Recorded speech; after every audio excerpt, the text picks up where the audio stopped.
I am very grateful for each and every one of you, council people, my good friends. Welcome, all the staff and community members who have joined us in person. Welcome. I'm so glad to see you. Those of you who are joining us electronically, don't you have anything better to do on a Saturday? No, I'm very grateful that you are with us. That's wonderful. Grateful for your engagement.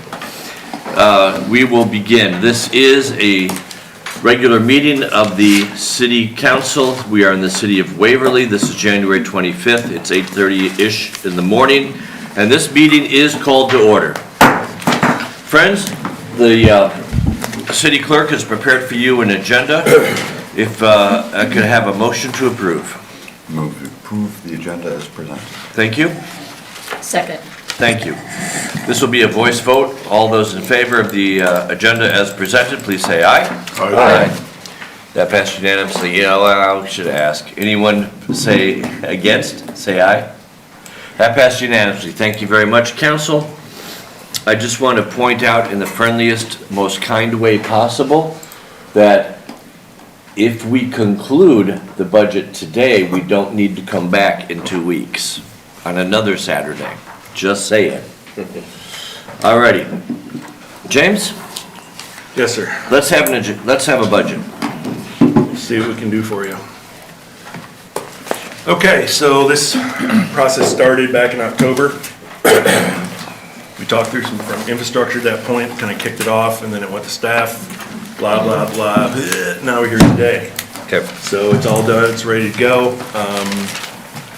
We have stripped down pieces of this already. We removed equipment we didn't see as necessary or can be repaired. We've done a lot of this work to get it to you today as it sits. There's always a lot of talk every year, legislature.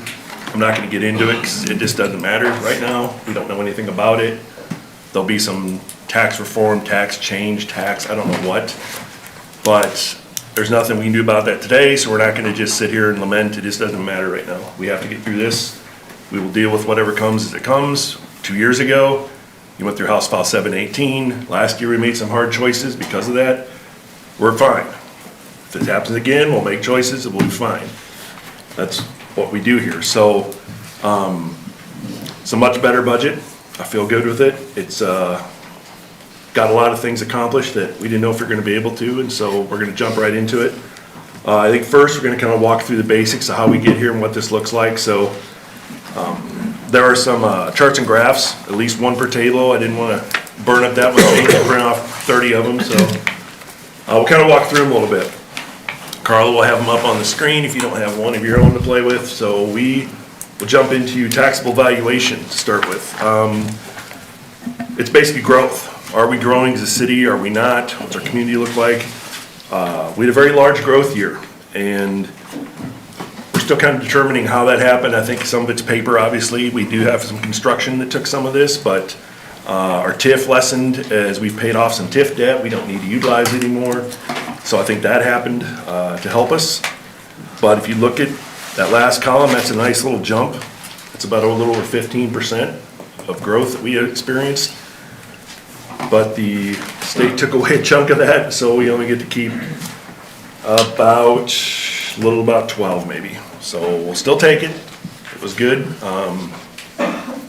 Some of that goes into, and again, the taxable is the key. And so we'll kind of touch on how we get their taxable, et cetera. So it's a nice steady trend line upward. There's not spikes and valleys.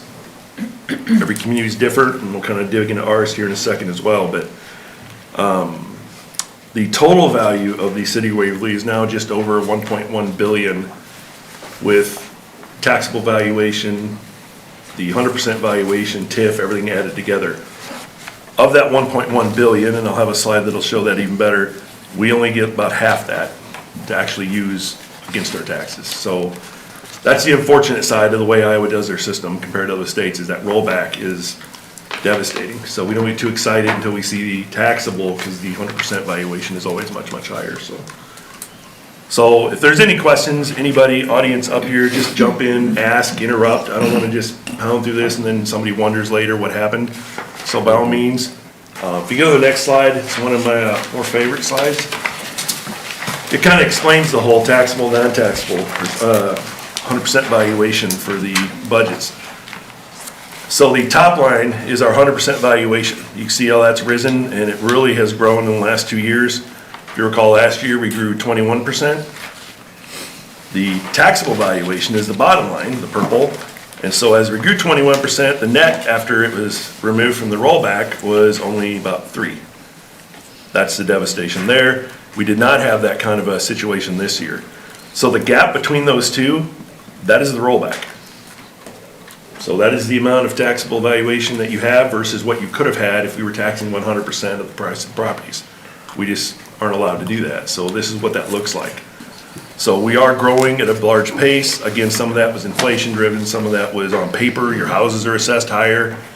The assessments, of course, what drives this. So actual growth, this would be everything prior to January 1 of '24.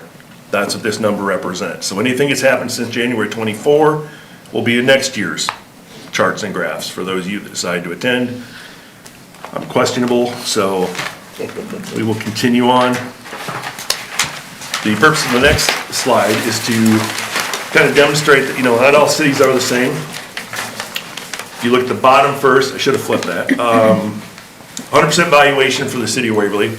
We are predominantly residential traffic driven here. So 80% of our value comes out of homes, residential properties. About only 15 is commercial, about 4 is industrial, and this is all by percentage of our total values.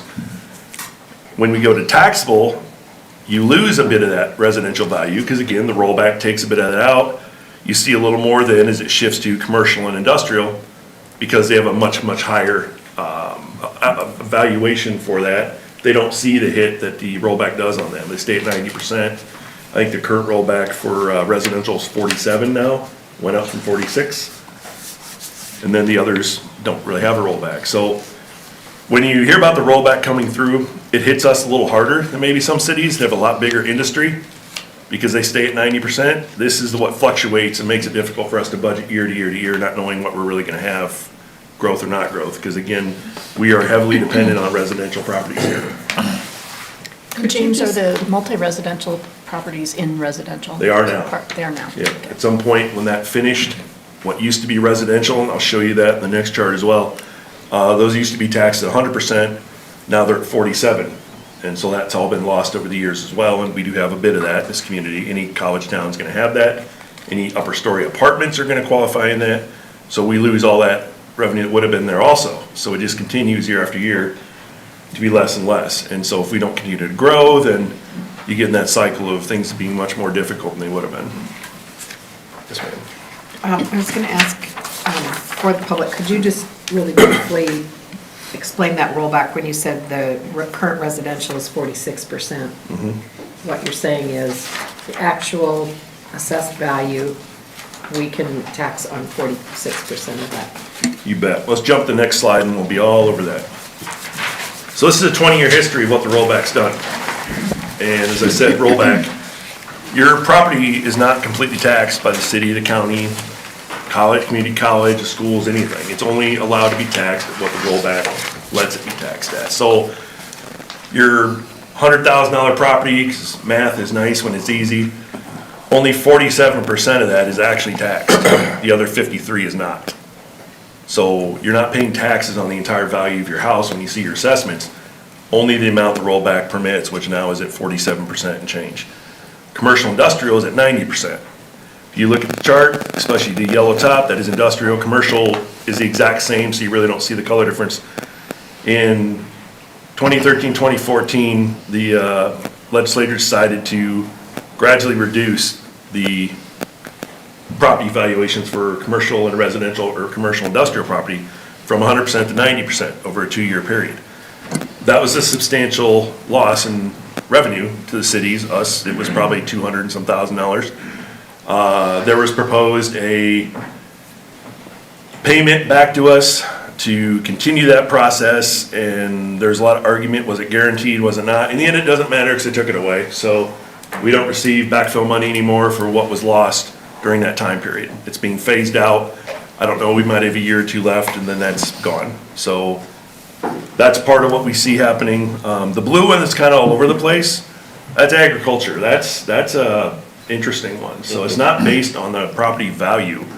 It's on a formula of what the property produces for a 5-year span, is my understanding. So ag is just all over the place. We don't have a lot of ag ground in the city. That's why it's almost no semblance of it in the values we're showing. The red is the residential. If there's anyone colorblind, I should actually be sensitive to that. The bottom one that's kind of flatter is residential, as it shows with the squares. So it's been into the upper 40s, mid 40s, it's been high up in the mid 50s, and now it's back down to the upper 40s, about 47%. And again, it's up from a little bit from last year. And then multi-residential is ANS, so that started about fiscal 17 or so. There was a shift in how we value properties that are multi-residential, apartment buildings, upper story apartments, all those things. They were at 100% before this kicked in. It was put in at, I want to say about 87 and a half, and then it fell 3-4% every year until at one point, a couple of years ago, it was deemed to be the same as residential and it disappeared. Now all that property is the same as a residential household. Although it wasn't that many years ago, it was a 100% we were taxing against it. Now it's, like I said, 47. So there was never any backfill for that. As it was discussed, it never came, so. So we will jump then. Let's just questions on that. James? Yes, sir. Can I just ask a question here, just for my own understanding on this? Sure. When we're looking at the tax rate, so let's just have a hypothesis here that everything was taxed at 100% of the assessed valuation. Correct. And we take our budget, we have whatever that dollar amount is, we divide it into, very simplified, I'm sorry, very simple. I'm a simple person, so I need to keep it very simple. We divide that budget into the taxable valuation, and that gives us our rate. So much for whatever the taxable valuation is. Yep, nice and easy. So when they say, well, you can only calculate that amount using 47% of the taxable valuation, we may still have the same budget amount. The taxable valuation is much less, which means the rate is higher. We still have the same tax amount that we're collecting, but what we've done is adjusted it based on what type of property it is. So some types of property are going to pay more, or some types of property are going to pay less than what the actual taxable valuation is. Is that fair? Absolutely. Okay. If you were to use 100% taxable valuation, your rate might be half. That's what it generates. So it really is 6 of 1, but in a sense, it's much more confusing this way because Yeah. it changes every year and sometimes drastically, as we saw last year. And that makes it very hard to plan going forward. It makes it impossible to understand 4 or 5 years from now what's going to happen. If it was truly 100% taxable on everything, it makes it much, much easier to do multi-year planning, strategic planning, 'cause you know what you're going to have approximately with a little bit of growth factored in. The rollback makes that next to impossible. You can do your best guess, it's probably wrong as soon as you do it because it changes so often. So is every it- year it's up, it's down, and that's the thing, it's a statewide number. It's not just Right. us here. It's a Right. statewide number. So we look at valuations across the entire state, see what the changes are, and that's how they determine what that rollback should or shouldn't do. So they determine the amount of the rollback based on what they think city's needs are going to be, or what kind of property tax relief they want There's to only give? a or- certain limit it can increase. I believe it's 3% now, tied to ag as well. So those are shouldered together. One cannot go above the other. I think it was 4% at one time. I believe it's 3 now. And so statewide, if your assessments are going up a lot, as you saw last year, that rollback is going to plummet to offset that. So that's what you're seeing. So when it goes up, it tells you the assessments aren't quite as high because they're raising it back up now. The one thing that's troubling for us is people, talk about taxes and, they're too high and sure, I understand. We don't know what the right number is. I ask that every time in response. I don't know what to tell them. I can just tell them what it goes to, what you're paying for. And if you still want to eliminate, reduce, that's fine. It's not anything we haven't done already. It's just, I want people to understand what they pay for. And we're going to cover that through here. But that's the difficulty in this, is the rollback is just a weird mechanism that I don't know of another state that has it. I've not found one that it just adjusts constantly. Without knowing what that's going to be, it's very hard to predict what you're going to have or not going to have. and it seems like an incredibly unnecessarily complex tax system. The one thing that really does impact us, though, is when we have the 810 operating levy, which is a fixed rate. So when we have our taxable valuation that is cut back or not allowed to increase, as much as the valuation actually has increased, that does actually impact the amount of taxes that we can collect. So that is one of the areas that it really does have a major impact on. Absolutely. And you bring up the 810, we're not at 810 this year because the state took us to 7.99 now. So we don't have a choice in that. It just did. And it's capped. There's nothing we can do about it. It's just done. Because we grew, we had that taken. So it's back down. And I think in another year, we can get back to 810 possibly. But again, that's a new wrinkle that House File 718 introduced. So it's just hard to keep up with all this. Yeah. And a lot of it, when we receive it, what Val does in her office, which again, I want to thank her personally and publicly, I should have done that to start with. None of this is possible without her. When we turn in our budgets, we think, oh, good, they're done. Then she has to go and do this and deal with it and the system and everything else. So thank you, Val, for everything you've done. This doesn't exist without her sitting there, but she gets the information from the state, gets the documents pre-filled out. We can't enter any differences in it. That's what you get. It's all pre-done and locked down. There's not a cell you can change. You can't do it. So our 810 levy, or 823.5, because they added in the Civic Center levy last year to this and got rid of that, reshuffled some around, that's all now 7.99. So we were 24 cents less on that levy just before we started. That's how much less we could tax to begin with. Can you So, explain what that is to the public? What does that What's that? 7.99 mean? so the 810 levy is $8.10, it's also called their general fund. So the maximum you can tax against all the valuation we're talking about is $8.10 per thousand evaluation. That's how we get the bulk of what operates our city. That's what we had trouble with last year when all the valuation went up, the reductions were put in. That's where we were having issues. We don't have an issue this year. The reductions that were made were necessary. They panned out. They worked well. We are in good shape in a lot of these areas now. We have increased our fund balance, so that was necessary. And so here we are. Depending on what is done this year, we may have another year that, if it's by July 1, this could be interesting. We'll be done. They'll be still working on it, them being the state legislature, and whatever they decide, we'll have to just deal with it and find a way. Now, if it's after July 1, it's a little easier on us. If it is July 1st, that may be a challenge, because our budget will in theory be wrapped up in the next couple weeks because of state publication guidelines. Even though we don't approve it until mid-April, you have to back off multiple publications now, the second hearing, to make sure you really want to do it. And I mean, it just goes back and back and back and back. And we did not gain any time by them moving it a month further out. That's why we're sitting here again in January doing this very same thing. So it takes me back. So this is my 10th budget. I started on the budget session day that Saturday, January 31st, 30th, 31st in 2016. So here we are. We've not gained any time, even though it's a whole lot later. We are still right here doing the same thing at the same time.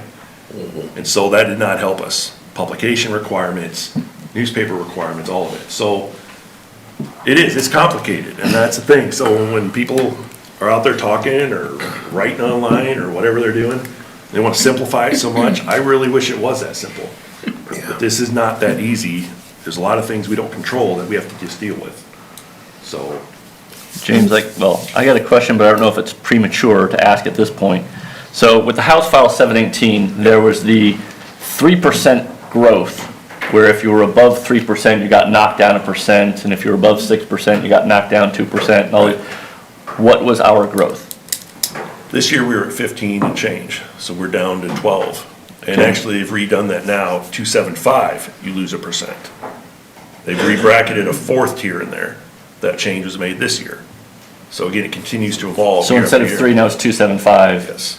Okay. So if you hit 276, you go down to 176 Okay. in your growth, and then so on up as far as you go. So we were at 15% and We knocked were. down to 12? Yep, Okay. 15.48 or something like that. I've got the exact number here, but When we get to that point, you can point out the number. sure, for me, sure. but- okay. But yeah, that's just kind of the way that mechanism Okay. works now, so we adjust with it and move forward. That's what it is. Okay.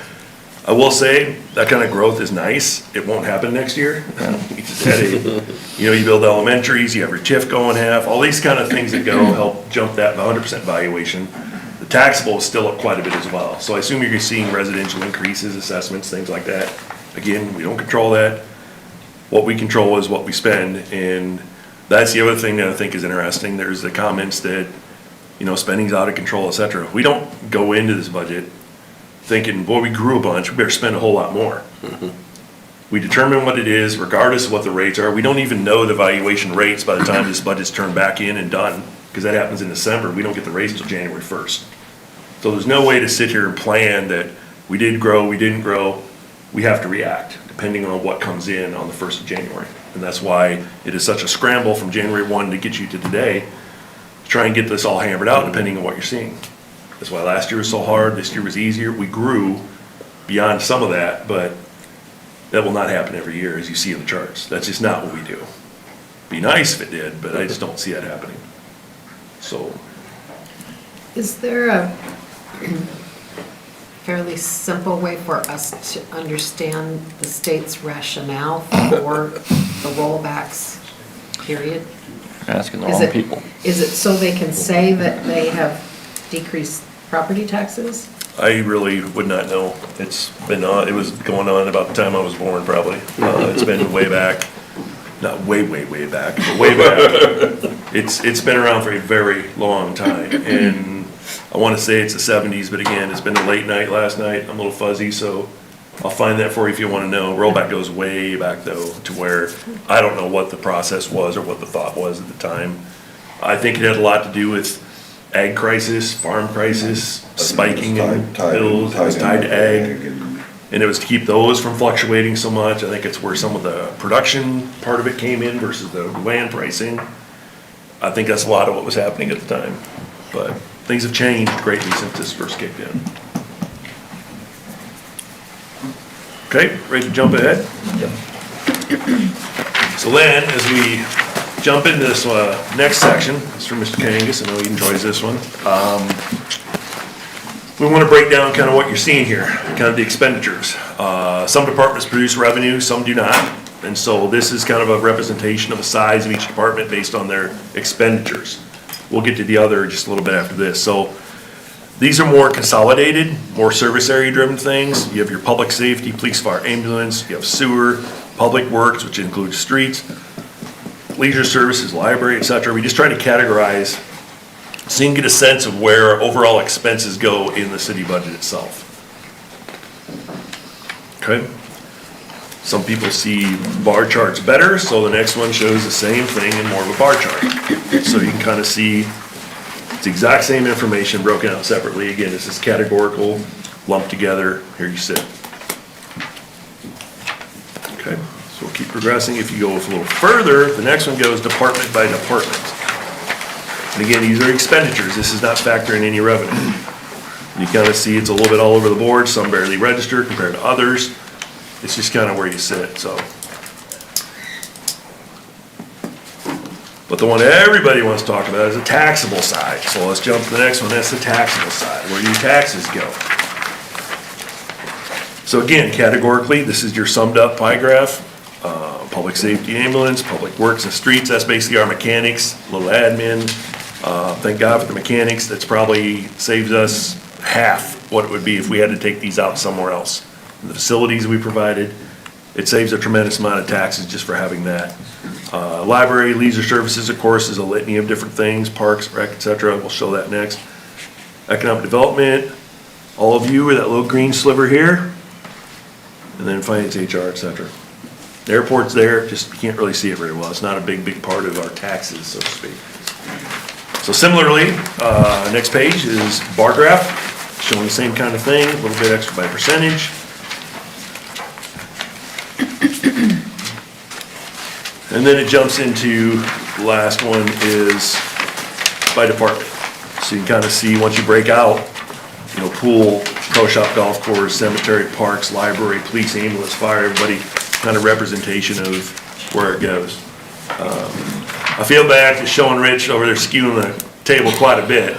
But it's a scale, so it's gotta be what it's gotta be, but, Such a big piece of the pie here.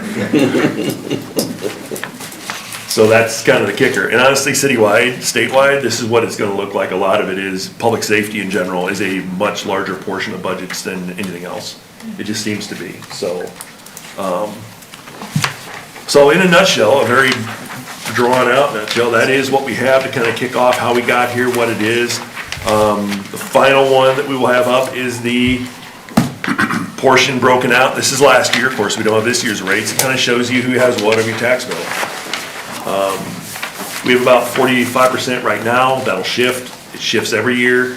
Then it goes to schools and county, and the other is Hawkeye, Iowa State Extension, and so forth. It's just small little levies that sit there, but that's kind of where it all goes. So, and I'll email all this to all of you, I just did not get it in a PDF last night to get it out to you, but that's where it ends up, and we're done. And again, that's last year, because we don't have this year done, obviously, nobody does, and so we can't really reshuffle that. This is the one I like, because this is one that people think that we control the school budget and the school. Well, secretly, maybe we do. Let's get those conspiracies flying right now. Ooh, we control it all. Oh my God, run We online, built talk these about new it. schools, why did you raise our taxes for building these new schools? Yep, we built the schools, we're doing the courthouse right now. I love all the people online, it's awesome stuff. Go talk about it, it'll be great. It's very Got a budget to helpful. finish. so- Very helpful. Yeah, it is. Summary. Yeah, I just, You're a large chunk, but year to year, you get them every single year, you can go back and compare, or I can do it for you if you wanna see something different, but you can kinda see where we are, where we were, if it's shifted at all, residential, ag, whatever, but that's just what it is, so. That's what I have for an intro. Any other questions, anything you wanna jump into based on that? We'll have another small packet for debt later, as we start project talk, things like that, that's gonna be a ways out, so. Public, anything? Staff, anyone? Staff knows better, there's no questions. You ask them, you're gonna get them, so. So let's jump in then. As always, we start off with the biggest piece of the pie, at least what I was showing you. Sorry about that, Rich, to get right into this, but, we'll start jumping into police. It's a tradition that. It is, starts it is, it's just the way it falls out. So staff has come in with lean budgets, I said, we have already gone through these a couple times, we've removed things we thought we could do without, or we could push off another year. This is what we do every year, and we've got equipment that we're gonna try and repair and get another year out of, we've done that shift, all that's been accounted for, so I'm assuming everybody's looked through your books. If you have questions, we're sure gonna answer it, but I don't expect staff to do a big line by line by line. So both people watching can understand all this. It's out there publicly. If there's questions, I invite them to come in and ask, get educated, and we'll go from there. So, you would, Chief, gonna give us a brief overview and we'll jump into it. Good morning, Mayor and Council. Appreciate the opportunity to present our budget this morning. We'll jump right into it. On the first page of our budget, as every department, they're going to be laid out fairly similar. You'll see our mission statement at the beginning. And as always, we strive to be a service-oriented public safety organization that's dedicated to serving all the citizens of Waverly. Listed below that is our organizational chart that lists all the current personnel within the police department at this time. And then, of course, our department is divided into two divisions, one led by a captain on each side, a patrol division commander. And then kind of a breakdown, we're not going to talk about how it's divided and everything like that, but during the past year, our department logged 9,467 calls for service. And the hard thing about those numbers, though, and you think about maybe some of the things that has been in the newspaper lately with burglaries and assaults, each one of those calls can represent a 15-minute phone call to an investigator that's spent 6 months to a year. So you just never know how long each one of those calls for service actually lasts. We're thinking about trying to figure out a better way of documenting time, just to show that there is a value to and how busy the officers are.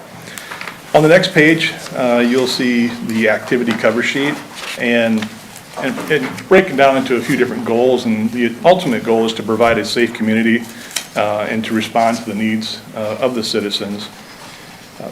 with those four objectives that we have community relations, equipment, and training are the main ones. And under community relations, three items that we listed support the strategic plan of enhanced community engagement and communications. And with those programs, this last year, we were able to get in front of about 4,723 citizens in those programming. So it's a very good, we do a lot of outreach, and I think it's good. As you look at, the cost that the police department does have, the public safety as a whole, it's important to get out there and explain the services that we do provide. Under equipment, within this year's budget, we are replacing equipment and planning for other outlying equipment. And that strategic plan goal supports that of sustaining services and updates our infrastructure. The main item in there is the replacement of our 4 patrol vehicles. That will be in the 27-28 budget, but as you remember, we do a third each year. And so you'll see that transfer out of local option sales tax to go into that equipment reserve fund. And the other thing is to continue the lease agreement with Kel-Tec, and that's our body worn cameras, and that lease agreement will be found within the capital equipment later on. And then we cover the training in our department policy section. So on the third page is where the meat of everything's at. The largest revenue that we get comes from court fines. And you look further down, you'll see the transfer in. That is the transfer in from local option sales tax that covers that lease agreement from the GTAC body worn cameras. That's where where that revenue comes from. The larger amount years prior, if I may, was we were leasing vehicles. And right. we went down that path. I think it was a good attempt to try, but if you want to just elaborate real briefly on that, Rich, kind of why we switched out. Yeah, I think I covered a little bit more in depth last year. We did run a cycle through with all equipment. That was the vehicle through Kel-Tec. That was the vehicles. That was all the equipment. And our thought was that you have newer equipment. If there was any maintenance issues with it, it would still be covered on the lease. Thought it'd be less headache for the patrol division commander, because instead of having 4 vendors on a piece of equipment with all the different items, and everybody's pointing the fingers, like, well, it's not our problem, it's theirs. We thought it would simplify it, and it just didn't. We still had to be the point of contact to coordinate the replacement, and I believe in the long run, when you lease something, obviously that's not gonna be a net gain for them. So they're gonna make money off that lease. I just felt at the end of the day that what we were paying for that, we didn't recover and get that return for our simplicity for our department. So we moved away from that lease agreement. Thanks, Rich. And so that should lower those costs for those equipments. And then we own it, right? And then we can make that decision. Anybody that's leased it, if we get into an economic time, if we actually own our vehicles, we own our equipment, and for some reason there's a budget issue, and we need to maybe extend that for a year to soften, the next fiscal year, we have the opportunity to do that, where if we were leasing it, it's expired and we can't. I would also say that given we got our own machine shop, that probably helps us save a little money too, It doing does, our own yeah. maintenance. Yeah. So, Okay, the expenditures are broken down in 3 different areas, like everybody's budget, and those would be personnel costs, services and commodities, and capital expenditures. Biggest chunk of personnel costs is obviously the salaries, insurance, and work comp. And I wanted to take note down into the area that, a part of the budget that typically for most directors is where we have the most impact, where we can influence our budget the most, isn't in the personnel side, it's in the services and commodities. And if you look at our expense down at the services commodities, where it's the 268,575, if you look at that across the board the last 4 years, that's where you see the work of the directors of trying to maintain expenditures. And as you see there, we have about a $5,000 increase from last year's expenditures of what we feel like we have the most ability to control within our budgets. And within ours, we have the training, vehicle maintenance, fuel, payment to other agencies, and that represents our 27% that goes towards our portion of the law enforcement board. And then we have contracts with TASER and our Lexipol for our policy and procedure manual.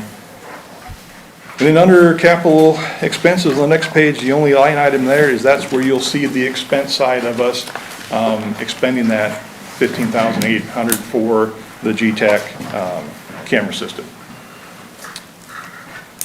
Anything on the budget itself? James gave me a mission to set the pace. That's all right. Marching Okay, orders. well, I'm gonna throw some questions out. So I know where the body cameras are. Where are I assume there's cameras also in the vehicles? Is that in here? Yes, they are owned by us at this time, so when we, There's no maintenance cost in terms of downloading and? no. Okay, excellent. The other thing is, we don't have a K-9 unit anymore, do we? We do not. But we still have like a certain amount we're paying for K-9 certification, or? No. Oh, I No. thought there was like it's a small, There is under our reserve account, Okay. we have Tri-County, we have their Okay. account. So there still is that. At some point, if we decide that the city of Waverly will never have a K-9 Okay. again, we can shift Okay. those. and so close that this is just a account. membership that we're maintaining?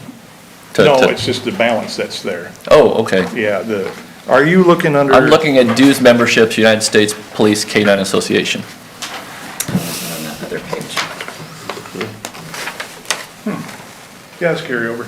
So, Okay, just curious. Yep. How much is that?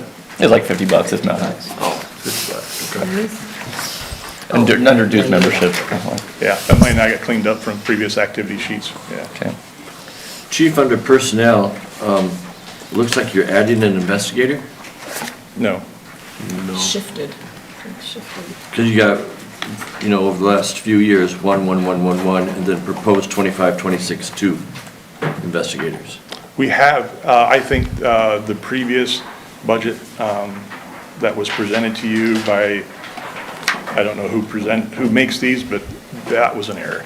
Okay. We've had two since 2016, 20, I think it was a few years after that, maybe Yeah. 20, yeah. so we added that additional body probably 2017 or so. Yeah. Because it had been a decade or more before. Yeah. I think that And was that's a what clerical shifted. error on that, on your budget sheet from years prior. Thank you. Yeah, total numbers are correct. I believe there might have been a adjust-in when we went to that 17th officer. They just didn't get reflected in the bottom of that sheet. Right. To talk, James wanted us to address challenges that we might be seeing. Yeah, I thought, we can hammer through the numbers, but a lot of this you can look at for yourself. You can see exactly what we're telling you, we're confirming what you're seeing, questioning, but I think it's important to look at what else might be hitting us in the next how many years departmentally, and some may not, see if they have that to do that, but I just wonder if you touch on what are we experiencing now, what are we seeing, whether it's shortage in personnel when we're running through interviews, whether it's, where are we still at? Because one thing I will say, and I don't want to sidetrack Rich's comments, but I meant to say it earlier, when you hear from the legislature about just cutting taxes and pushing down the ceiling, that sounds great and get you reelected. It does not address the pressure of why it's going up. Our health insurance up 15%. It's not from anything we did. That's the market that's moved. Our rates are actually good, but it's going up. Our property liability is up probably 30% roughly. It's not from anything that we did. That's the way the markets have moved. There is a shortage of officers, there's a shortage of other positions, that's what makes it competitive, the bidding, the money. That's what's driving taxes and budgets to increase. If you don't want to address those issues, you just want to keep tamping down the top number and making us try and find internally, then that's ineffective. That's the nicest way I can say it. It just doesn't make any sense. If you don't address the issue, how are we supposed to continue to go forward and provide if we're just going to keep tamping a number, an artificial number down to make everybody feel better? 2%, 3%, whatever it is, still not right, we'll do it again 2 more years, we've got to just keep going, there's no end to this, then how are we ever supposed to get ahead or straight line this to be able to predict? So that's my soapbox, I'm done with it, but if we don't address what's causing the issue, we're never gonna really fix it. Just artificially creating a number to go to does nothing for anybody. And so that's why I wanted to basically have Rich start, what's he seeing as in his industry, because it is general fund tax, and this is a Right. big portion. So our biggest challenge that we have coming forward is succession planning. I think we've addressed this last year as well. We are in the middle of it right now. We've recently, a year and a half ago, lost Commander Captain Eggleston and Ship Supervisor Sergeant Lysinger. This year, in this budget year, we'll be losing Investigator Schneider. He'll be retiring.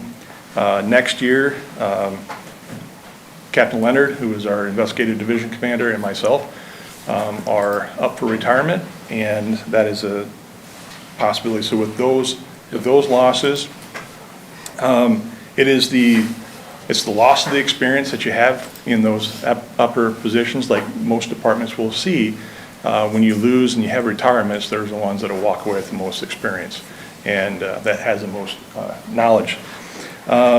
So our biggest issue is making sure that we are preparing the people to have those, to fill those roles. And then also the recruitment.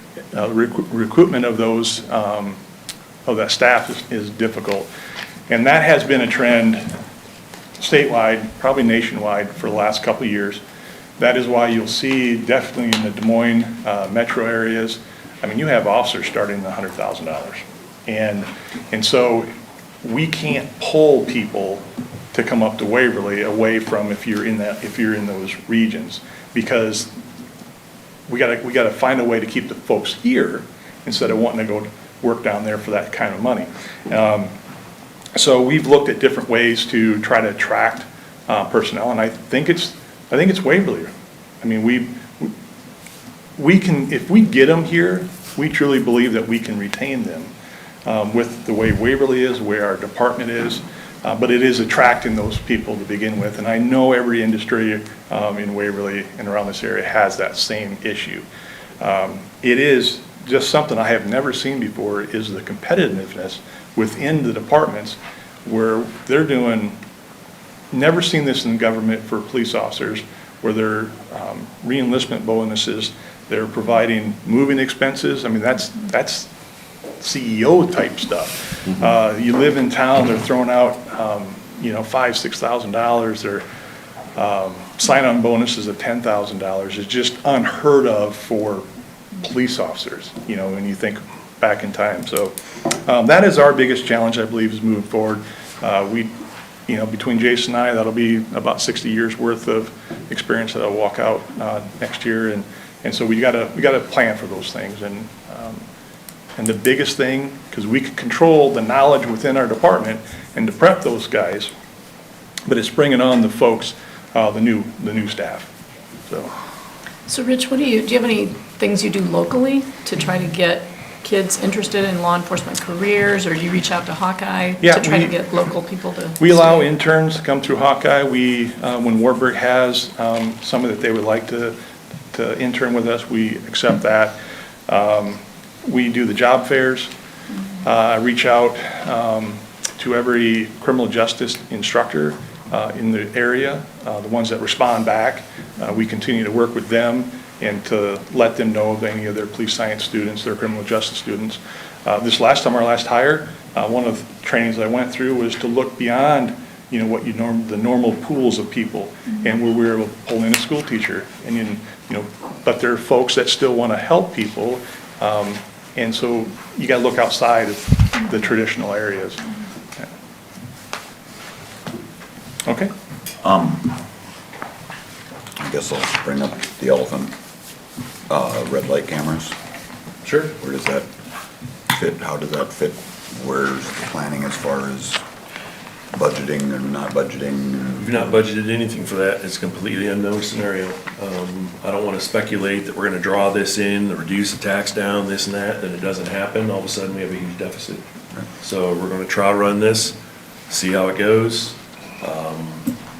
At that point next year, we'll have a better sense of what we're seeing or not seeing, and then we'll be able to forecast that out. But at this point in time, we have no idea what that's going to generate necessarily, if anything, and so we hope it doesn't generate anything. People aren't running red lights. Right. I got a feeling it might bring something, but we do not have that factored into this at this point in time. I just wanted to get that out there, because. Sure. Yeah. Thank you, Chief. All right. Fire is up.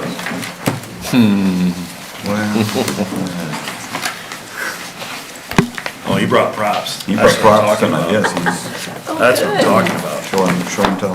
Now we're, Well, I just want you to understand exactly what we're talking about. We're Yeah, talking no, about the cost of this it's good. stuff, and that's, I appreciate Kevin bringing this. Good morning, Kevin Miller, Assistant Chief, and Jeff Thier, our other Assistant Chief. We're not gonna go through our entire budget. We're gonna hit, I mean, it's pretty consistent what we've had in the past.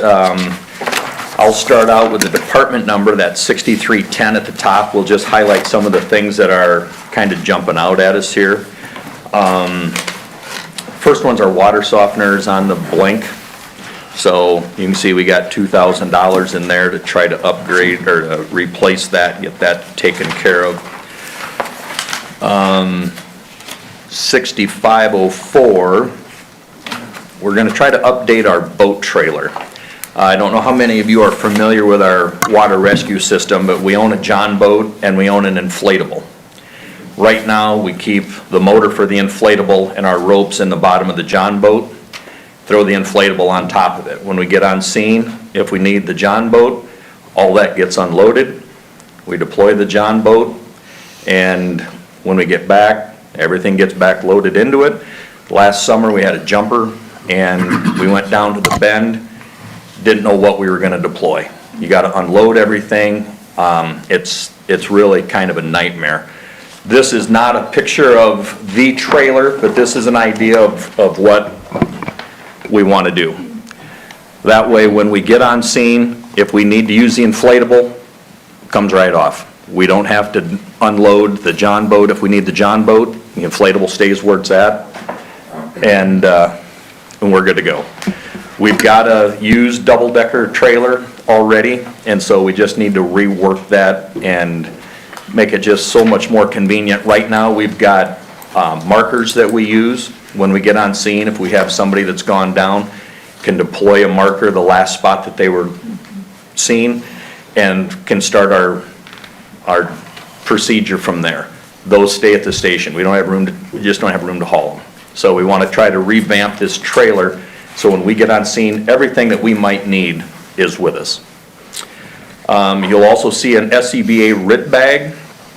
What that is that's similar to this self-breathing apparatus here, only these are worn by the firefighters.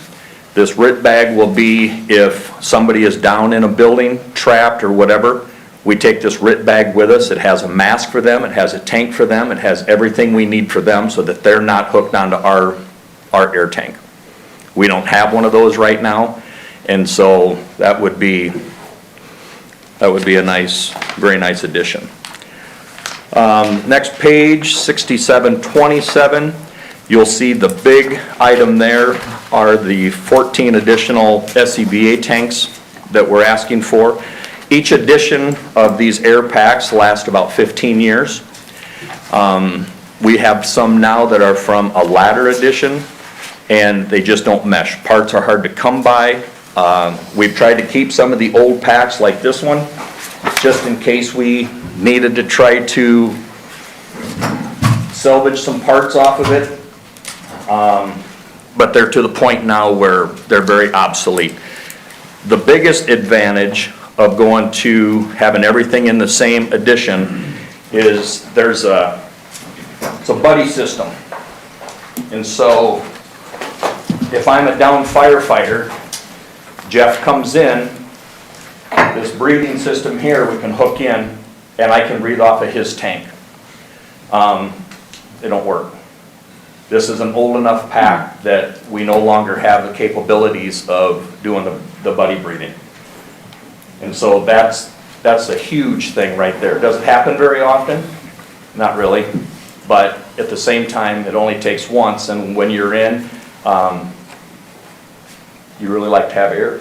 The key to that too is with the older packs, the parts, you can't get the parts to make them connect and stuff there, so that's why with any kind of equipment, that's the issue that you run into. Just The other nice feature about the new ones is these straps are a lot longer. So if you're more robust, it's a little easier to don your SCBA. The pack itself is more contoured and lighter weight.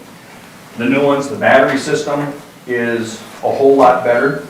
So, like right inside it here, when you put this on your mat, this is the regulator it goes on, there's LED lights right here. And they tell you how much time you've got left, what the capacity is on your air tank. Used to be, you just breathed away until the bell rang and you had 5 minutes to head for the door. Where now, you've got a pretty good idea, you know, do I want to go in a whole lot farther? I'm down to a, whatever it might be. So just a lot of new features on this that we don't have on them old ones. And be very beneficial just to get everything on the same. So Kevin, I have a dumb question. So if your tank is near empty or empty, can you refill it? Or do you need to use a different tank, You need to leave the building or wherever? need to leave the building, and on our rescue truck, we have a cascade system, and so we can refill the tanks Okay. right on scene. Okay. Yep, so that's not a dumb question, that's a good question. And would you say, are the SCBA's used on virtually any call when it's a structure fire? Absolutely. So Yep. this is not something that's just sitting on a shelf waiting for a big catastrophe. This is a routine piece of equipment. Yep, and thanks to you folks, every truck we have has got 5 of these integrated in the seats. So as we're responding to a call, the guys are in the back, they're getting their SCBA's on. So when they step off the truck, the incident commander can say, you know, this is where it's at, put their mask on, go on air, and they can go right in. So every single call we go on, well, I shouldn't say every single, water we don't, but the majority of them, these are on when the guys step off the truck. Well, and like you see in the LA fires, even if it's an exterior grass fire, they need air. Right. So past years, we've tried to fill each truck. We were able to get that done. We were hoping to be able to spread these out, but as they continue to morph out into another brand, another version, we just can't keep up with it. Right. Trying to do 3 or 4 a year. So if this is decided to do it, we are thinking that block collapse and sales tax can absorb this and take that hit. So we would not tax for it, we would pull it from there. I think the fund will handle it, and so that's where we would pull it from if you move forward. Yep. Any other questions on the air packs? Last thing would be the equipment reserve. You folks usually set aside $25,000 for truck replacement. The next truck that we'll probably look at replacing is a 1996 tanker. Tankers really just haul water. So we're rolling around the idea of maybe looking at just a chassis. And maybe we can lift the tank off of our current chassis and just put a new chassis underneath it to help save some money. There's a lot of frame dimensions and modifications, you know, in 30 years, so we're not sure if that's even gonna be a possibility yet, but we're looking into that. And I'm sorry to say that we have a lot of people today that don't know how to drive a clutch. And so that I never thought we'd get into that, but it's sometimes they wait for an old boy to come in that can Drive a clutch. Drive the clutch. drive the clutch. What's So the lead time on a new vehicle like that now, Kevin? You know, I think it's a couple of years. Okay. Yeah. A few years out if you ordered it now. Yeah. Okay. So, Would you a know, chassis just speed that up? a lot of it just because it's a tanker. So You know, it's not a custom pumper, it's just a lot less involved in a tanker than what there is on a pumper. Okay. In You're not 2024, doing, we had you're not doing 100, go ahead. clutch- You're not doing clutch lessons? Like What's when you that? drive a stick, you're not doing clutch Well, lessons? we've tried that. It's somewhat apparent we have some slow learners maybe. You gotta weigh out the cost of the transmission before you do that. Yeah, if we go back to maintenance, you'll see that there's an increase in maintenance because of our in-house training. But in 2024, we had 118 calls. We currently have 36 members. We've actually had a nice trend of people that want to get involved. And for a couple of years, we didn't have that. So that's a nice trend to see. And kind of like Rich, we're noticing that we're getting a lot of guys up in age and not a lot of them in that middle. So we bring them on and we're glad to see them. And we had 1,486 hours of training last year. We added an extra night in the month of training. So guys are very dedicated, and we appreciate your support tremendously. The training facility done well. I know we've got that built, it's ready, it's running. Overall, though, successful. Very nice to have that to fall back on. Good. You know, I don't want to say fall back on, but there are nights when you have water rescue training scheduled, and maybe it's raining or something like that. Spur of the moment, we can go out and smoke it up and do interior training, or do aerial training or whatever, so, yeah, that's a tremendous addition.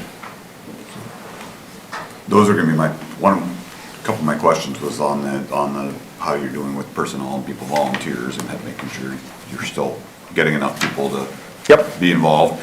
And then the other question was on the training, and I think in the past, we've had people that were certified for trainers on them. within Still the do, department. we have 5 of them. We still have them in our own Yep, we still have department. 5, and Excellent. we still try to bring somebody in from the State Training Bureau if they specialize in something. Okay. You know, we'll probably do, after last week, we'll probably do some, a little more extensive grain bin training and stuff like that, you know. So, yeah, they're still out there, and we're very, very fortunate that we can do that much in-house. Yeah, this is Yeah. having them in-house to be able to work with is Yeah, a positive, so. very fortunate.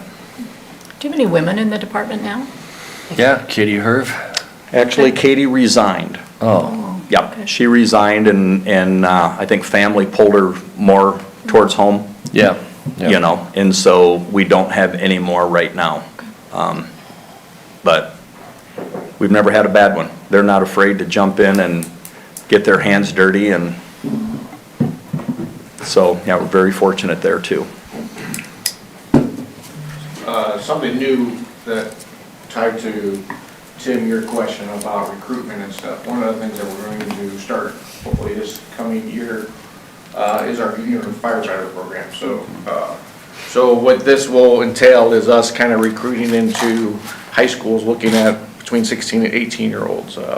A max of 4 people that would get into this program, but our thought process is to get them hands-on. So a lot of the things that we run into is volunteers that come in, we do 6 months of training, they decide, not really for me. Well, there's a cost to that side of it. So what we're thinking here is to kind of tap into our younger resources, draw that interest, and hopefully, you know, even if they don't stay within Waverly as they grow older, it's still an opportunity to get younger people in.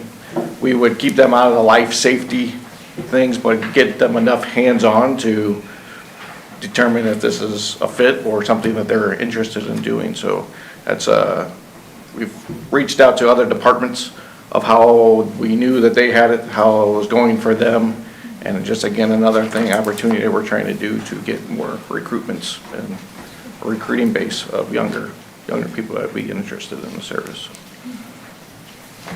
I think to Rich's point about, you know, drawing people in, Jeff has started a scholarship through the high school.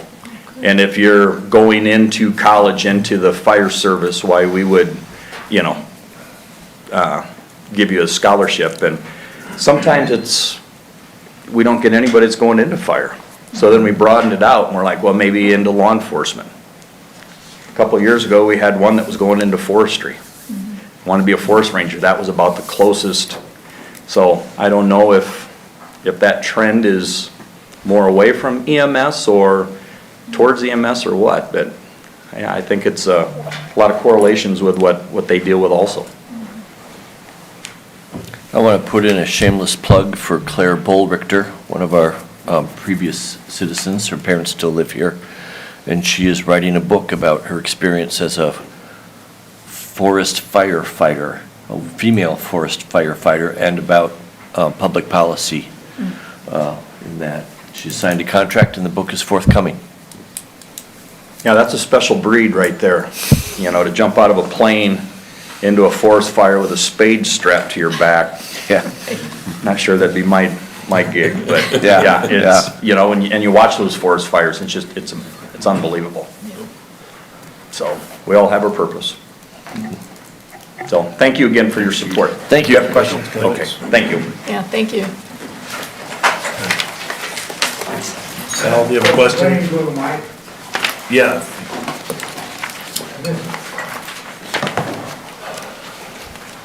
Just a quick question, and I apologize for it because I think it's something I missed, but back under, looking at the police numbers, what are transfers in? transfers in. Transfers in. That's funding in from local option sales tax or wherever else it may come from, depending on what we're buying. So Okay, in so, this situation, it's local option sales tax for Yeah. police vehicles. Rich, go ahead. Which was the camera system, the GTAC camera system at Right. 15.8. okay, but that number, if I'm reading this right, that number is going down about 231,000. So we covered that. That was when we were leasing vehicles before. We've gotten out of that lease and now we're going back to owning them and only purchasing every third year going forward. And so that's why it's dropped significantly. We're not buying every year like we had to on the lease. That leasing becomes a transfer in? No, the leasing was a straight purchase.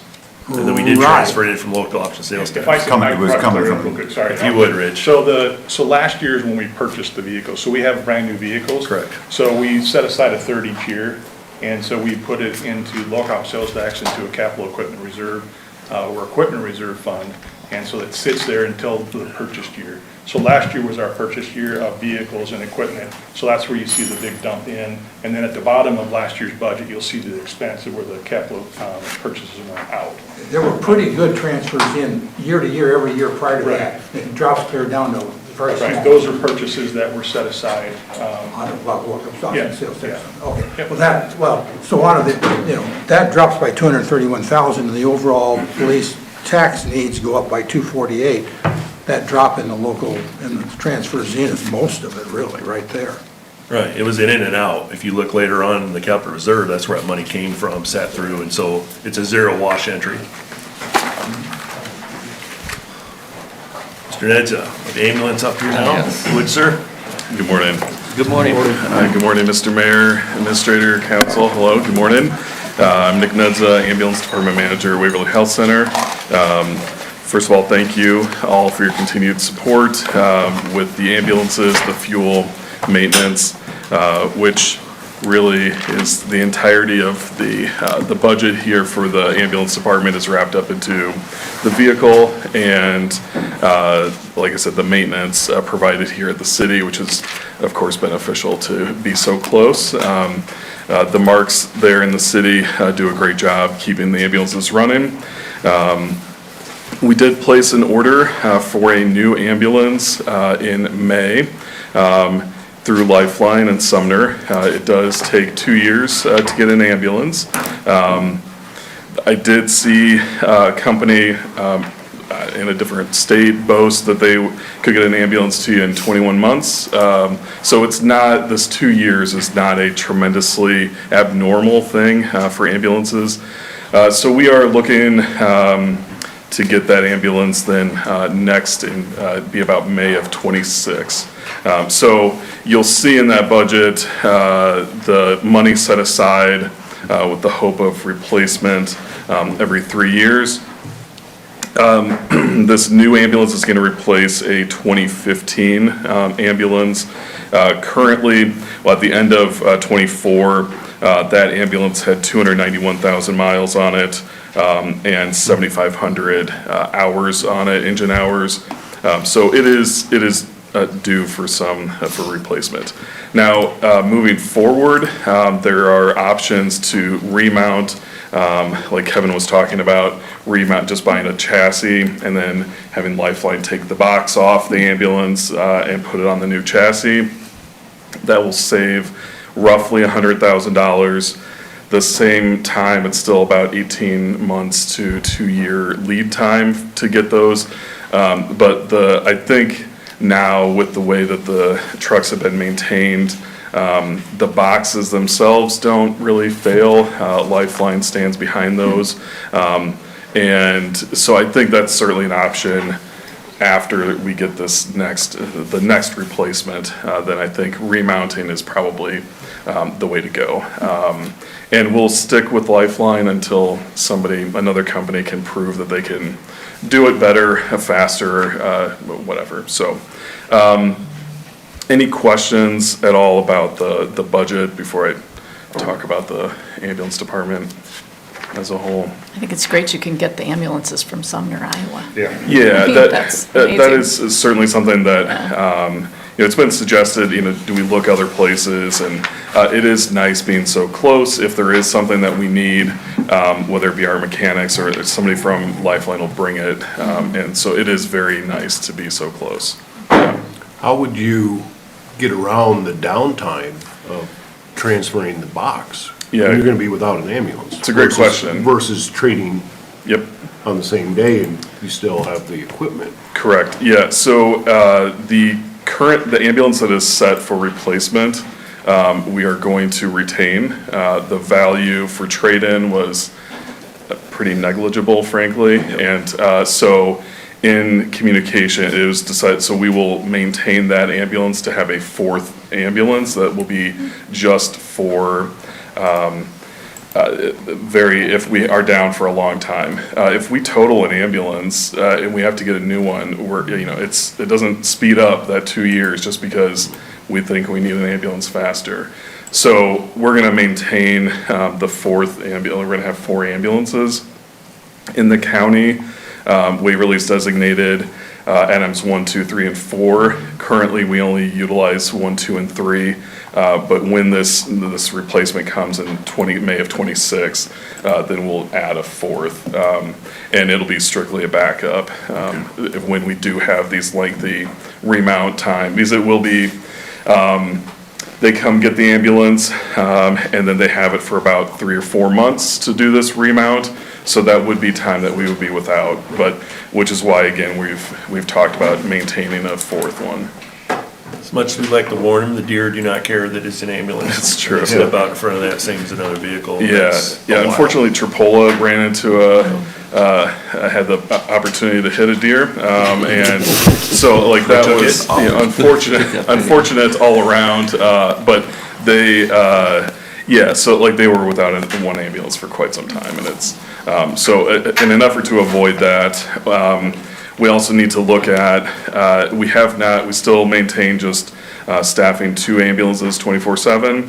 I think our call volume is gonna continue to be okay in that regard.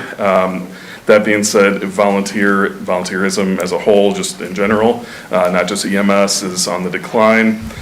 So I can certainly see some of the surrounding communities, struggling getting people to do it. They are aging. A couple of years ago, the County EMS Association did a survey of the average age, and then they went back and did it 5 years later, and the age just went up 5 years. Like, we're not getting a lot of young folks in. We're pretty fortunate at the hospital and the ambulance department to have some young folks. We've got 3 under the age of 21, which is really nice. So out of high school and as a full-time staff member. So we're pretty lucky. We are fully staffed. All of our full-time positions are full. So there's 12 full-time people, myself, and then we've got about 12 who are PRN or cross-trained, so they work in the ER, and then can cover the ambulance as well. So we're very fortunate. We did have an educator, he retired. He, along with some of the education we do, outreach, was a big part of the Iowa EMS Association named us the Career Service of the Year in 2024, which was, again, a lot due to the education and just the fact that we're fully staffed. That's quite a feat in EMS. So we're pretty lucky in that regard. The people are staying, and yeah. 2,100 calls, 2,104 calls last year in 2024. It was down 3 calls from the year before, so I thought, well, 2,107 is a lot, and I thought, well, certainly we'll back off a little bit, and we didn't. So I am slightly surprised by that. The majority of calls still come from Waverly. We are in Waverly proper amounts to 74.81% roughly of the calls that we do. And then when we include Shell Rock and we cover Plainfield and Janesville as our traditional area. In our traditional response area, that amounts for about 91% of our calls. The other roughly 9%, Butler County, we go to Allison and Clarksville a fair amount. And anyway, and then some of the surrounding communities here in Bremer County, so. So that many calls, 3 ambulances across the year, that's 1.5, 2 calls a day, every day for every ambulance. Yeah, we're averaging just under 6. We're at like 5.74 calls a day or so. Each call takes about an hour, just over an hour, hour and 1 minute is our average amount of time that we're on a call. So the 2 staffed ambulances are fairly busy. There were 52 times last year in 2024 that we had a 3rd ambulance call at the same time. And we actually had 2 times where there were 4 ambulance calls. And so in that situation, one time both times actually, Denver was nice enough to come over and cover 911. So we're toying, our fiscal year is July 1, and so I'm starting to develop the budget for the ambulance department. I'm considering going to pitch having an on-call 3rd truck, just not necessarily, I don't think we need to staff a 3rd truck, but there are lots of times where we need to, other than me trying to respond from home, it would be nice to have some idea of who is going to respond when we need it. So, but like I said, just 2 times in the last year, we weren't able to do a call in Waverly. That's, and luckily it's not due to staffing, it's just, we're just busy, so. Nick, do you know how many critical access hospitals in Iowa have full-time employed EMS staff and ambulance crew? I mean, do you have any idea? No, I don't, sorry, no. I bet it's not the majority. It's not. Most are either county systems, county EMS systems, or private companies that are like in a county or functioning out of a hospital. So I don't actually know, sorry. Do you know what's happening with the EMS as an essential service? Near us, Butler County did pass that in November. We went a couple weeks ago when the new supervisors were in place, and they did ask if we could start moving forward with that process. So just on Wednesday, the association, the EMS association, meaning for the county, got together to produce a list of people to be on an advisory council.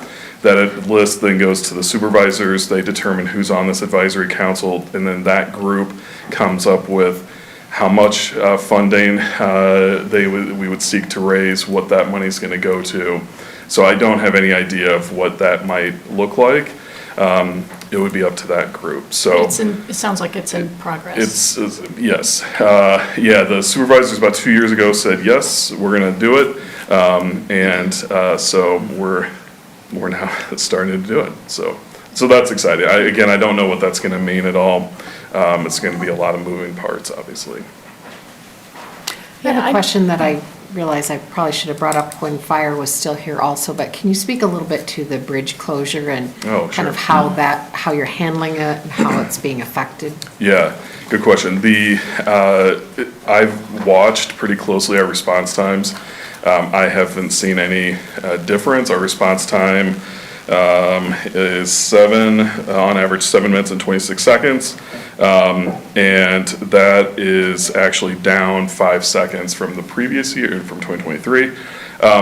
In preparation for the bridge closing, right after the bridge closed, we did pick addresses and we drove the routes. So we went north and we went south on the Parkway, and to figure out which way was faster.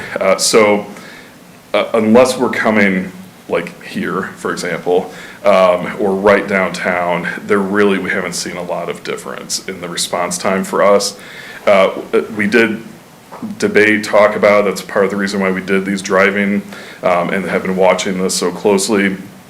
Do we need to find a place to put that ambulance on this side of the river? I don't think that that's something, given our response times, that we're gonna need to do, which is good. So again, unless it's right downtown, which, I mean, obviously that's gonna be the biggest impact, but I haven't seen a lot of difference in our response. Thank you. Yeah. We actually do have a fire truck here, right next door in our water Over there, building. So yeah. we have one on this side for that very reason. So regardless of what side of the river they're responding to, you have a vehicle for that exact purpose. That's correct, yeah, and if my understanding is correct, the guys who live on this side of town will just respond to that, use that truck, and then the folks on the west side would use the station, is my understanding. But yeah, we haven't seen much difference, frankly. It'd be nice if it was open, but. Yeah, I just think we're so fortunate to have full-time personnel, and you do a great job at the hospital. And I mean, I think that it is so expensive to run a service like this, and reimbursement rates, unless there's been some miracle, do not cover the cost of this, Yeah. right? So. Yeah, it is pretty expensive. And yeah. transfers, sometimes Yeah. they could be gone for hours, transferring somebody to a tertiary care center, so. Yeah, we're really currently, we're not fortunate. doing any transfers for Oh. any other outside services Yeah. or outside hospitals. We are only doing transfers for Waverly, because we just can't, we can't risk not being able to cover Waverly, doing, and I'm open to it, but that we would have to add staff, I'm sure, to do that. And they're helping out every place, right? You're working in It's the ER, true. I've seen them up on Med-Surg, Yeah. spending time with confused patients. So if they're not out on a call, they're busy doing Yep. something. Yeah. Yeah. In a couple of weeks, the most exciting council meeting of the year will be coming. We'll have Connie talking about the housing study. And there are going to be a lot of surprises. That's the meeting you want to really tune in for. But one not surprise is the second largest growing demographic in Waverly, not the first, but the second, is going to be people my age and older. So, think of Anna Estates and Eisenach Village. So ambulance usage is going to increase, not decrease, over the next decades. Yep. So, Yeah, and it's interesting you mentioned that. We've done education days, full days of education for staff, community. We've had one for pediatrics, and we're gonna actually do one just specifically for geriatric care as well, because like you said, it's, you have to lift people differently, and, they react to medications differently. There's just a bunch, it's very different medicine. And so we're gonna address that and try to do that annually, as well. super. Council, any other questions for ambulance? Thank you very Thanks. much. Yeah, thank you. Council, let us take a 10-minute break, and then we'll come back to not-for-profits.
Let's come back to order, please. I'd like to jump ahead. I want to go to number 12 because I see that we have so many folks here from not-for-profits. So we're on agenda item number 12, approval policy for funding outside agencies. So, James, take it away. Yes, sir. Your health and social services area is where most of the nonprofits are funded from. Chamber money comes from hotel motel tax, so you're gonna wanna split your time looking at each of those.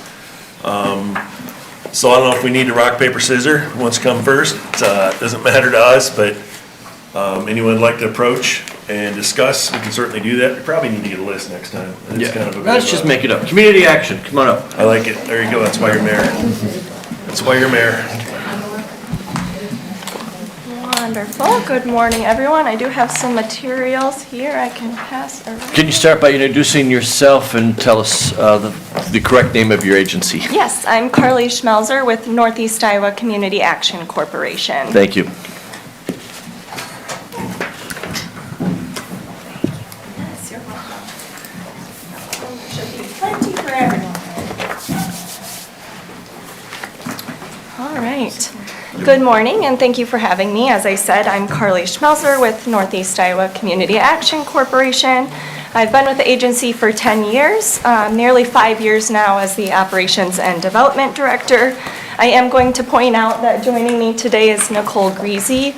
I will be transitioning to the Human Resources Director position at our organization, and so Nicole is going to be the Outreach and FADS Director, and so she will likely be connecting with you from here on out.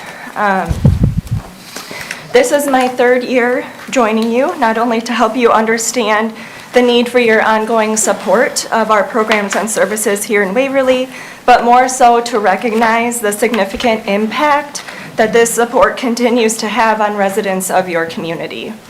NEICAC staff was very nice and made sure I understood everything she was doing with each step she was doing. She also helped me with the needs of groceries, and for that I am grateful. NEICAC staff will go above and beyond to help someone as best as she can or get you the information you need on who to contact if she doesn't help or can't help or doesn't know. Thank you for all you do to make each person feel important and that they are worth something. I never thought I would be on this side of the table again in my lifetime, but I am proof no one knows what life is going to hand them. Very non-judgmental environment. I was initially referred for Head Start. That turned into a LIHEAP appointment, and I was also able to shop at the food bank today. NEICAC staff helped me understand how the assistance works, gave me a timeline for the next time to apply, and also pointed me in the right direction to apply for food stamps. These are just a few quotes collected through satisfaction surveys from customers who have received a service through our Waverly office at 117 West Bremer Avenue. This feedback solidifies the ways in which we carry out our values of respect, responsiveness, and compassion, and our ability to do so is in part a result of your financial contribution to our agency. Our mission is to advance community development and improve social and economic conditions for individuals and families with limited resources. We do this through quality family services, advocacy, education, and many partnerships. Federal funding is our largest share of revenue, with additional funding from state, local, and private sectors, thanks to supportive cities, counties, churches, individuals, and businesses. It's important to highlight the economic impact that our agency has in the communities we serve. It not only helps those living in your community, it provides business to local businesses, such as utilities, landlords, auto mechanics, hotels, grocers, and more. So you each have a packet in front of you. There's our agency story there. The next item is our agency RAC card. So this reviews all of the programs and services we offer. It has all of our office locations and contact information. I've also included the LIHEAP specific RAC card. It's LIHEAP season right now. That application period is open, so I wanted you to have that one as well. The next handout is a snapshot of services provided. When I talk about data and services, we're looking at our program year from October 1st to September 30th, the most recent one. This is all counties. I've also included Bremer County. And lastly, the one that we're going to focus the most on is specific to the city of Waverly. I know it's quite a stack of information. I encourage you, especially with the RAC cards, if you don't have a personal use for them, if you attend a church or if there's a community location that you want to hang it or post it to make awareness to those in the city, that would be great. So in our program year 2024, we served more than 10,500 individuals, $3.4 million. When we look at the dollar amounts on the data sheets, those are not reflective of the cost of providing services. That is solely the direct assistance dollars that are supporting those, that are going through those programs. When we talk about like service-focused programs, the FADS program, Head Start, our food pantry operations, those values are not reflected in those financial assistance amounts. So when we look at the city of Waverly and its residents, we served 801 separate individuals from more than 346 households with over $120,000 in direct assistance. Most of that is federal funds. They're going directly to the city or vendors that are connected to city residents. We also employ 1 staff from Waverly and 3 from Bremer County currently. So looking at that specific, those program information, if we look at LIHEAP, that's financial assistance for a portion of the home heating costs in the winter season. And 223 households from the city of Waverly were served with that, over $95,000. If you go down to crisis assistance, 60 households served, over $25,000. That can include financial assistance for utility disconnects, past due rent or eviction notices, car repairs, prescriptions. A lot of that is supported through United Way and Community Foundation grants that we write as well.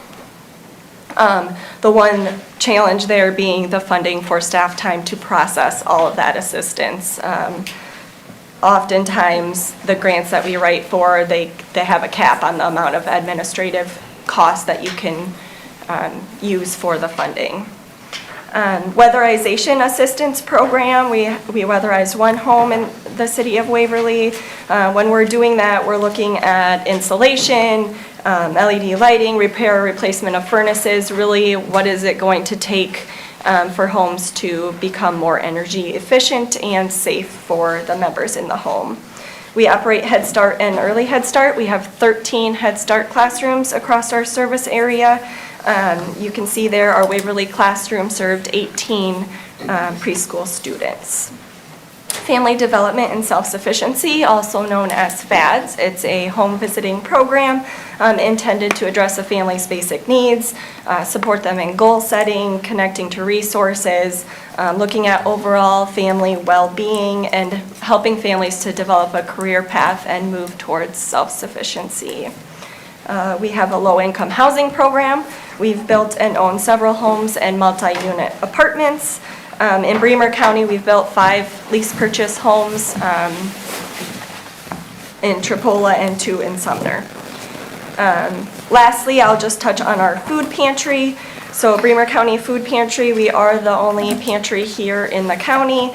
242 households served, 582 individuals. That is unduplicated. Households can visit the pantry once a month, and a total of over 51,000 pounds of food provided to City of Waverly residents in that program year. So we truly appreciate the financial contribution this year. We are again asking for that $10,394. I understand budgets continue to be a challenge, as they are for us. For much of our program year 2024, we did operate with 1 part-time and 1 full-time family service specialist. As a result of continued declining allocations from our CSBG contract and increased expenses of doing business, one of our specialists left in November of '24, and we transitioned back to 1 full-time specialist.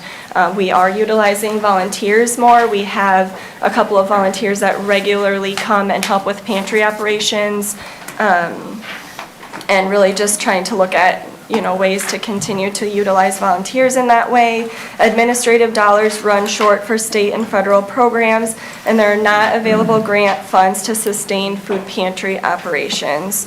In our 2024 program year, we spent nearly $20,000 on food alone for the pantry. So we do receive a lot of donations, but it's not enough to meet the needs of the residents here in the city. I wanted to touch on prior conversations related to the city's policy for funding of outside agencies. Lastly, our bylaws do outline the required makeup of our board structure, and I know we've talked previously about having someone sit on the board. CSBG and Head Start regulations really drive what the board structure has to look like, and it's currently made up of 3 members of each county. The structure of the members is a public official, which is designated to be someone from the County Board of Supervisors. So we have someone from the County Board of Supervisors on the board, and then 1 representative from low income and 1 representative from the private sector. So at this time, we don't have the ability necessarily to have a city council member sitting on the board. But if there was a vacancy in that low-income or private representative, we could potentially, look at if someone here would fit for that position down the road. And, in the meantime, we would gladly look at making other arrangements to ensure we can get you the information you need. If that would be, regular one-on-one meetings or sharing of information, sending data, whatever that would look like, so that you felt like you had the information and the knowledge. Our agenda items, board minutes, all of that is posted and available on our website as well, so that can be reviewed at any time. I hope that you would consider this an important investment for the residents in the city of Waverly, and thank you so much for your ongoing support. Does Thank you. anyone have any questions? I'll give you 2 compliments and a challenge. Got it. So, working with United Way, Yep, we now have the Waverly Can position, yep, which is extremely beneficial. it sure is. In the social service agencies, the churches and everybody can have there's one contact person. So rather than someone going to 4 churches and 2 agencies, they can just deal with one person who's especially well-trained in everything. Yeah. I think that's a brilliant program, and folks tell me it's working very, very well. So that's great. Yep. I understand that the local food shelf has gone from a, here's a package of food, take it or leave it, to a, what do you need, what do you want, more of a grocery store kind of Yeah. approach. I've run a food shelf earlier in life, and that is way more efficient and effective. Yeah. And so I congratulate you on that. Thank you. Transition. That's really well done. I would like to challenge you to look at that building that the food shelf is in and admit with me that it's embarrassing. Yeah. And we need Oh, to find yes. something better. And if city can ever help you find something better, that would be great. But a better facility, especially a one-stop, in my opinion, would be Yes. super beneficial to the community. Yeah, yep, I absolutely agree with you. And I think I talked a little bit last year, I was gonna try to avoid bringing that to you again, but yes, you are right. We continue to look at space. We actually, our Head Start classrooms, I don't know if anyone's familiar with where those were, out on Horton. We have moved in with the school district, and so that building is currently vacant. There's a lot of loops to jump through because it's owned by Head Start. Our agency owns it, but Head Start funds paid for it. So we are working through the process to see if we could potentially transition that over. Location-wise, maybe not the greatest. There might be some other barriers we have to work through as far as, maybe working out a volunteer plan to help with some food deliveries if people can't get there. But space-wise, it would be a lot better fit. It's just we're slowly moving through that process to transition from, or see if it's feasible for us to get it from Head Start over to just our organization, purchasing it essentially from Head Start. We also I recently attended a meeting out at the old Bremwood campus, and that was really just a kind of thought, a lot of nonprofit agencies looking at the possibility and the desire to all be co-located in one space and what that might look like. So I assure you, we are actively ongoing looking for different space. It's just with the budgets the way they are, anything that we have thought might be has not been able to come to fruition yet. So yes, if there's anything that comes up that you think could be a potential good fit for us, please, you know how to reach me or Tricia, our CEO, so. Yeah, you should meet Connie right behind you. She's the one who knows everything about everything. Yes, we have been in touch. I suppose Yeah. I can't keep my mouth shut when you talk about the need for a new food bank location.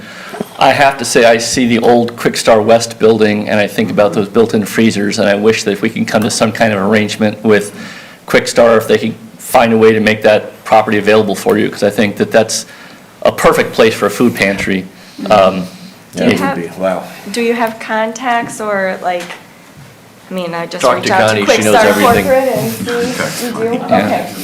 Okay, perfect, yes, we'll be in touch. The so- conflict we're having, I'm required by council policy to appoint a member to their board. Their board is legislated to not help that. So we're trying to find some way we can all be compliant with all of our policies. So we're working on that, so we'll get there. Find some way to attend as a non-board member or some sort of regular communication thing that would get us towards compliance. We do have, I mean, our meetings are public, there's a virtual link for access that lives There on you our are. website for those. Okay. So, Yeah, I mean, I wish we could give you 10 times what we give you. I mean, I refer people there a lot, and I just had a patient who's going to be part of the FADS program, and I think it is an economic development issue, so I'm glad, you know, you mentioned talking to Connie, but I was at a conference last week at Mayo Clinic about integrating behavioral health into primary care settings, and one of the slides just struck me that 50% of the determinant of your health has to do with things like housing, food security, all of those things that we don't think of traditionally as being health. 5 times what your genetic profile determines your health to be. And so I think, you know, this is such a good investment. And so I agree. I think, I hadn't thought about that. The Quick Star building would be perfect. I drive by it all the time. Yeah, I know, me too. But no, thank you for what you do. thank you very much for your time. I assume that one of the things that we're looking at possibly doing is changing the ordinance, because we amended the ordinance and maybe it says now it has to be a voting member, but we maybe could change it since it's a voting or ex officio member. Would there be an issue with having a non-voting but a ex officio member being able to be president of your board? I think I would have to, I mean, I have to talk with our CEO. It's just like the bylaws outline the Right. specific, so like we'd have to change our bylaws. Just because there isn't that type of even member exists in our board structure currently. If you could even phrase it like a liaison. Yeah. Yeah, Right. or observer, Yeah, maybe, or something something like like that. that, not We an could change official our- position. Because your board meetings are open to the public anyway, are they not? Yes, Yeah. yeah. So maybe observer or something like that. It's really more of a Yeah. watchdog Something, type. something that would make Yeah. the state auditor happy. Yeah. We can make this work and keep Rob from, visiting Yeah, us. from our door. Yeah. And I agree, that position there at with the Quick Star would be great. If there's something that we can do to help facilitate that, I would think that would be something we would want to take a look at. I think that'd be a great PR move for Quick Star, Yeah. wouldn't it? You know? Yeah, you know, they're looking at their bottom line too, though. I know, but you never know. Yeah. Any other questions for these good folks over at Community Action? Thank you so much. Thank you. What else we got? Oh, yeah. Seniors. The group to which I aspire to belong soon. Seniors, speaking on behalf of seniors. Thank you for having me. I'm Cindy Campbell, and I'm the chair of the Senior Center, Senior Citizens Group Waverly, also doing business as Waverly Senior Center. We depend heavily on the support of the city, but let me just give you a rundown of what's been happening here. It's been another busy and productive year for the Waverly Senior Center. Programming and activities have taken the front seat this year. And the improvements are to the facility and its amenities are ongoing to meet the growth and the programming and events for the senior community. We had our first holiday bake sale in December of '23. We have just done our second one, and this was really driven by the staff who donated their time and actually their kitchen facilities at home to create the baked goods. For the one for '03, the funds paid for the new diamond cut flooring in the walk-in cooler as we continue to make sure we're meeting all of the health standards. There was a Sadie Hawkins luncheon that was served on February 29th with 31 that were in attendance. And then to improve the benefits of our Comfort Food Friday, which is a weekly meal, which has a suggestion of a donation, free will donation of $6, but it is open to everyone. We have added speaker programs to connect the seniors to the community and to health, safety, and wellness education. Local retailers have had the opportunity to highlight their businesses, goods, and services. Area professionals have shared information to keep seniors in the know and up to date on personal safety and important matters in the world that change quickly. The numbers for this event have skyrocketed from 10 or less to an attendance of more than 25 per week. So a great meal, social time, and education all rolled into one. We've stretched out our wings, and we've tried some new activities. There have been high teas. Both of those, there was 2 of them this year, were private events, but well-attended in a memorable setting, and were great dry runs for now what will be a high tea that is sponsored by the Senior Center and is on the 2025 calendar. I think it's set for March. There's already been some reservations that have been made for that. It's a very special event. We've revved up the Waverly, for the Waverly car cruises in August and September. Our slogan was hot dogs for hot rods. Serving hot dogs, chips, root beer, and cookies, and both were very well attended. The parking lot and the front yard were full of people having a great time with the geezers. So it was a lot of fun, and we noticed a big pickup, and we're going to be doing that again this next year. September 22nd, we had a parking lot music event planned with music by the Nitpickers. However, it was canceled due to predicted rain, which there hadn't been any rain, and there still was no rain, so we missed that opportunity, but we're going to try it again in 2025 with a rain venue in place. October 10th was our first public open house to invite people to come in and see our facility and what we are all about. While the attendance was low, it was productive, and we're seeing some of the new faces at our events and activities. On October 24th, the Senior Center participated for the first time in the Trick or Treat Night on Bremer Avenue. They are members of the Waverly Chamber of Commerce. We offered our spacious parking lot as a starting place for the East Side community and handed out bubbles. It was delightful. We handed out, I think it was 99 bottles of bubbles, and we plan to do it again this next year with perhaps a little bit more. Everybody dressed up in costume. It was fun. It was great because in the parking lot, cars would pile in. Out of the van would be a bunch of kids and parents, and they'd dress in the parking lot and get their gear on and then head on downtown. On December 12th, the Senior Center hosted Christmas Dinner on Main, which was in conjunction with Christmas Greetings on Main. It was a 4-course meal featuring 11 different festive table settings from local collections. There was live entertainment by Terry Meyer on the piano, and the program that talked about the dishes and their history was given by Diane Free State.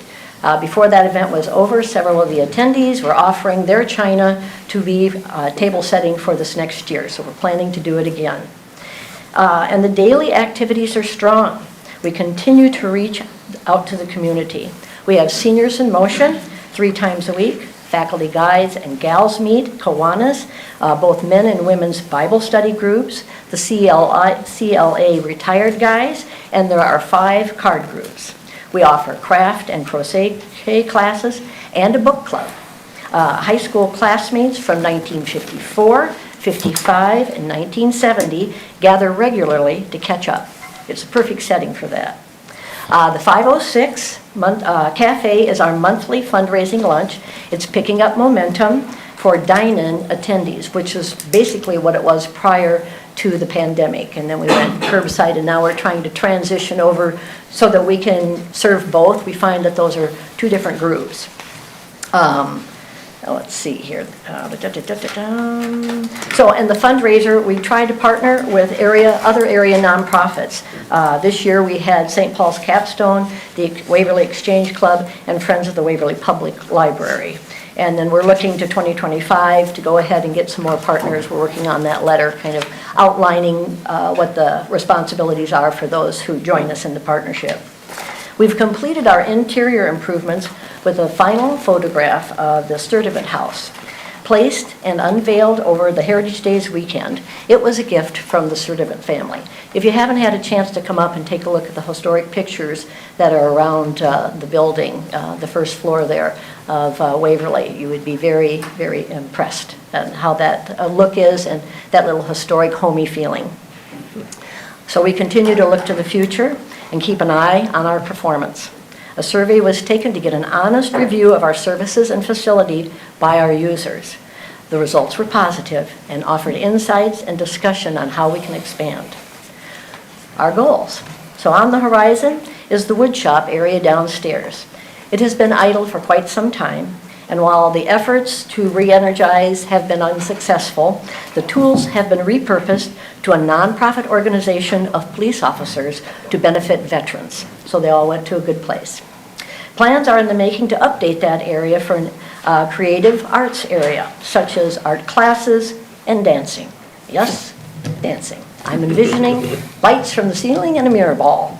Plus, it'll be suitable for meetings with Wi-Fi access, a flat screen TV, or for video and PowerPoint presentations.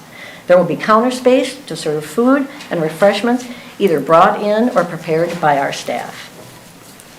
Waverly Senior Center is all about enhancing the quality of life for seniors. We want the surroundings, the activities, and the staff to radiate the value we see in all seniors, not only those we serve now, but future seniors, what we like to refer to as junior seniors.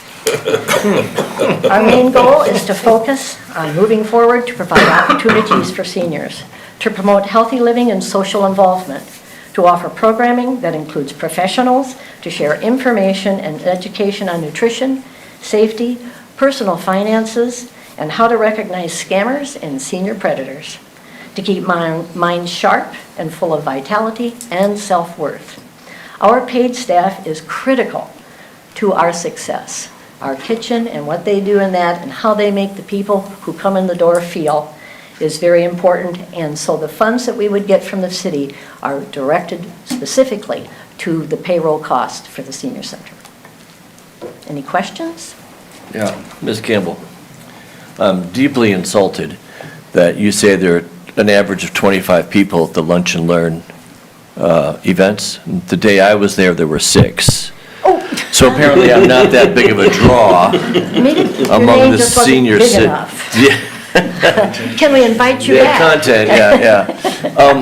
I'm leaning heavily on the Commission on Human Equity and Inclusion to deal with what is a real serious problem in American culture generally, but I believe even here in Waverly, of loneliness. Mm-hmm. And I think that your work is vital to fighting the scourge of loneliness among our senior and junior senior citizens. So I thank you for that. That's our goal, and you can feel it when you come in there. Yeah. There is a feeling of belonging, and that the senior center belongs to the people who attend that. Yeah, that's excellent. Thank you. Council, any comments? Questions? Is the ask for 10,000?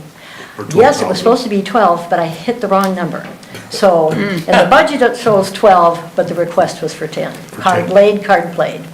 Okay. Any other questions? Thanks for listening. Thank you, Cindy. Chamber of Commerce. Chelsea, you out there?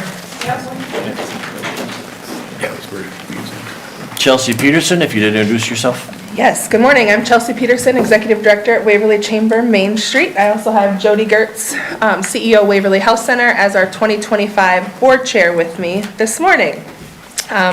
Thank you very much for the opportunity to be here and your continued support of our organization. We certainly couldn't do what we do without you and Julie as a liaison, and then James and Connie as well, in the relationships that we are building and working together to champion Waverly. So thank you for that. As a chamber member, a request of $10,000 chamber member, showing the city's commitment to Waverly businesses, and the work that our organization does in providing opportunities of networking, professional development, and advocacy for our community businesses. So that is my ask as a chamber member. And then as a Main Street community, we have the opportunity to offer our our Main Street businesses additional funding and opportunities through the state of Iowa due to our designation. We currently have an empty restaurant that has been completely gutted, and they have been able to take advantage of design work through the Iowa Economic Development to see what could a restaurant, a different sort of restaurant, look like in that space.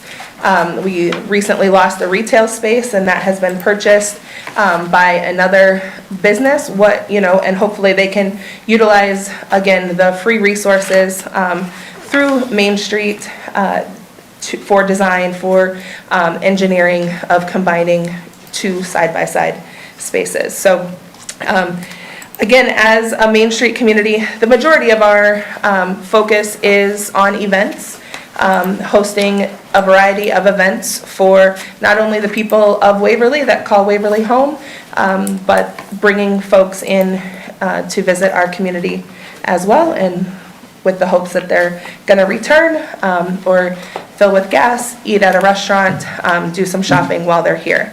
As a chamber, we have 254 members in 2024. That number continues to grow, and I would expect in 2025 it would continue, or that would be our goal, and the work that we do each and every day to see that grow. So I guess as a request of $35,000 in total, $25,000 for the Main Street, $10,000 for the chamber. Just continuing that collaboration between the chamber and the city, championing our businesses when we all can collaborate. Collaboration wins amongst everything. So, any questions? Council, you got I guess nothing? I would just comment that I really appreciate the efforts of the chamber and creative thinking and tenacity and all of those other things that you've had to draw on, especially in the last few months. And I think the chamber's done a really good job. Thank you. Particularly, you got thrown into the deep end just starting in September, and a lot of public emotions about things surrounding our business community, particularly with the bridge closure. And I think you guys have done a great job at really stepping things up in a short period of time and being creative. I appreciate that. Thank you. Absolutely. There's so many events and contests and stuff. It's very impressive. Yeah. Thank you. Yeah, and I've heard really good feedback from individual business owners about, you paying them a visit and listening mainly, right? Especially when you first started. And so I think that personal touch has really been appreciated. Thank you. I know you've been really, really busy, but you haven't visited me yet. You're welcome to do that anytime when you get a free moment. She's Thank you. visiting right now, Rod. Yeah. Right here. But I can tell you, if you visit, you get free coffee over at Rod's Place, so. Okay. Yeah, just stay away Thank from my Mountain Dew. Yeah. No worries. I would echo what Ann said. I've heard nothing but positive things since you've taken over. Thanks. I just have a paperwork question. Which Where- section is their where are request? we? It's under hotel motel tax. Oh, They have Jeff, sorry. tax relief, so it would be under your So under TIF, TIF, special special revenue revenue funds. funds. special revenues. The next Okay, section. thank you. Yep, sorry, I should have said that out front. No worries. Any other comments or questions, council? Thank you Chelsea, very much. thank you for your presentation and everything that you're doing. What do we got left? Oh, my faith. Human equity and inclusion and all of that. Come on up. Please introduce yourself and give the correct name of your commission. Sure. And here we go. All right, good morning. My name's morning. Andy Hansen, Chairperson for the Human Equity and Diversity Commission. Thank you very much for the opportunity to be here. Spoiler alert, I am also presenting to you in 2 days, so I'm going to try to kind of be a little bit concise here and just offer an opportunity to answer questions. I think we can all acknowledge that DEI is a hot topic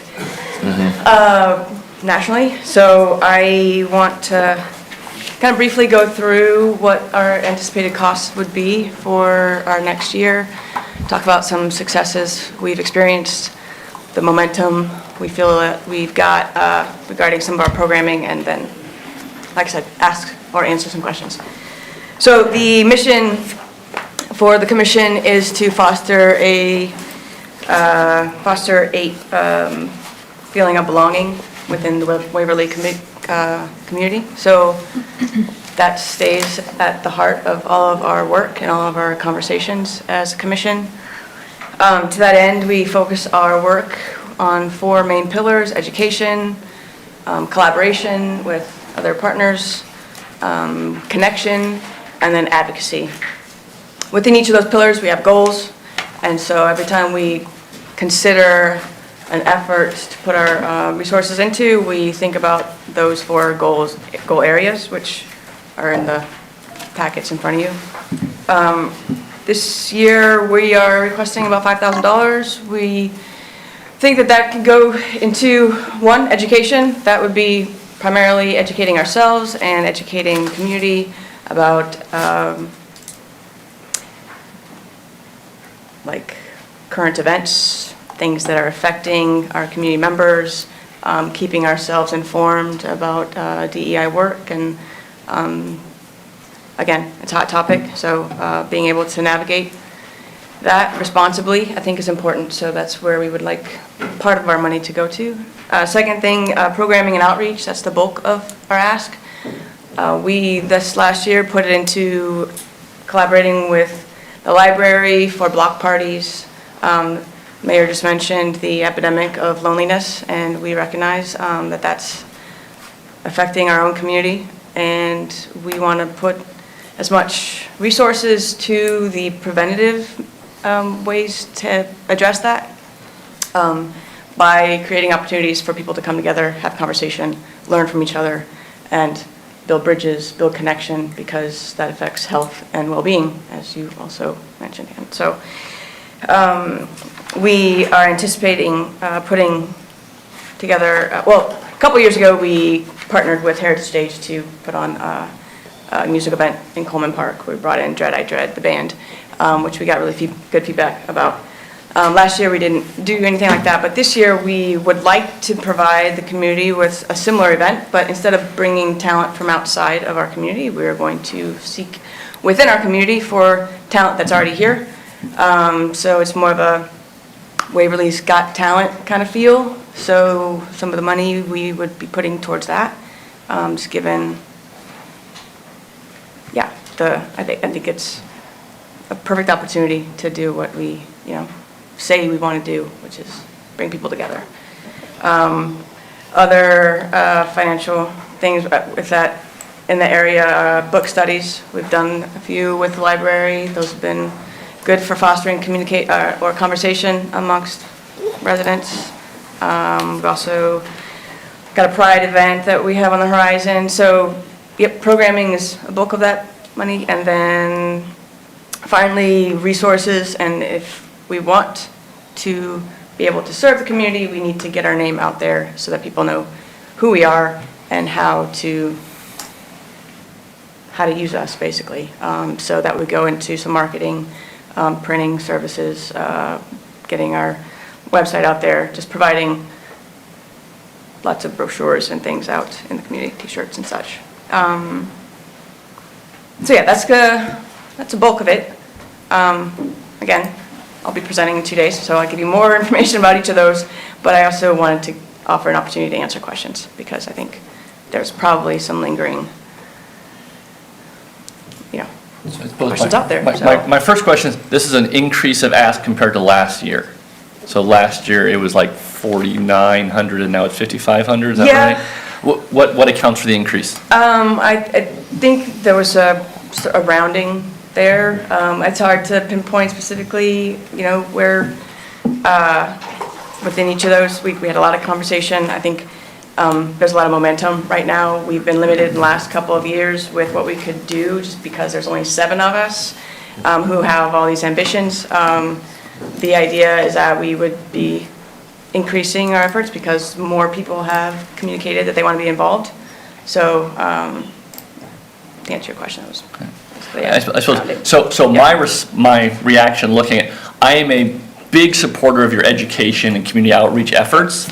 I'm not as big a fan of like promotional stuff. Maybe that's just me, I don't like extra crap in my house. So when I see, the key change in the magnets, that kind of swag. It makes me concerned that we're spending money for Fair. things that then get thrown away. So that's my biggest red flag when I'm looking at your budget. But I definitely want to support all the things you're doing in terms of outreach, the work with the Heritage Days, the jam. I mean, all those things look really, really exciting to me. So. Okay. Noted. Thank you. I had the pleasure of attending not all, but almost all of the block parties. And, they were fun. It was a great time. But I was very pleased to see people introduce themselves to their neighbors. They hadn't met before. And, I don't have to give a long talk about how important it is that we know of the people who live around us and how that increases your overall happiness and decreases loneliness. And I'm very thankful for your work on combating loneliness in our community. I'd like to address that for a second. So to that end, I think Jen shared and other commission members have shared our initiative with the Social Loneliness and Isolation Project that we're trying to get underway. One of the things, as we were talking about budget, talking about impact, talking about the loaded nature of the terms DEI, I don't think anyone wants to waste money. I think we all take that very seriously. So one of our goals in the next year or two is to be able to collect data to see if we actually are having an impact. We have anecdotal data from people that we've interacted with, to marry your point, but we also feel strongly about being able to be 100% behind our work by showing that it's effective. So part of what we're doing to have those community talks is to get people who might not feel safe enough to attend a meeting or something, give them an opportunity to share, so we can get an idea of what the baseline is and then measure whether or not over the years we're actually changing the way people feel as they're a member of this community. So just know that that's part of our aim, is to be able to be legitimate and be able to say, yep, we are effective in this work. So, Andy, has there been a community needs assessment or any sort of baseline measure of that? I know the hospital's doing a community needs assessment, requesting people fill out that survey. Okay, and I didn't know if you have a baseline on how people are feeling, because that might be helpful to do first before you look at outcomes. I mean, I agree with you. I think it'll be helpful. It's good for any commission to figure out if they're doing something meaningful in the community, right? So I'd encourage you to maybe start with a baseline. Yes, and if anyone, so the other issue is, we've got 7 of us who are really ambitious, who might not know exactly how to get that underway. So if you do have ideas we've considered surveys, how we can solicit information in such a way that would be fair and, reach everyone we're trying to reach. So hopefully these talks will give us some sort of a baseline, but also if others have more ideas, and that, Might be right now, helpful- so, It might be helpful to partner with Wartburg. yep. You sure, know, yeah. a project. Sometimes they Yeah. have done projects like for marketing and that sort of thing. It might be useful. Councilman Bergman, to your point, I think, I agree. Also, right now, the way that we are gathering information is through a QR code that takes you to a survey that gives you an opportunity to voice whatever concerns you might have. So we've brainstormed ways, how can we get that QR code out there so that people with their phones can just click on it versus flyers? But also, that's not always the most accessible for everybody, so trifolds is what we've been talking about. But yeah, I do hear your point, so I want to acknowledge that. Thank you. Yeah, I think this is more of a comment. I think it's important for us to acknowledge that you're right. There's a lot of loaded rhetoric that happens about DEI, and I think a lot of misunderstanding and about it. And I think it's important to remember that this commission was born out of a period of strife. The murder of George Floyd, we were in the midst of a pandemic. Well, there was things happening in town was our big response. Yeah, there were things happening in town, and so, you know, we're in another period like that. And I think that there's a lot of threat and anxiety felt by people of minority communities, or however you want to put it. And so I feel very strongly that I don't want to give in to any of that pressure. And I think the commission is attempting to do good work. We knew when we started this commissions take a while to gel. The membership takes a while to gel and for you to find your path. And so I think it's important that we continue to support you. I do agree, I don't want more crap in my house. And so I'm not a big fan of swag as part of our budget. But education, the programs you're talking about, I'm all for. Just to piggyback on Ann's comments, I find myself feeling as you're talking and with some of these questions that, and correct me if I'm putting words in your mouth that aren't accurate, but that really defining and clarifying what is the purpose of the commission, what are the objectives. I think, like you've said multiple times, DEI has become a loaded term. And I feel like there's a lot of public sentiment that once they hear DEI, they immediately jump to conclusions that are not necessarily accurate. And what I hear you talking about and demonstrating over the last several years is more so addressing that epidemic of loneliness that we've talked about as it affects all community members, but, you know, with particular attention to those who maybe have been marginalized. And I don't have an answer for that other than, I think, acknowledging that sort of the identity or the definition is really important and ongoing. Thank you. Yes, I think you're right. And in the face of anyone who's questioning, you know, DEI work, I would suggest just what does it mean for Waverly? What does it mean in this context right here? Because it's in multiple contexts means different things. So let's just take semantics out of it. What does the actual work look like?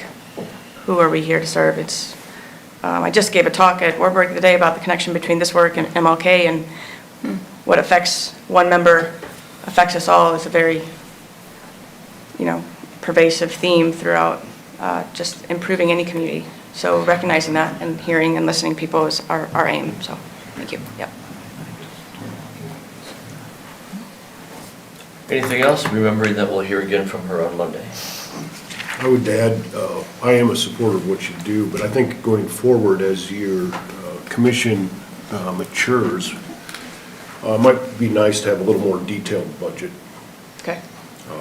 Instead of these Line. broad categories. Yep. I mean, we don't want to micromanage every dollar, but it's pretty broad. Right. Some of Okay. this. Yep. It would be nice to see a little more detail. Noted. Thank you.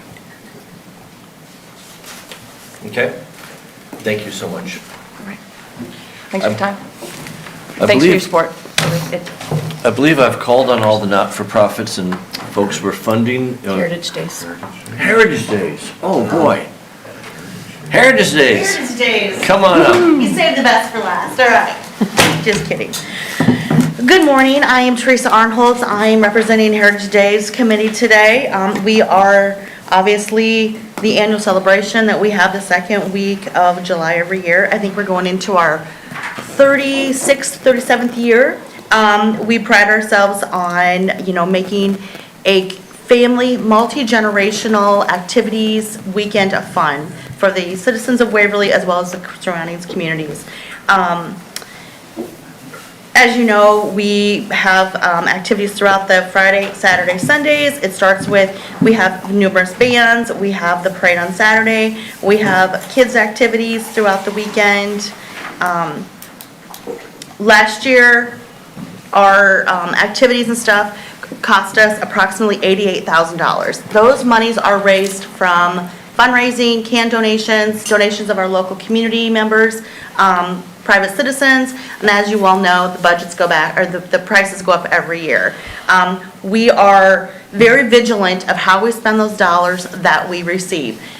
We're extremely grateful for the donations. We're extremely grateful to our volunteers. Obviously, this is a completely volunteer committee. We currently have 15 very, very involved, dedicated people to the committee. So I look for us to continue to bring that involvement to the community. Something that we're looking for the future is that we're looking to have a youth-ran subcommittee. So we want to bring the youth, we're thinking from like 14 years up. We want their ideas. We want to continue to grow Heritage Days. What are the things that you want to see? And that's one thing that we are also working on this year. This is our community's activity. We want to know what do people want to see. We're representing you, businesses, community members, people that make their donations financially, as well as their volunteer time. What do you want to see in the future? So this year we're really restructuring how we look at the future. Obviously with the changes of the fairground coming up, we don't know what our facilities logistics are going to look like in the years coming. So we really want to define how do we want to grow as a committee? How do we want to make Heritage Days even bigger every year?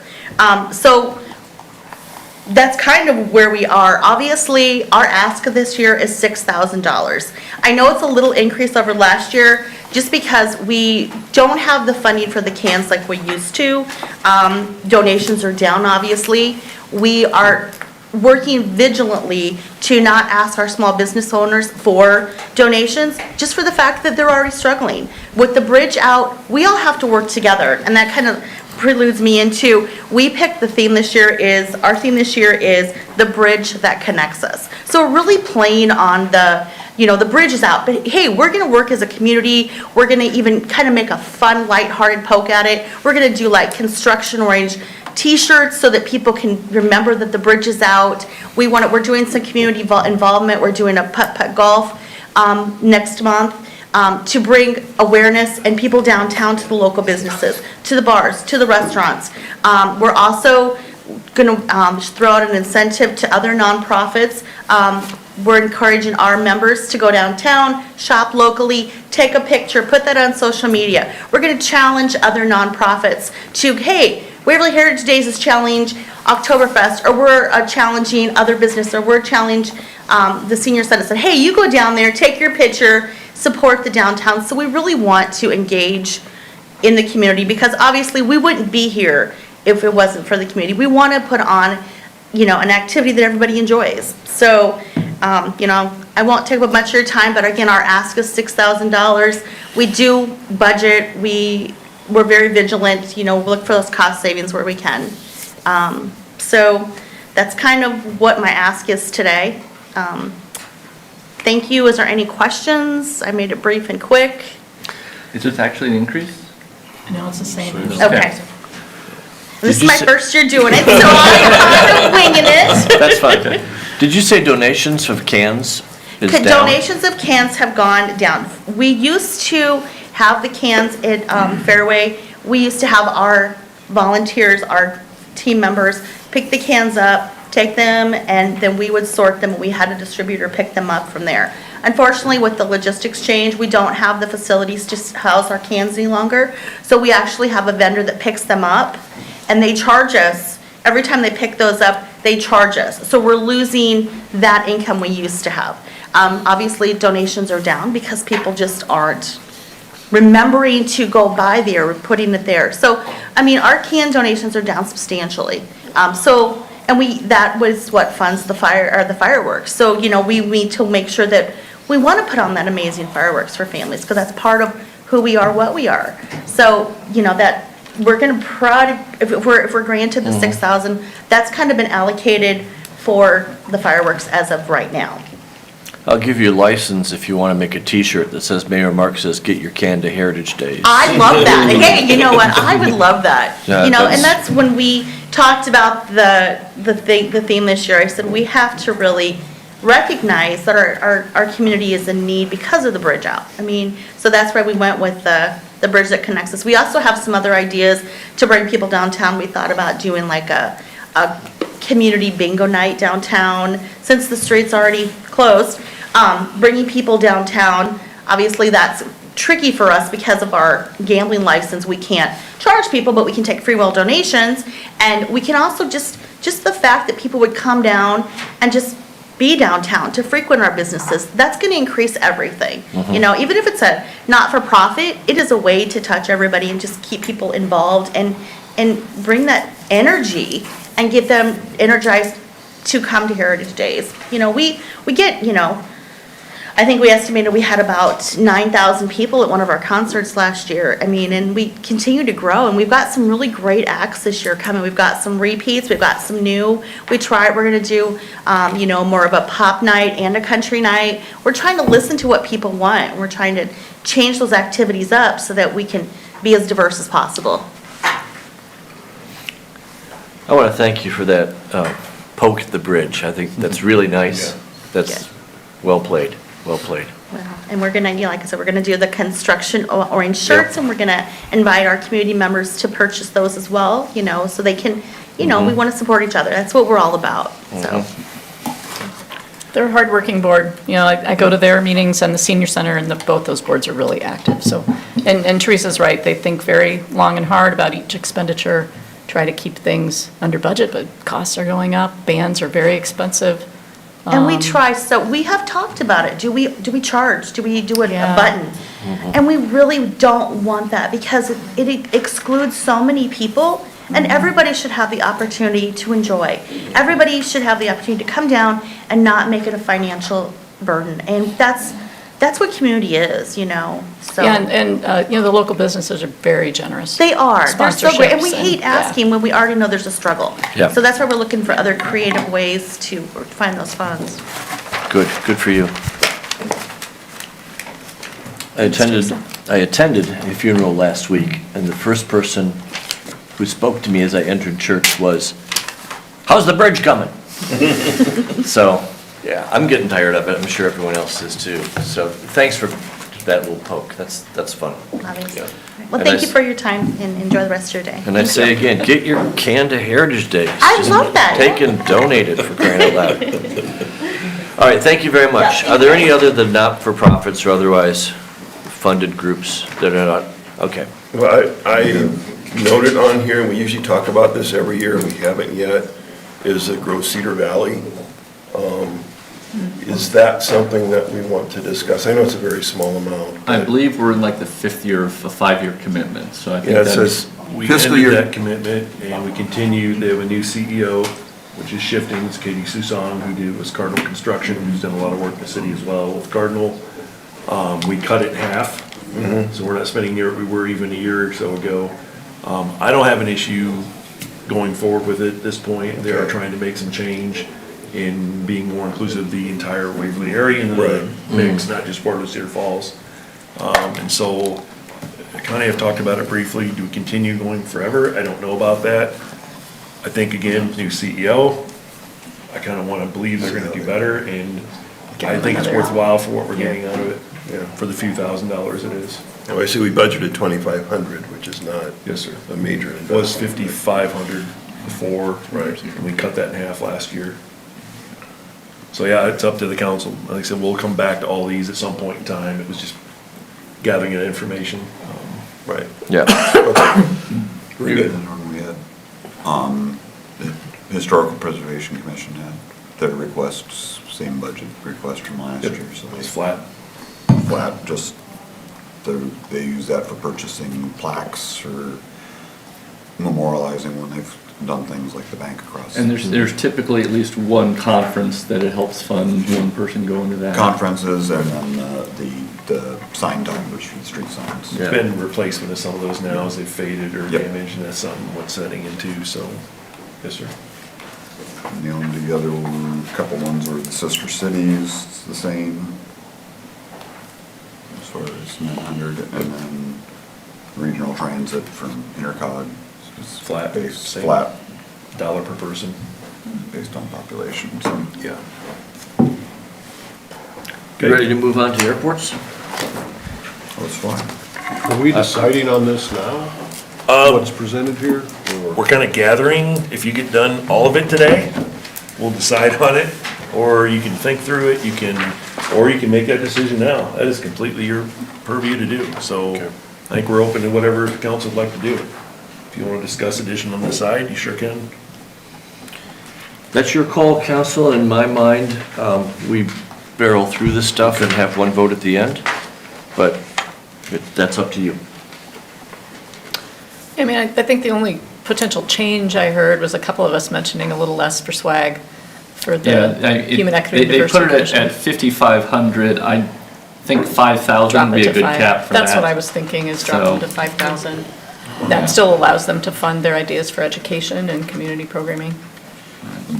That's the only change I'd That's the suggest, only yeah. change I would recommend of the requests we just heard from. Then the only other thought looking at that is the senior center. That's what I thought They, too. they went up to To 12 bump them to last year 12. and then back down. Put them back up to 12. They were Yeah. at 10 She said it Yeah. was a typo. They were Yeah. at 10 2 years ago, they went up to 12 Right. last year and then back to 10 this year, so it's a matter of. I would agree with that. I would agree with that statement, yeah.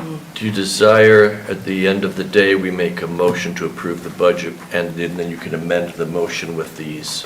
There's no motion on it today No. for that.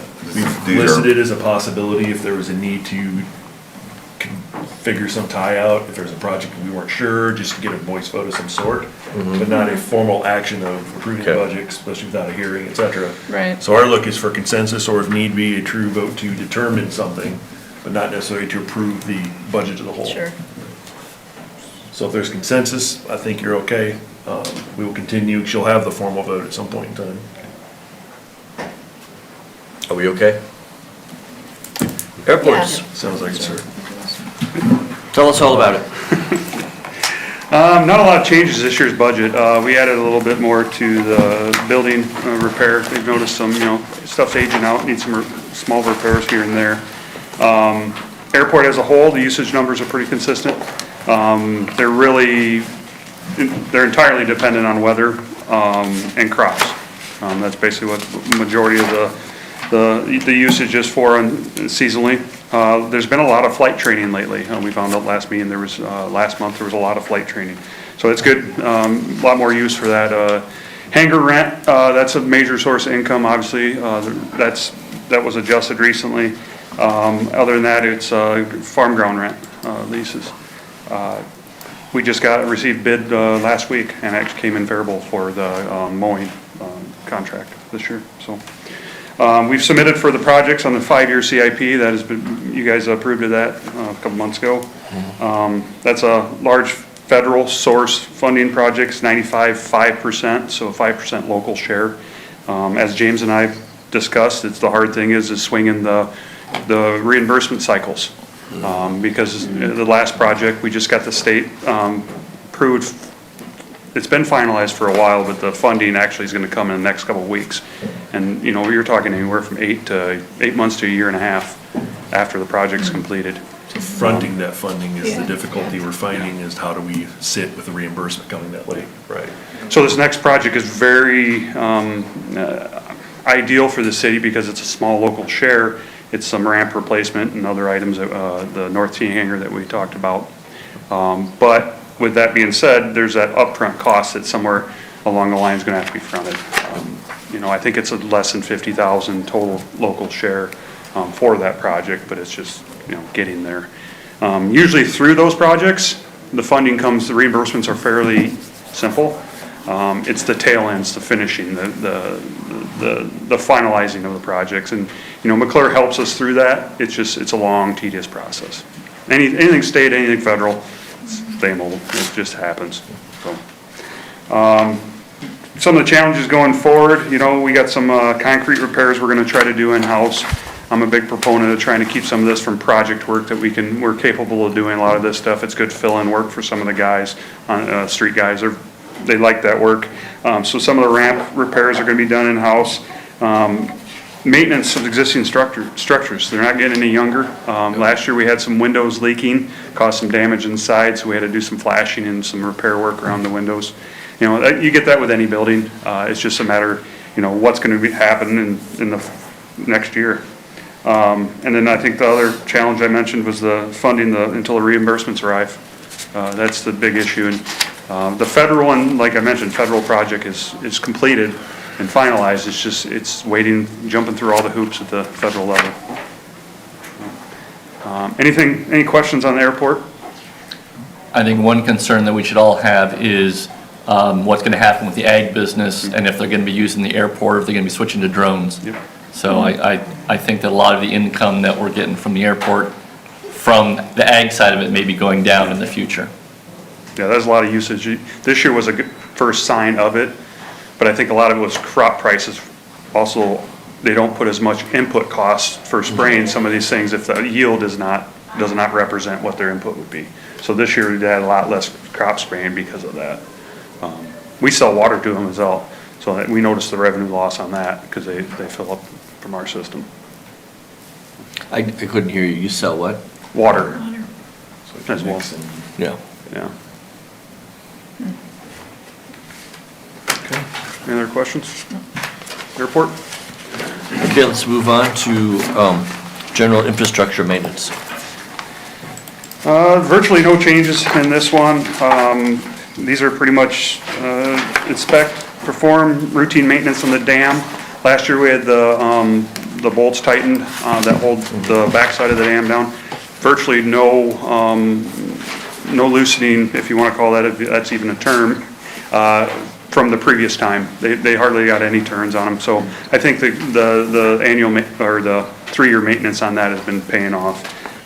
Some of the other issues out there, I don't know, it's hard to tell now since we're not driving across it, but we've got that seam fixed on the dam to where that water's not leaking through the panels. That caused, that would happen shortly after it was installed where the abutment froze and the dam tried to go down because we had a sensor failure years ago. So we finally got that replaced when the divers were here. Actually, they came in and repaired that for us. Trail bridges inspections, that's ongoing. We've been bumped those up every 2 years. We have one coming up, it was just approved recently. River gauge, that's a number that they send us midstream, so we kind of guess at it. So last year's number is what we put in for this year's number until they send us the new paperwork. I know they've been doing a lot of maintenance on it, so it is worthwhile. They were out there last week one day as well. So, and then street lighting entrance signs, that reflects what the pass-through basically for Waverly Utilities. Any questions, council? You ready to move on? Public Works Administration. You can see there's the organizational chart of all the departments. Only one recent change that's not on this. We added a 32.5-hour office coordinator at Public Services. We're getting a lot of more pressure on some of the departments. One is water. Takes a lot of time. Now with the lead service lines and other things, PFAs, all the regulatory stuff we're seeing, it's just, there's a lot more hours going in each one of these departments. We're averaging probably 10 service requests a day. Doesn't sound like a lot, but you're over 2,000 service requests in a year. A lot of traffic through that building now. We had all departments under one roof pretty much now, except for WPC. Everything's working pretty well. So I think a lot of it, the projects administration is going well. I think we've got a good blend of what we can do in-house, what we can hire consultants for. I work directly with Bolton and Mink a lot. They've become a very good ally, and I trust their opinions. They've become really good resource to have for everyone for the city. I think their large reach is what I've come to expect. That's really good from them. Any project from a road or sewer to, we talked about river stuff, flood mitigation, a couple other items like that, so. Other than that. If I can interrupt, the Yeah. position that we filled was internal. We Okay. shuffled from one department to another. It was not an ad. We were flat. So Was that Lisa? Who's on this? Was it Lisa's position that was added or totally another No, position? it was transferred as Kylie, is actually Oh, transferred. okay, gotcha. So that was not an addition, that was a reallocation. Right. So we're still flat overall. How's the lead pipe survey coming? Are you getting responses? Okay. It's in the back, but yeah, we've gotten some responses, we still got work to do. I think we're 1,000 short right now, but we started at a lot higher than that. Okay. Well, I have to What say. is the timing on that, if you would? I know it was due in October to some extent. How's that Yeah, progress? we submitted everything, and the problem, once you submit everything, they didn't tell you that for the ones you do not have any, you do not have the response from, that you have to physically send a letter out to each one of them and make contact with each individual. So we had almost 1,600 letters we had to mail out to residents in town because we did not have a response of what their service is, or it was the classification of their service as well. So if we knew it was PVC or plastic or copper, we didn't have to send one. It was tough. They failed to mention that. That was not defined for. Yeah, they're kind of, I think they're letting us know as they need to, on some of those things. We'll touch on that a little bit later. And what does Jenny do? I mean, I know she's busy, but what all does her job entail? Yeah, it's a lot.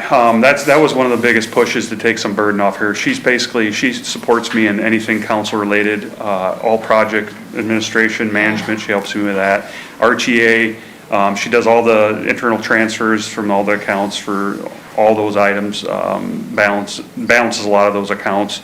A lot of that's allocated to multiple accounts, everything they do. Yeah. So it's not just, here you pay it, you pay it 7 different places. Yeah. She's really, she organizes and she tries to find the loop, not the loopholes, but the efficiencies that we need. And she tries to streamline our processes by merges and spreadsheets, and so we don't have to enter these things multiple times. It's automatically done in one entry. So she's really good at but this has already helped, adding Kylie out there, or switching Kylie out there. She's caught on well. Good. So. Any other questions? Ready to move on? Equipment services? Equipment services. All right, it's been mentioned a bunch of times already. We have over 300 pieces of equipment out there. We all know, I mean, a lot of, down from anything from a pump to a dump truck or a garbage truck. Ambulances, police cruisers, everything gets serviced out there. We have 2 full-time mechanics.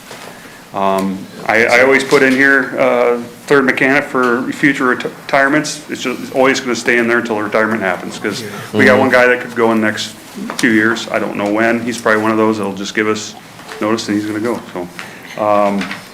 Some of the issues out there, we see, the costs. As you remember in previous presentations, I was chasing my tail trying to get the cost, the expected costs, what these parts cost to fix these vehicles, just general maintenance, filters, oil, all those items there.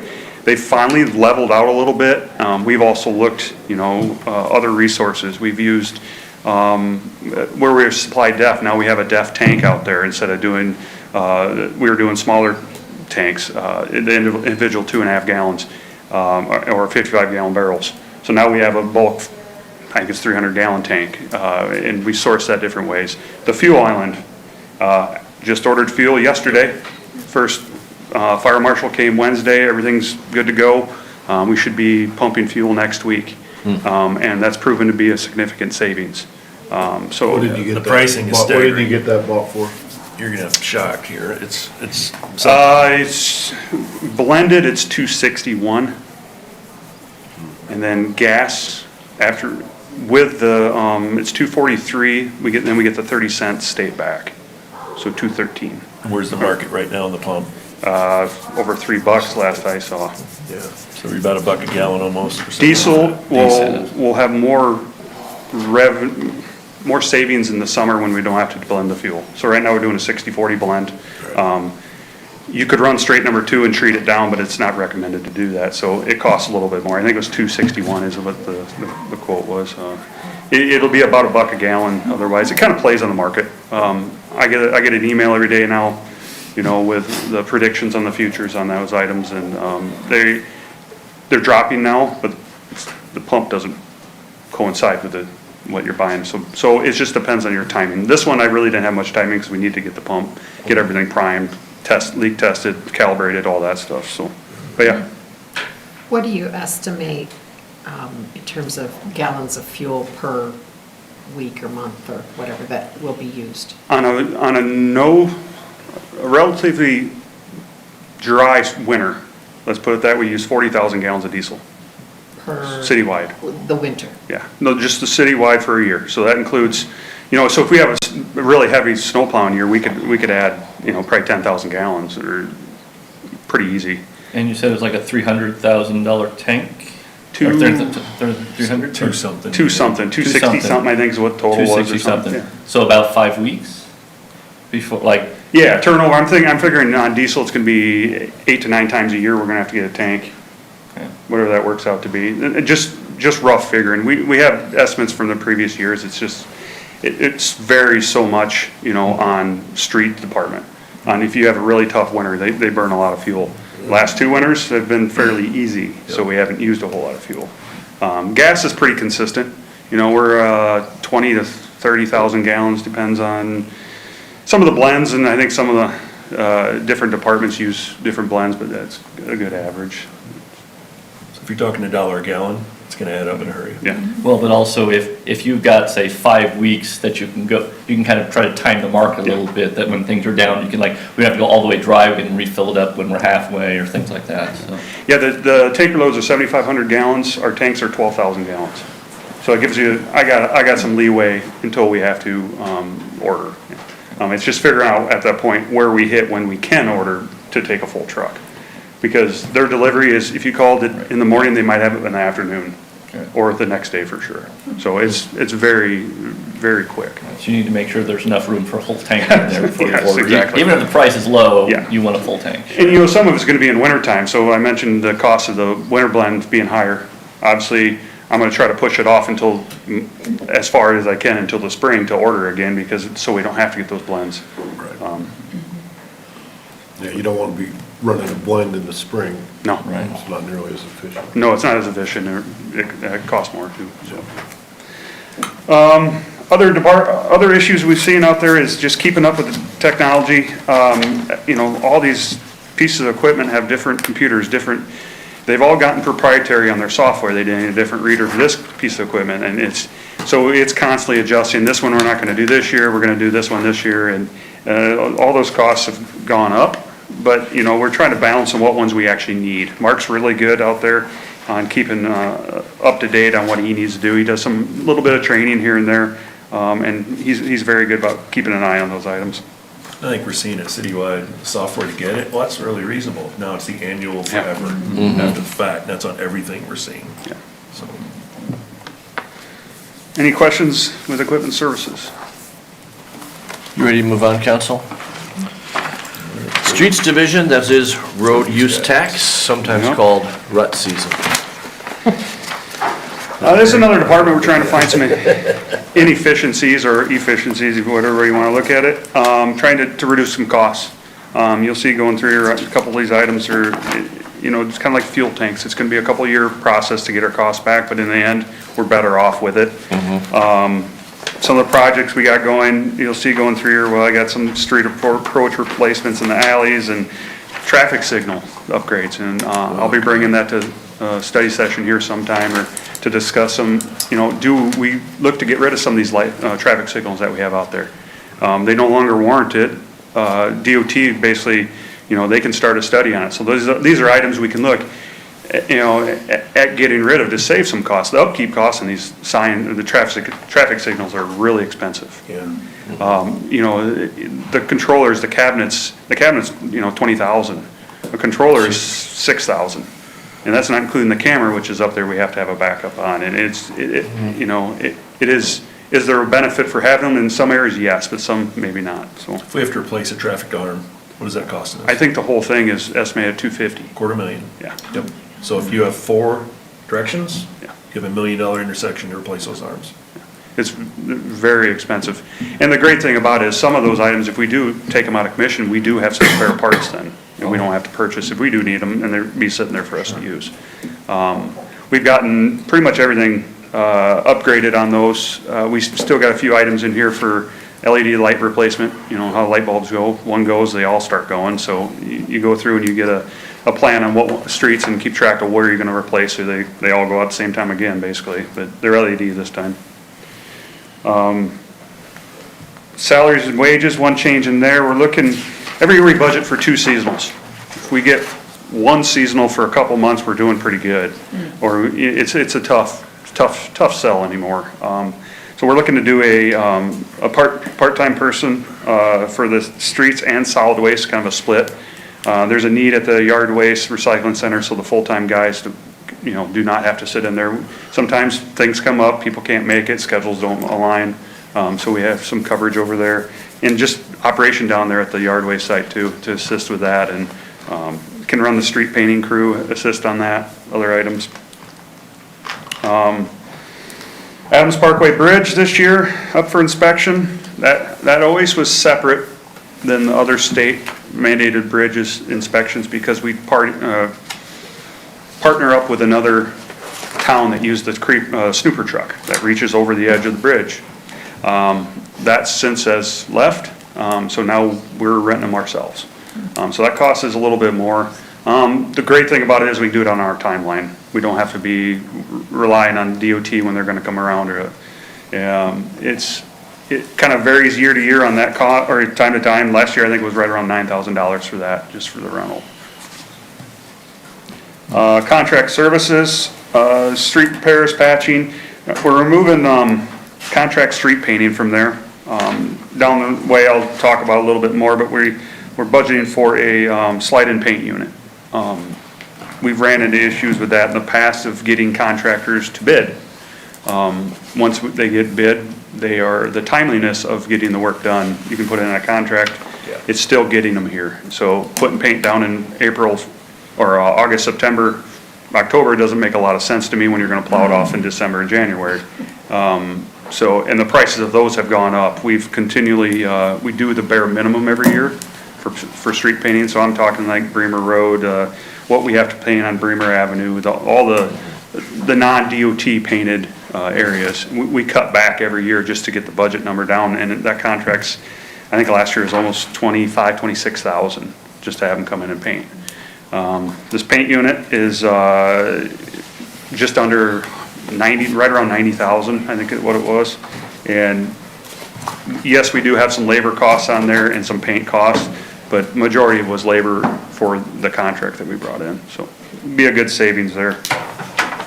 I just want to emphasize again that the DOT is responsible for striping Bremer Avenue, 4th Street, Highway 218, business going out past the sale barn. Actually, that's our jurisdiction now. That is? Yeah. Okay. Yeah. So you're basically looking at Bremer Avenue and 4th Street? Yeah, Bremer Avenue, 4th Street, they only do the center lanes, they do the outside lanes every other year, and they don't do that, they always say the bike lane, it's not the bike lane, it's the parking area, the buffer area. They don't do that second line in, so that's our responsibility. Okay. So it is, it's become more and more every year, it seems like we have to take on and do ourselves. Operating supplies, increased it a little bit just to cover the paint in-house. Salt, that's another one, large one that's in there. That's a moving target. Every year our contract, we contract through the DOT. They bid out for everyone. This year was a favorable number. We dropped our tonnage down. I think we're down to 600 and something ton this year versus previously we used to be at 1,000 ton because our salt shed's full. And everything's full right now. unless we get a really bad winter where we need to up it for the next year, we stay at that amount. Now, is that the cold storage building or is that somewhere else? Just salt building. It's out on public services. Okay. It's the same type of building. Capital equipment, this fund is a lot of capital equipment. We have a lot of pieces of equipment out there. This year, we're looking to replace a tandem axle dump truck. You know, I'll call it a dump truck, but it's a chassis of a truck. It's a hook lift. It actually, we have a V-box, a dump box. We haul containers from the refuse or the recycling site. Basically, our tandems are used for all our hauling. We gotta go get cold patch, we gotta go get anything from anywhere else. We don't run with single axles, we usually use tandems. We only have 2 of them. The last year, or this year, we just purchased or ordered one that should be here, I'm thinking March, for the one that we're having a lot of problems with, to be honest with you. But this one, the chassis and the frame and everything, we're seeing some issues. It's in salt brine all the time. Things are starting to age out on it. It doesn't have a lot of miles on it.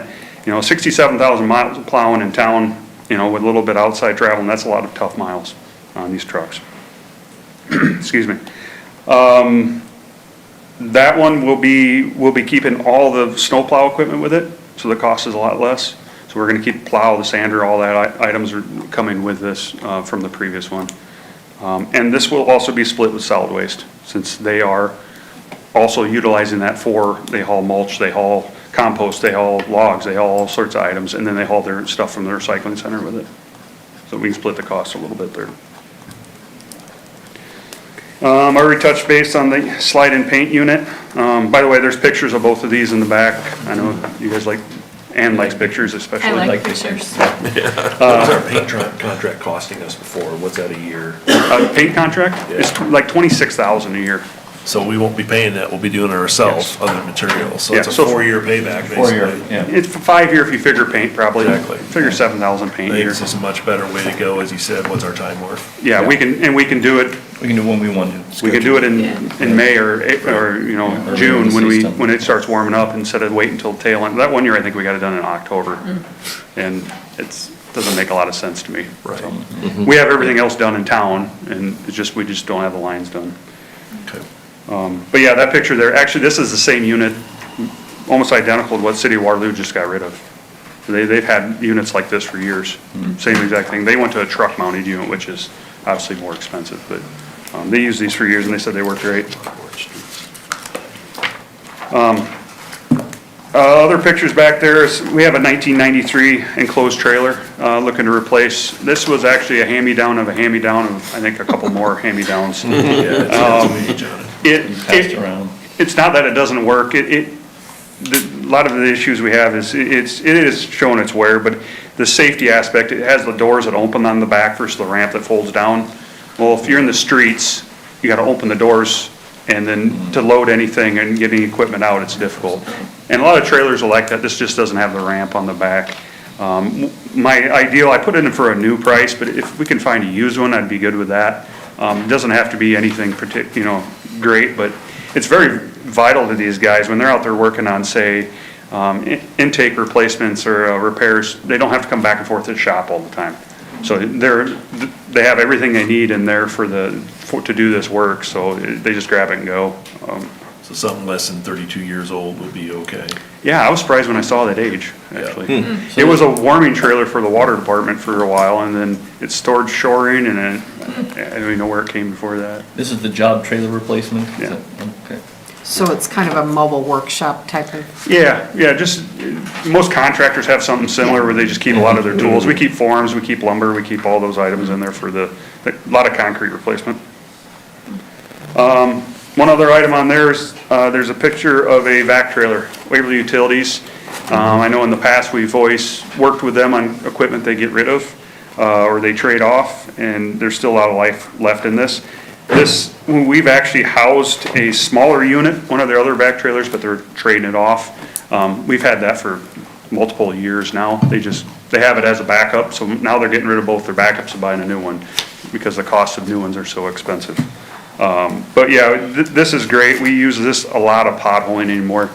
All that boring, all that stuff in alleys, you can't, it's very difficult to dig a hole. A lot of times these street signs, they're all put in just by pothole, and to find these utilities, they can set the bases right in the ground and don't have to worry about digging them up or causing any damage.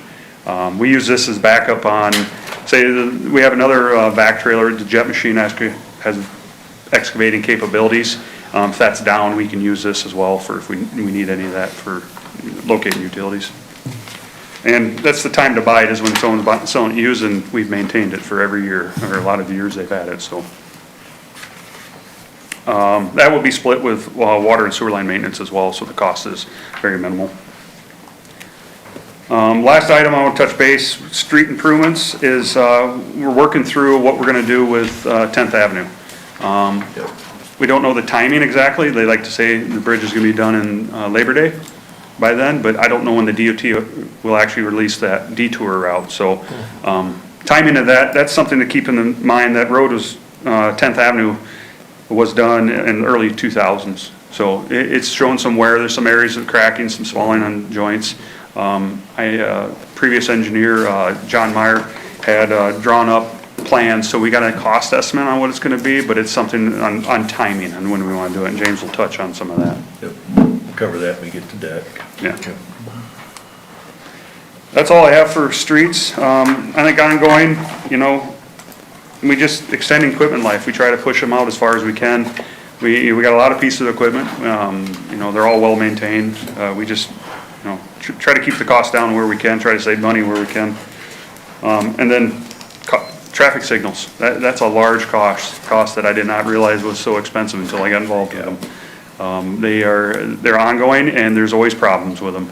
So that we thankfully thank Todd Tatro, because he's taken over. He went to training for it for us, and he services a lot of those for us. Otherwise, we'd have to, I don't know where we'd be right now. So. And when there's problems with the traffic signals, you hear it. Oh, yeah. Oh, yeah. And it's usually in multiple places. Yeah. Yeah. And it's never, between 7 and 3:30. Yeah. It seems like it's always before or after. They don't sell them on eBay, we've been watching, but those arms don't come up. They don't come up, okay. Nothing on sale out there, so $250,000 a piece. I've always said if you want to take the ones down on West Bramer Avenue at 2nd Street, I'd be in favor of that. East Creamer. East, thank you, east. Get rid of them by the library too.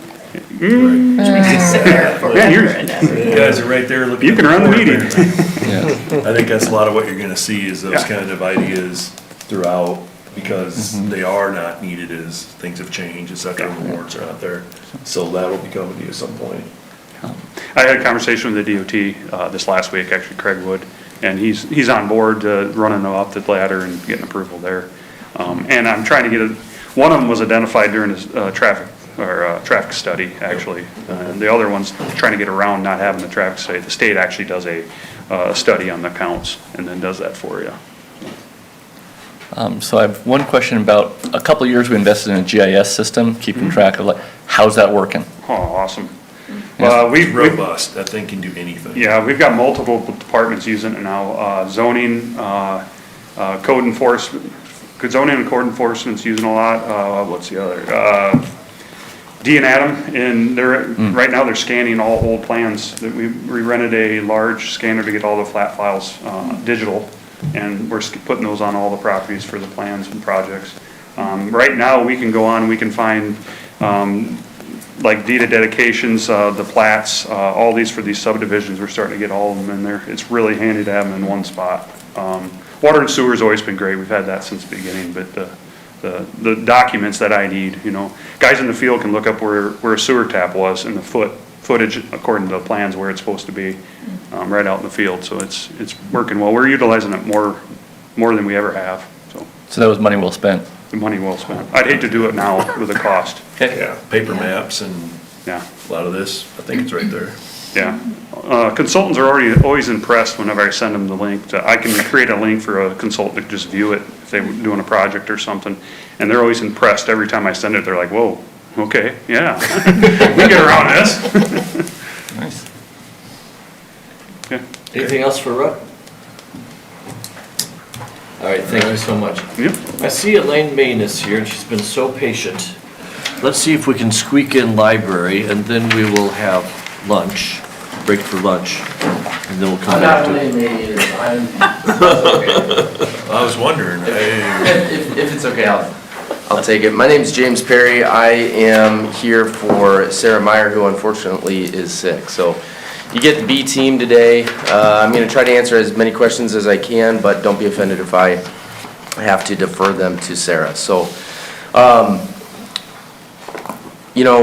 for the past couple of years, we feel like we've asked the city and the citizens for quite a bit. We've had a lot of stuff going on, and so the budget that we're presenting this fiscal year is really just a stop and catch our breath kind of budget. So there's not too much that's in here that's outside of the scope that you're typically seeing.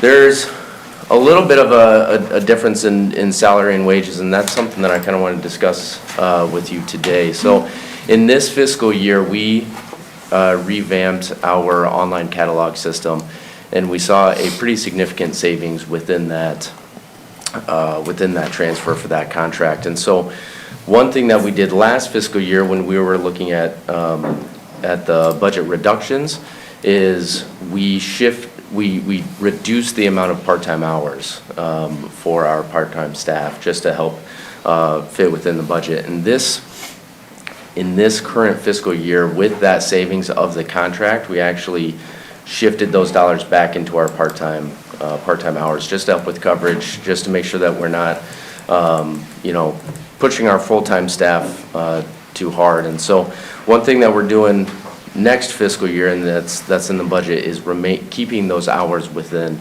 the part-time staff. So you'll see that within the budget. Otherwise, every other department, or very similar to every other department, we're 75% salaries, 25% operations. So with the services and commodities line, our operating line, we're seeing a reduction of 17,000. Part of that, again, is that contract reduction from last fiscal year.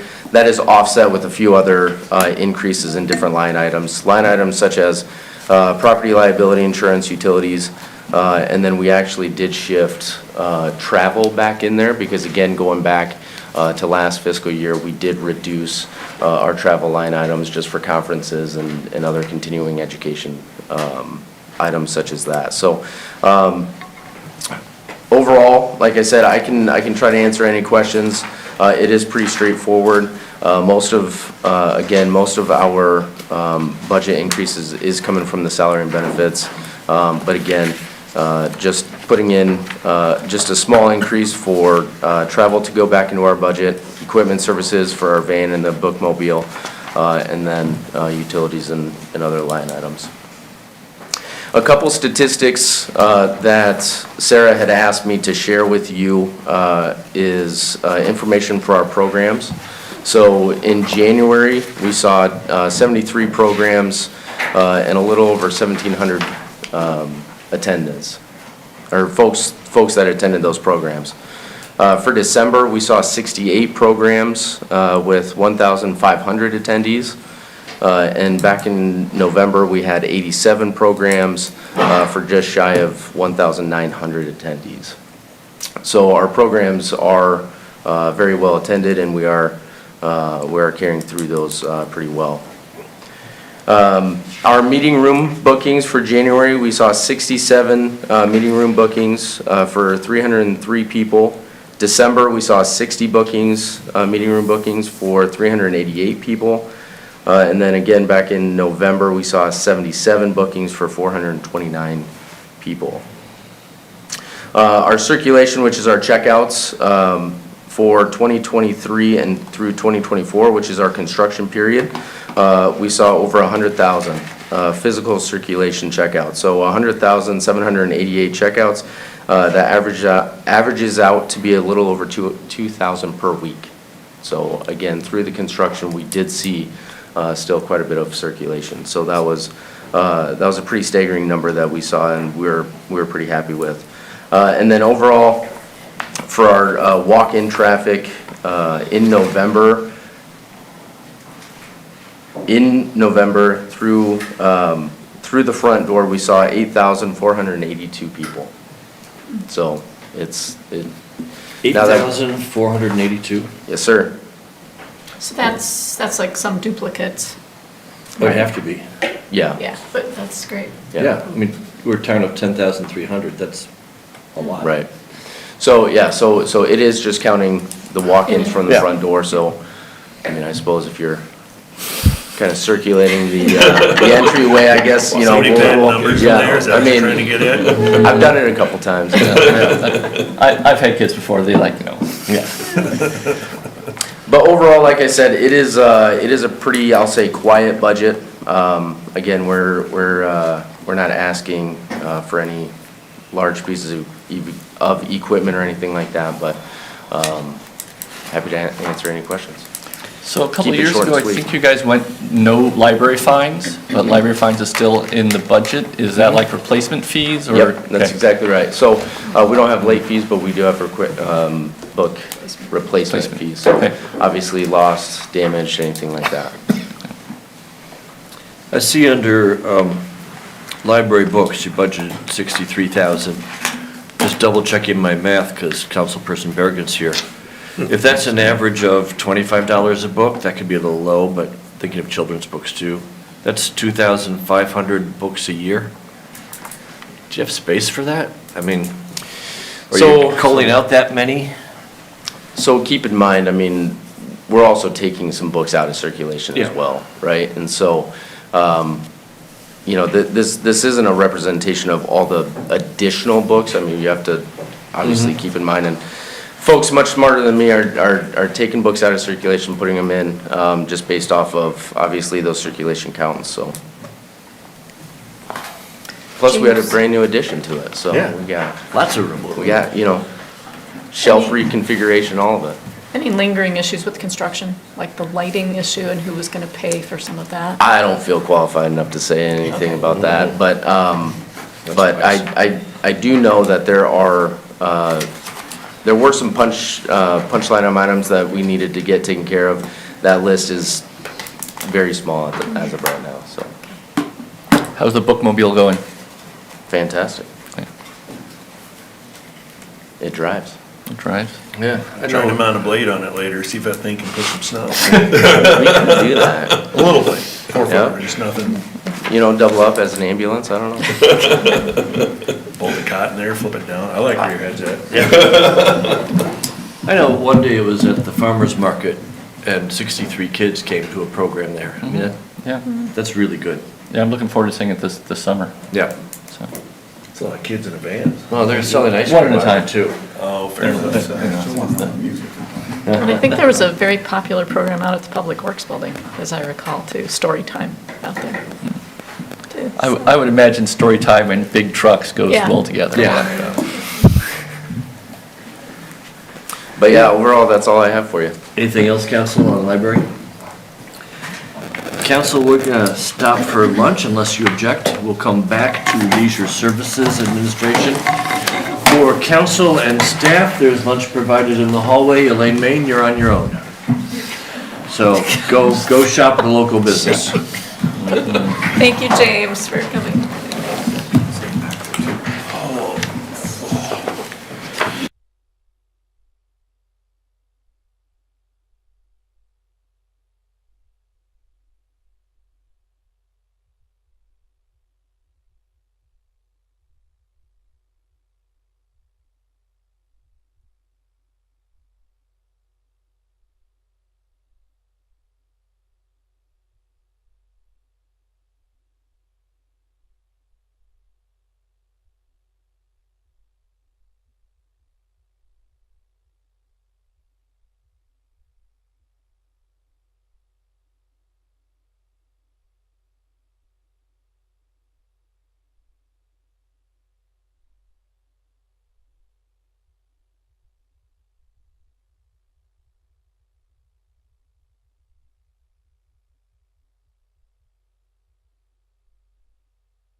My friends, we're back at it. It's 12:30-ish, and we've all had a nice lunch, and we are ready with enthusiasm to move on to Leisure Services Administration Department.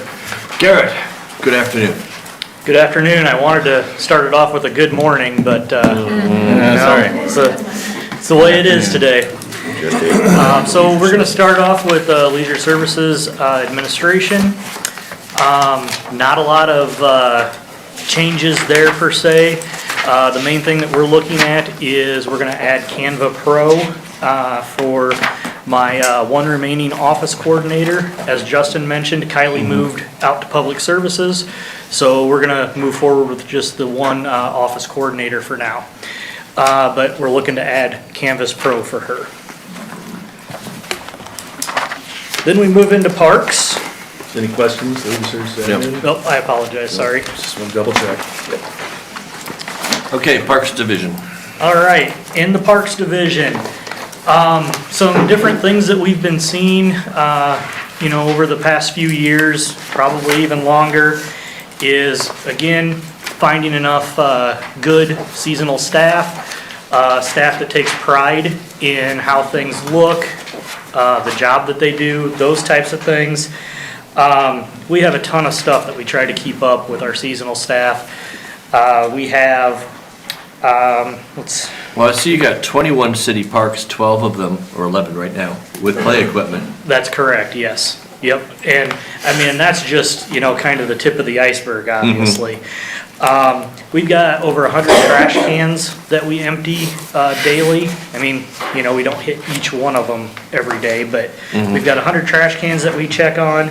We've got 11 dog bag dispensers, 6 more in the dog park.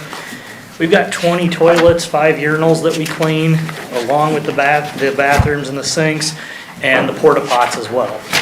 So that kind of leads me into, we're looking at adding a regular part-time position for parks.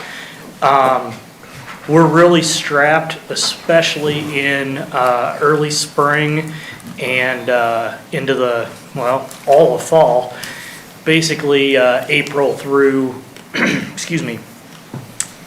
April through June, we have nobody to, do those jobs other than full-time staff. And then again, from mid-August until November, when we bring everything in, it's full-time staff doing some of those routine jobs. So that's what we're looking to do, is add a regular part-time staff. They'd assist with other things as well, other things that we have. In the wintertime, they would be helping with pruning trees, clearing snow, those types of things. And I'm sure Paul can find a few other things for him to do as well. It'd be about a 25 hour per week job. So when we shifted away from vegetation management, our cuts last year, which, was unfortunate, I know streets took quite a bit of that on, but it was the overlap as needed, volunteer or otherwise, that we were missing, and this is the one thing we're coming back with, the only position we have in this entire budget above, and it is a 25 a week part-time, to try and offset that, because the cost of trying to have other staff and overtime do these same things and keep the regular jobs become extremely difficult as we add park ground. That's why we had talked earlier about maybe we need to just eliminate some park ground, get rid of some parcels, trying to shorten some of this up. This is gonna try to accomplish that without having to go to another full-time body, and I think it'll work. It's just, we're gonna give it a try, ease into it, and hopefully this will take care of it. Yep, thank you. You're welcome. So, yeah, that's my ploy for part-time staff. Next, we move on to payment to other agencies. We did increase our payment to Wartburg for tennis court lights. For the tennis courts, just in general. We went from $1,500 to $3,000. The purpose of paying them the $3,000 each year is we are responsible for paying for half of the court resurfacing when that comes about. That's typically every 6, 7, 8 years, how much ever life they can get out of those, out of that surface. So we pay them each year, they bank that, it goes towards what our balance would be to pay half of half of that amount when that time comes due. Contract services, we moved some of our public grounds to public services. Most of that area that we were doing was under public services anyway. It's one of the water towers, the airport, and the medians on 4th, 10th, and Cedar River Parkway. So we just moved those back to where they probably should have been anyway, but Leisure Services had been doing them for quite a while, the contracts. Minor equipment, I added bench donations in for this coming year. We've never had a line item for that. I shouldn't say we haven't had a line item, we just haven't budgeted for it, because maybe we'd get 1, 2, possibly 3 per year.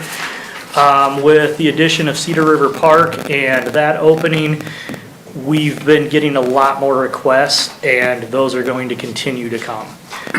We've got about 30 spots designated at Cedar River Park for possible bench donations. So I've, again, fielded a bunch of calls already, so I just wanted to have something in there so it wasn't a complete shock, because I have it in the both the revenue and the expenses.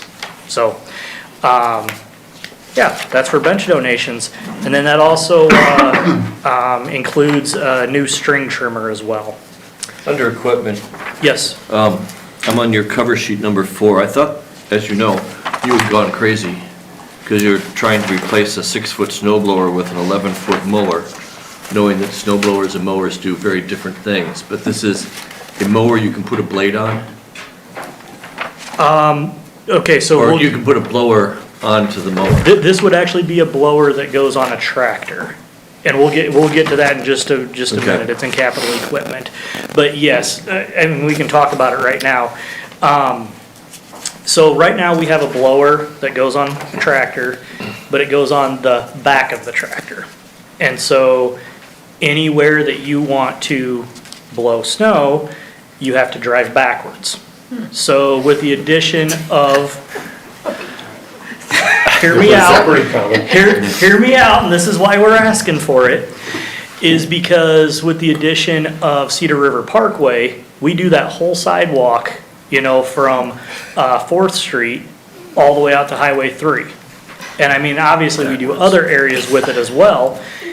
And so we back the entire way down that trail sidewalk there. Pretty good at backing up that. And the seat Were any of us on the council when we authorized that? Funny, that makes no sense. No, that So from a blower's safety been and around for a visibility while. standpoint, you cannot really see back. Well, yeah, trying to makes turn no over. Yeah, no, I get That kind of power equipment, it's too late if you hit, I mean, it's not ideal, it's gotten to where we've had a few close calls, we need to get this Yeah, switched. no. Right, Yeah. it's that, and it's Yeah. any staff having to do this the whole time. There's probably not gonna be a You market know. to like sell that used. I'm sorry. Do you think people try that? They're very It- common. Yeah. Are they? They are On common. ag, on other Yeah. farms. Oh, they're very okay. common. Yep, But not And for it'll more go in commercial a use trade. like we're trying to Right. do, it's a Right. little more difficult to get Yeah, that okay, for that. gotcha. So it probably seemed like a good idea at the time. correct. Practice has shown it may not be our best solution just because of the liability and the difficulty with it. Yeah. It's not like driving a clutch in a fire truck, but it's almost that same quality. Not everybody can back up No. a piece of equipment like that, with the Yeah. blower accurately and, I get it. By the way, we're finding that out too with the whole being able to drive a clutch with yeah. the, so we're trying to get away from that. And it's driven on a PTO, which is on the back of the tractor. So it's a short connection for the drive to power the blower. Yep, that's why they exist. Okay. Yep.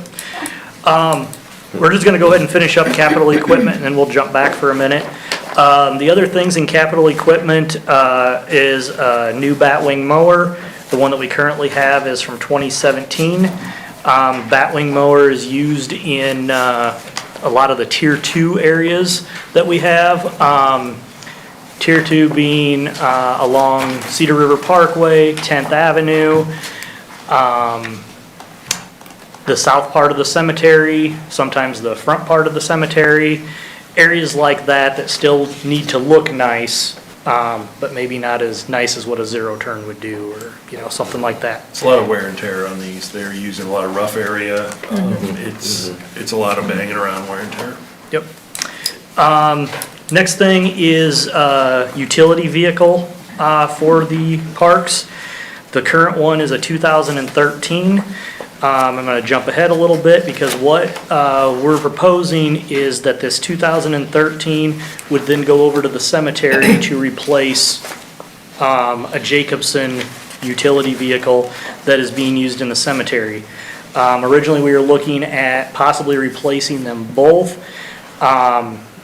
It makes more fiscal sense. We can still get some use out of that 2013 Gator, so we just want to move that over to the cemetery, get rid of the Jacobson over in the cemetery.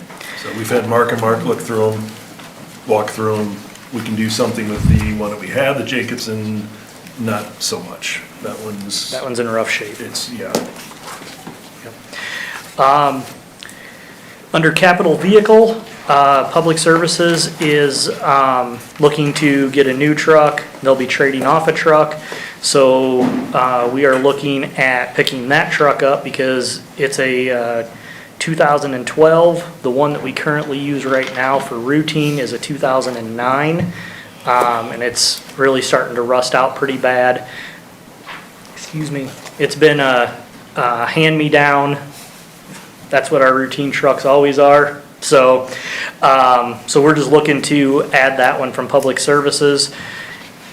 We would use the same toolboxes, lift gate, all that stuff, so there wouldn't be a added charge for that. Capital under other improvements. This is looking at other park and playground improvements. We are going to be replacing First Home Park at some point this year.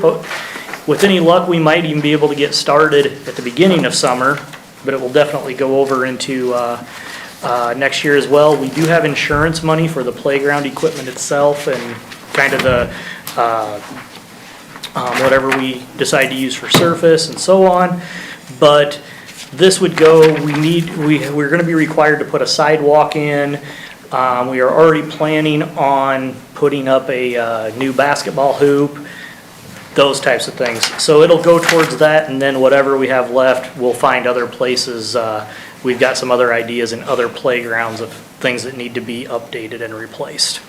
Let me put in a shameless plug for, if someone wants to donate a bench to First Home Park, that would be great. That would be great, because that's one of the things that came back on our survey results, was that there needed to be more seating there. And so, you know, one thing that we don't really want to do is buy a bunch of benches and then have people want to donate benches. So we'd like you to let us know that you want to donate right now, and, you know, we'll get a news release out for that as well, along with Cedar River Park. If we're gonna do that playground replacement in this year, we're probably gonna need to have in an offsetting revenue and expenditure to allow it to be in the books. We don't have You're an right. expenditure in here. I don't We need have to move that in there. revenue forward from the insurance, place an offsetting expense, so we have it recorded, so it'll actually be able to be done without an amendment, so just work with Val and get that added, zero impact, but it still has to be there the way the budgets work, so. In our current year budget? Well, If we start the revenue's in the current year, we'll amend in the other, but if it blends into this year, I wanna make sure there's money allocated, so we're not operating at a deficit. Right. So again, if it's a little bit, a lot, it'll be a zero match, whatever it is. Yep, we'll get that taken care of. You bet. When do you think the insurance money will get here? Part of it is here already. The other part will be released to us when the park is finished. Okay. Okay. Any other questions on equipment? Garrett, do bench donations tend to come in through the Northeast Iowa Community Foundation Fund, or just people just write a check to the city of Waverly? People just write a check to the city of Waverly. We have a form that you fill out that shows our different locations that you can have and what you would want on the memorial bench. And so we do that, and then we order the plaque, we order the bench. Yeah, we do all that, so it's just one transaction there. And Councilperson Jones, thank you for the explanation about the short PTO, because I was trying to imagine an engineer who thought, I know, we should put that on the back. Right. I don't know where this could come in, or put up a scene, maybe it goes with parks, maybe it goes with, I don't know, the civic center. But with the bridge, and we talked about the lighting on the bridge, one of the concepts when the company was showing them, displaying them, was talking about they had, some cities had like, people could do a request for a donation to have a light show in memory of or to celebrate somebody's birthday or something. And that would obviously, we need to put a policy in place for that. Absolutely. I don't know if that would go under where we would place that in there or how we would do that. That's a good question. Be something similar to like the cameras where we don't know what we would get from it, but it would be something to, who would be in charge of that and managing that. Okay. We'll try and Think think about- policy, and it might be something that if it occurs, we'll dictate where it goes at that point. We'll amend it if we need to. Yeah, we'll have to look. Because something with those LEDs, that was something that they said was pretty easily programmed to do something like that. And I thought that was a good idea to have for community engagement. Hey, you want to celebrate somebody's birthday and have a light show for the kids or something, whatever. Could it be similar to whatever the procedure and policy is for utilizing the shelters and stuff like that? Well, I guess you're kind of renting the lights briefly. Yeah. Well, or I put it guess in a towards sense, we could something. look at that. Yeah. Put the donations toward some playground equipment or bench, Something parks, else. something like that, or. Yeah, we'll look into that. Yep. Any other questions on Parks side of things? Now, in the packet, there's some pictures of the parking lot. You're gonna talk about those? Yeah, we can hit on those. It's gonna be more so in capital projects, but while we have it here, could you just go Well, some of that's gonna be a much larger project we'll touch upon when we go to work for debt and those things, Okay. because Well, this is hundreds of thousands of dollars. The pictures were here, so I was wondering if we were gonna talk about it at this time. Sure, Sure, Kim. All right, so this is the Parks buildings. Okay, and it's a little confusing because what you see in dimensions is in red, and then what you see in property lines is also in red in some areas there. But the gist of it is that you can see the dimensions here. We would be looking to re-asphalt this whole area that I'm tracing, except for around the buildings, we would probably come out about 10 feet or so with concrete.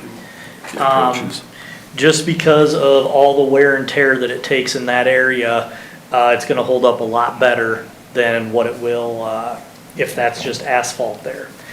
But you can't, yeah, you can see it pretty good on there, actually. See all those dark spots between the two buildings? That's places that have been patched over the years.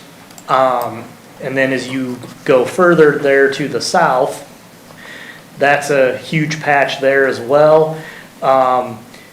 Most of the asphalt that'll end up going there, that's gonna be more so for, to control washouts and those types of things, as well as going to the east there. But, yeah, that's coming up in capital projects. We can talk about it a little more, but that's the gist of it, is we've got, a problem there with drainage and a problem there with all of the, asphalt that's already there cracking up and leaving us with not a very good, parking area or driveway.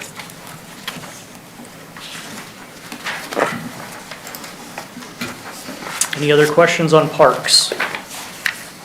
How's the Frisbee golf course? It's doing great. That's what I hear. Yeah, there's people out there all the time. I don't have an updated rounds since, I think the last one I got was in October. But, yeah, I mean, it's gone way beyond what I thought it was gonna be. So, yeah, it's doing good. Okay, we'll move on to cemetery. All right. Cemetery, and some of the challenges that we're facing in the cemetery is we've got a lot of stones up there.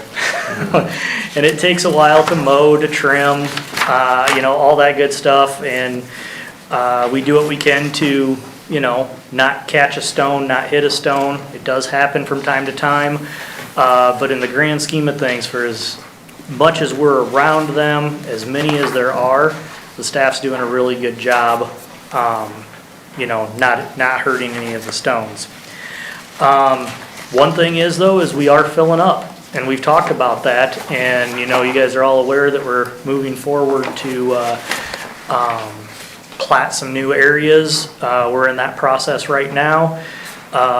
Another thing that will come up, and I'm just gonna flash this up there for you.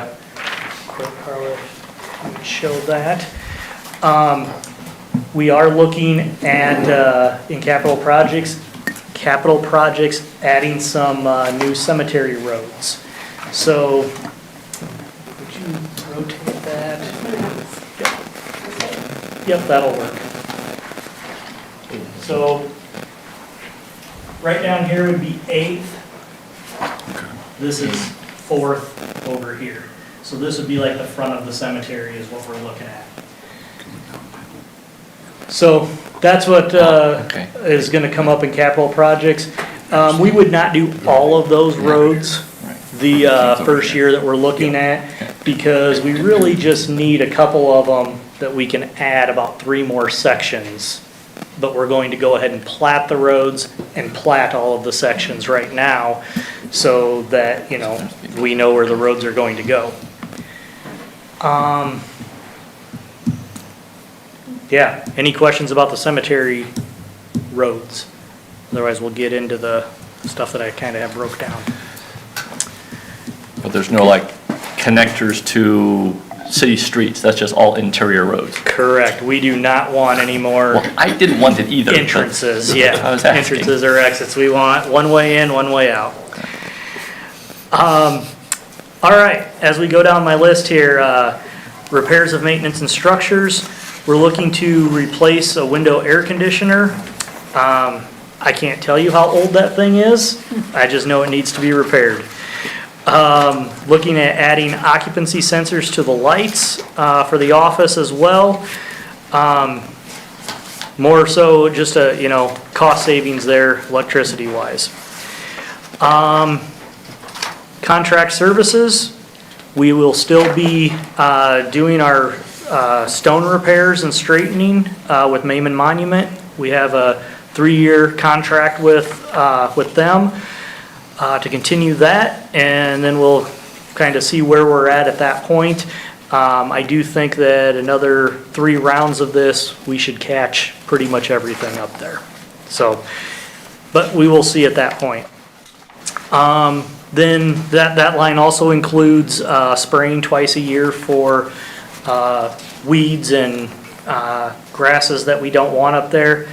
And when I say it's the spraying for that, it's the spraying between the stones and all that area. Staff does around trees, out in the open areas, stuff like that. But it's much too time consuming for staff to do between all the stones, and it takes specialized equipment. So we don't have that, so that's why we contract for those areas. Minor equipment, that's where we're just looking for a mulching flap for it's the larger zero-turn mower that we have. It just assists in being able to let that mower mulch. Capital equipment, we're looking to replace our 2 48-inch zero-turn mowers. These are the mowers that you see going continuously up there. They have 642 and 644 hours on them. By the time we get to trading them in, they would be up around that 700-hour mark. These are they're good residential mowers. But as you know, residential mowers also aren't meant to be run, 6 hours a day, 5 days a week, mowing that big of an area. So they do wear out fast. So that's what we've gotten there, looking to do that. And then, as I mentioned before, is we'd be looking to move that gator over from the parks over to the cemetery. So are you looking at replacing these mowers with more industrial mowers or same kind of mower? Same kind of mower. If you go up to more of the industrial or commercial, your price goes way up. And yes, they will last a few years longer, but the give and take on that, it makes more sense to keep these for 4 or 5 years and then trade again for residential mowers. You've got an objective here to plant 5 new trees? Is that like through Trees Forever? Or- Not necessarily, no. That would be just trees that we get and plant. Yeah. Now, that doesn't mean that we may not go to Trees Forever and ask for some money for that, but that's not the plan right now. Are a lot of those going to be in the new sections? Or, because I mean, looks like the trees are relatively healthy in the rest of the cemetery? Yeah, we've had a few that we have taken down over the past couple of years that, we're looking to replace. We did just get one donated as well that went up along Cedar River Parkway. So we don't have the exact locations picked out yet, but these 5 are mostly replacing ones that we've taken down over the past couple of years.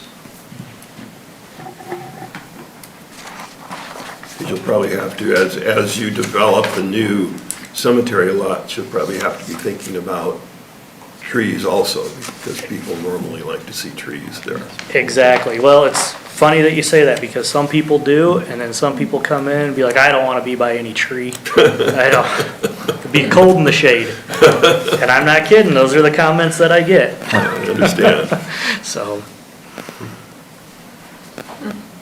Some people, shade might be good for the afterlife. Any other questions for the cemetery? Think about it. Let's move on to golf course. All right. Golf course wise, and I apologize, 'cause I'll probably go back and forth a little bit with the pro shop as it's intertwined, but golf course wise, as you know, we did over 30,000 rounds of golf again this year. It was about 31,000. And so numbers like that are great. With that comes a few challenges, of course. We're finding it tougher and tougher to get out on the course and actually do the maintenance that we need to do when we want to do it. So, I mean, we have staff coming in earlier, getting ahead of everything.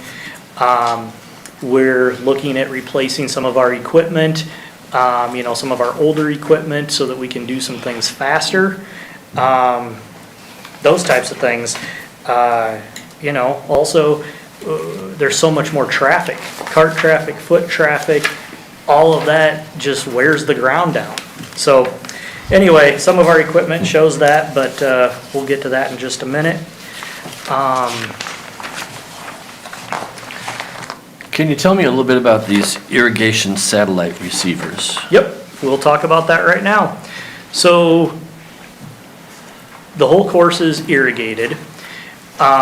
There's different control areas around the golf course that runs off of satellites.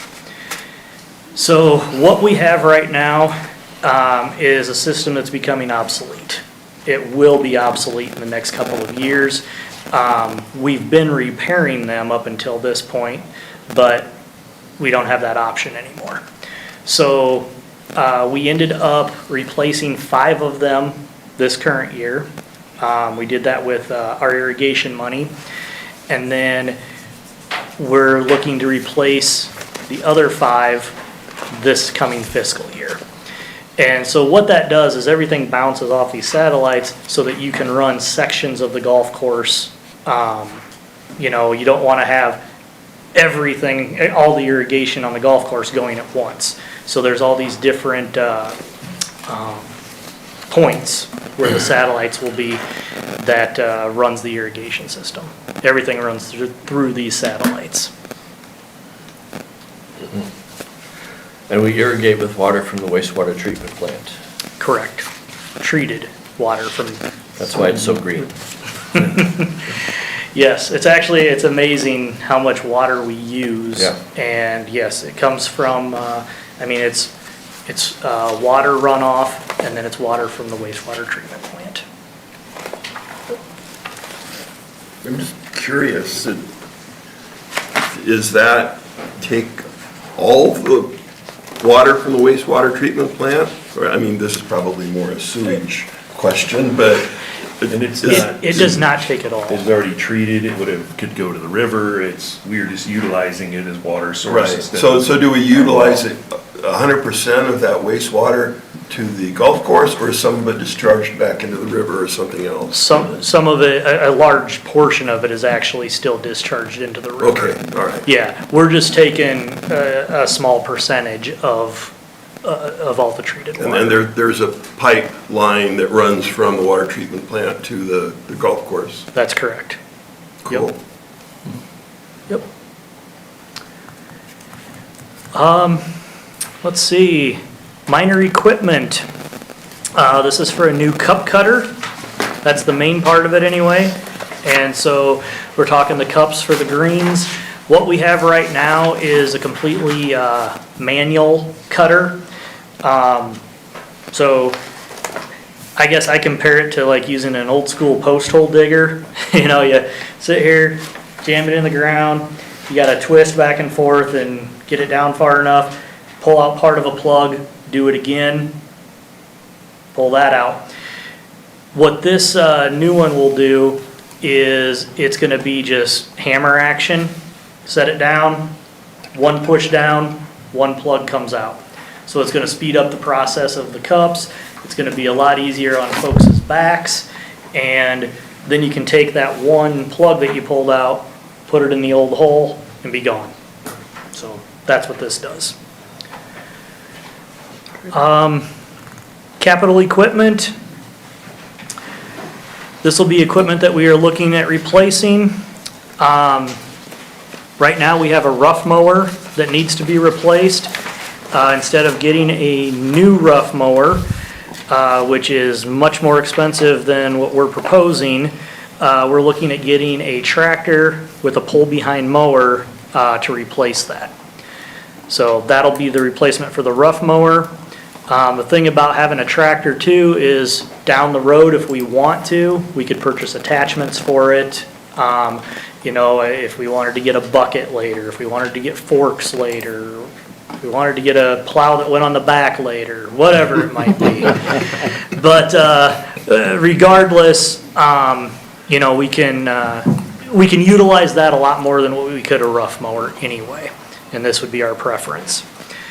Then we have a greens mower that would be replacing a 2006 greens mower.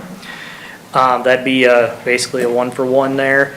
Then we would get another greens mower that would replace the T mower that we have. And really a T mower is just a greens mower. There's just a few, you know, different things about it. We would just get another greens mower so that we're able to utilize that as well if one of our greens mowers ever went down. So that's for those. Bunker rake, the bunker rake that we currently have won't push sand a lot of the time. It's just wore out. It's just, you know, it's wore out. It's a 2013. It's very slow moving from sand trap to sand trap. And so, yeah, we'd be looking to replace that. The sweeper that we currently have is a 1980 sweeper. So it's definitely time to change that out. Right now, currently, we have to fill it up with oil every time we even attempt to use it. The motor's basically shot in it itself. And this particular sweeper, so what it does is it picks up debris and all that stuff around the course. You actually have to manually reach in and either shovel stuff out or reach in and pull stuff out. There's no dump to it or anything like that.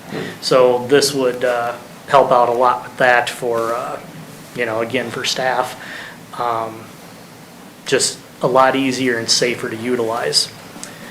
And then the last thing would be a Fairway Deep Tine Aerifier. So what this would do is you take it down the fairways, aerify everything, and by aerifying, I'm saying it takes plugs out of the ground. It's got tines that go in, pulls plugs out. It'd make not to say that our fairways don't look good already, but it would make them look a lot better. They'd be a lot healthier, wouldn't have to fertilize as much, those types of things.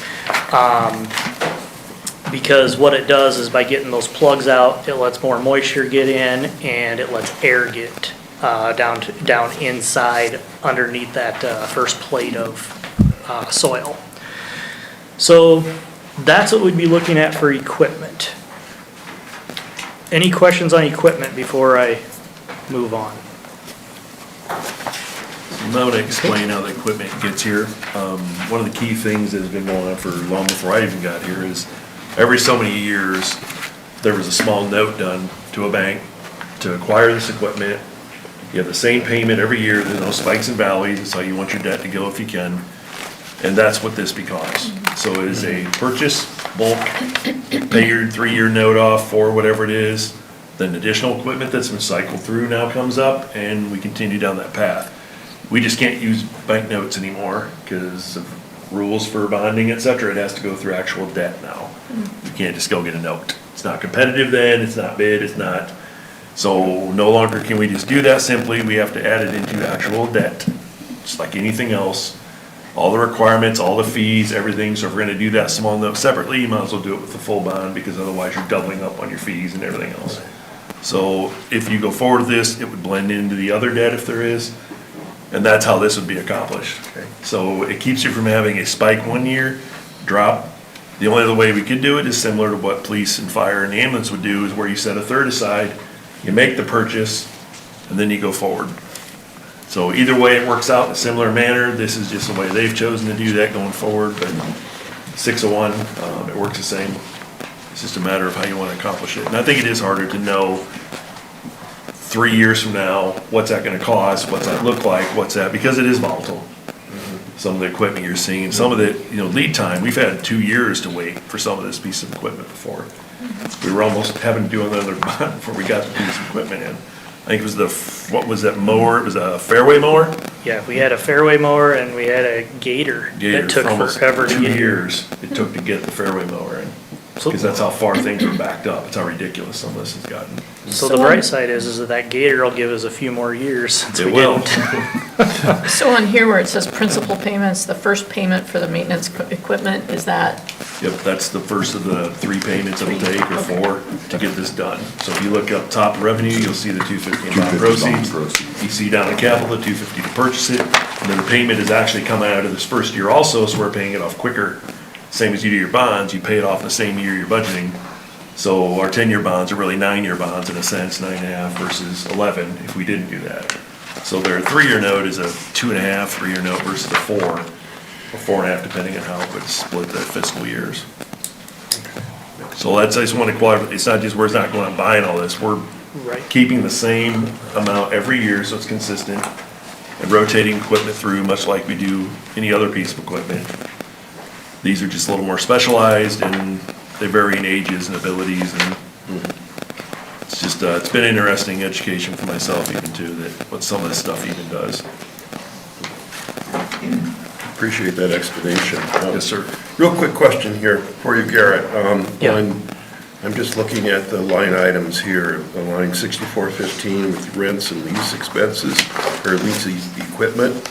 In the box, it says stump grinder. I think we purchased a stump grinder a while ago. Is this just a transfer in another department, or do we actually? No, we don't own a stump grinder. We did. We decided not to purchase and thought it was more financially options to grind it in mass with a rental instead of buying one that would sit then a lot of the year. So we Okay. had looked at doing that, you are correct. In the end, we decided not to, and so we rent a season of stump grinding when we need it, and it usually a month or so it's done. Yeah, and so, like for, our right-of-way trees, and so, we still contract, for those. But what this is just at the golf course, and especially, we're gonna get into a little bit, because you might have already heard or read about the trees that we're taking down right now. Once we get a large enough group of trees that we've taken down, we just grind those stumps on our own instead of contracting, because there's, one, we don't really want other people driving around the course if we can help it. And two, there's enough that are in a, a small enough area that we honestly, we rent this and we have it for 2 days, or I think we rent for a week, and then, that's what we do. Okay. And, yep. All right. Yes, So just mentioning those trees though, right now too, just so that everyone knows, we took down a dozen Austrian pines at the end of this week. They were all diseased. They're right out, by a tee box of hole 3. So they're very visible as you drive up. You see this open spot now and there's logs there. Anyway, we're not getting the greatest feedback on that right now, but they were coming down. I mean, they were not beautiful trees anymore like people thought or said. They'd been dead and dying for the last few years, and so we did get rid of those at the end of this week. So, just so everyone's aware, if you get any questions about that.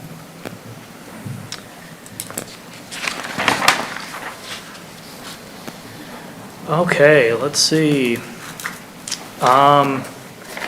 Capital and other improvements.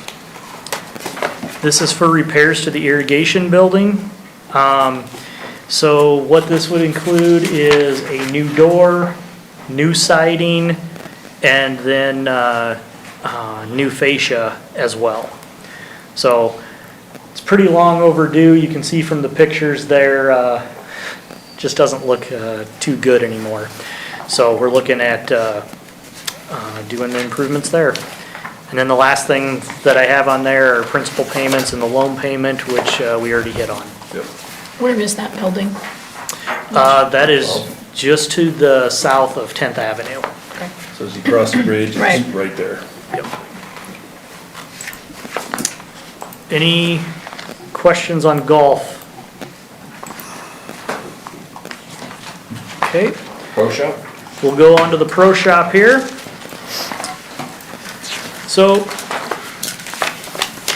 everyone's already aware of what a lot of our challenges are for the pro shop with the clubhouse that we have right now, not being ADA accessible, heating, cooling, plumbing is not in good shape at all.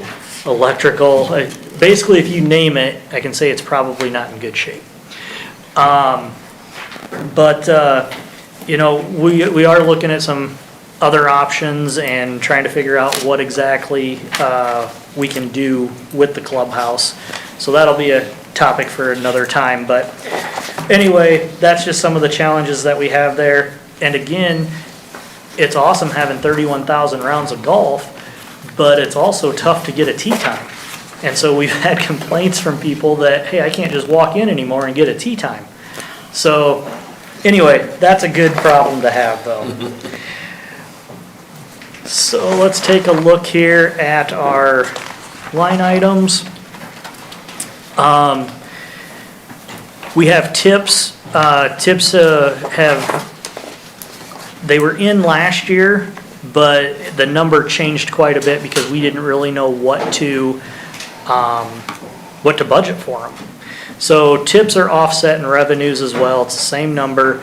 And these are credit card tips that our staff gets because that money runs through us. We look at rental carts. Trying to remember how many carts we had. I believe we're going to go with 48 this coming season. So That number is up just a little bit, plus we got delivery fees now. Before they used to deliver them for free. Now we're gonna have a delivery fee on that as well. So that's why you see those prices went up. And that includes our carts that we get for tournaments as well. Gift certificates sold and redeemed. Those prices changed pretty drastically too because we did not know what to budget for them last year. Now we've got a little bit better grasp on, what we need to do there. So again, it's revenues and offset in expenses. Rental equipment. Oh, and I apologize, I got ahead of myself because this is where our golf carts are that we rent. That rent for carts was the revenue that we brought in for the carts that we rented to folks. So I apologize, I misread that there.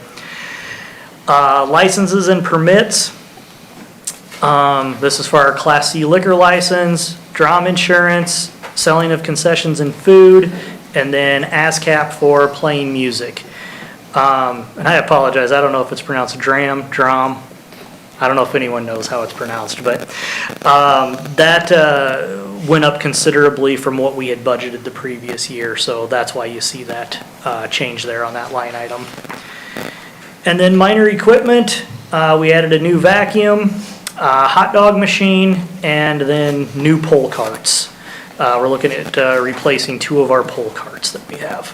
Because believe it or not, some people do still use pole carts. Any questions on the pro shop? All right.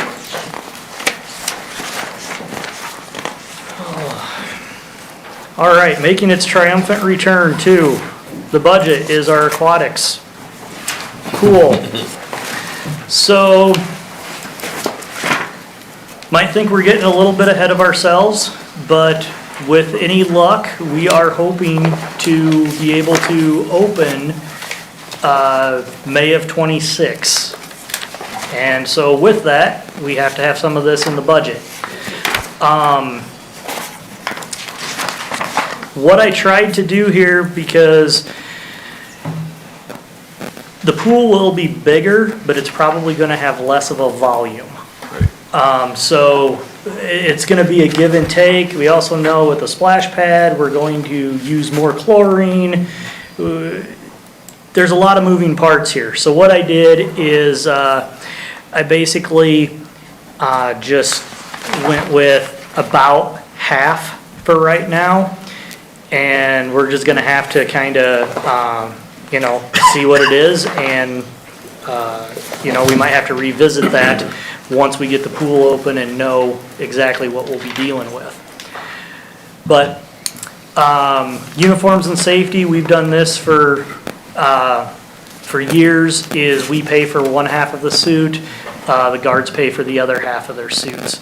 We do the same for staff t-shirts. Training, we reimburse any of our new lifeguards for one half of their lifeguard certification. And so I'm assuming that we'll have a lot of new lifeguards. I hope that we have a lot of new lifeguards, because that is one of the challenges that we're gonna face with the pool having been closed, for a couple of years, is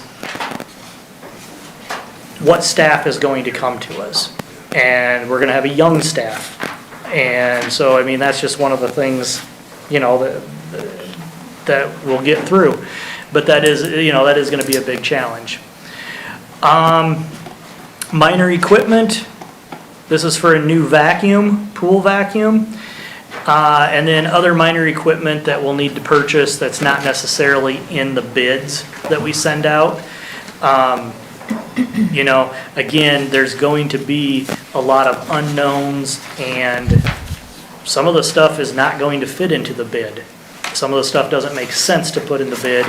It makes sense to just go buy it outright. So that's what that minor equipment will entail.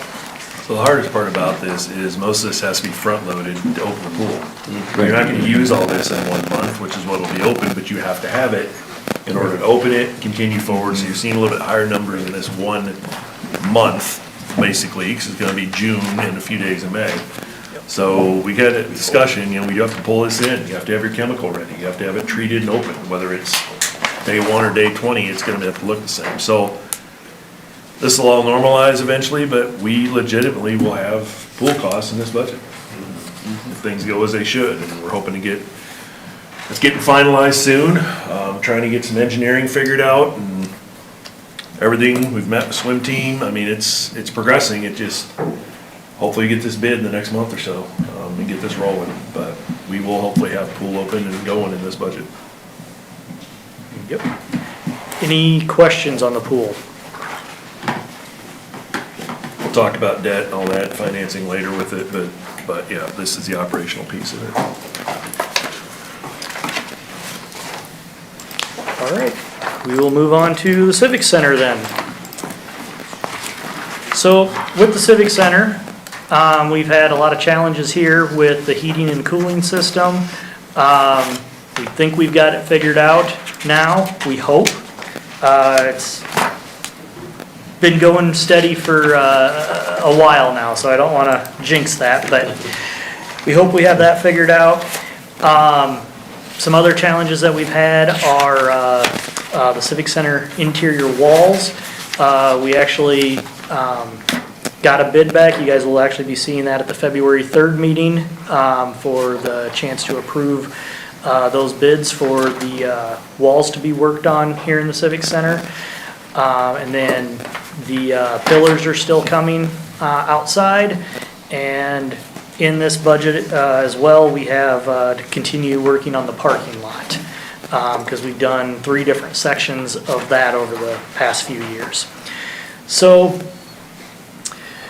the first thing that we have in capital equipment is the raising of the cooling tower. And the cooling tower is what you see outside the building here to the north. Honestly, when that was put in, it should have been raised up to begin with. If that ever loses its prime, we have a really tough time getting that going again. And to be quite honest, Shane might be the only person who can get it going again. So we're looking at raising that up. It needs to get to, it needs to be raised up about 4 foot to be, I'd say level, but just above the floor of the Civic Center so that, 1, it won't lose its prime as much, and 2, if it does, it's able to be started much easier. Capital improvements, along with the other things that I mentioned that we're doing with the building in this current fiscal year, we're looking at doing tuck pointing and sealing the windows. I think that all of our staff here, and the mayor of course too, can tell you how cold all of our offices are. And you can just feel giraffes all the time. So we need to get... I can see the river through the caulk in the bottom of my window. You can look right there and see the little daylight. There's the river. I think we need to get these sealed up. Yep, it's beyond time. So we need to get that taken care of. And then under capital improvements, which actually won't be in, can't remember if it actually is or if that got moved to capital projects. But regardless, we're looking at redoing some more of the parking lot. We'll do 8 to 12 squares again. And then after that, we'll probably have 2 sections left to do after that. Any questions on the Civic Center? I know in the past, we were going to work on the deteriorating exterior, but has that been put on? That's the pillars that I Yeah. mentioned. Yeah. Yep, so we're about to get bids out for that Okay. right now, yep, because that is in this current fiscal year. Okay. Yep. We're waiting for some wording to come in. I'm looking here, Garrett, on the budget for the Civic Center. Where is, I'm probably in the wrong spot here, where you have the budget in for the tuck pointing under 301, where is that located on, the one that has actual 2022, actual 2023, budget 2024, projected 2024. Right. It would not be on there. Did that Yeah, not on We capital, would right? move it to CIP, again, it cuts taxes, it's a one-time project. We use 301 to do these small projects. Okay. Instead of having them add up to $100-some thousand of taxes, we knock them out in those little projects. All right. So CIP instead. Correct. Yep, sorry, I had a note on mine that said that moved to capital improvement, but I forgot to tell you that. Oh, that's all right. Sorry I about was just that. looking for it, I didn't see it, I figured I was Sure. looking in the wrong spot, so.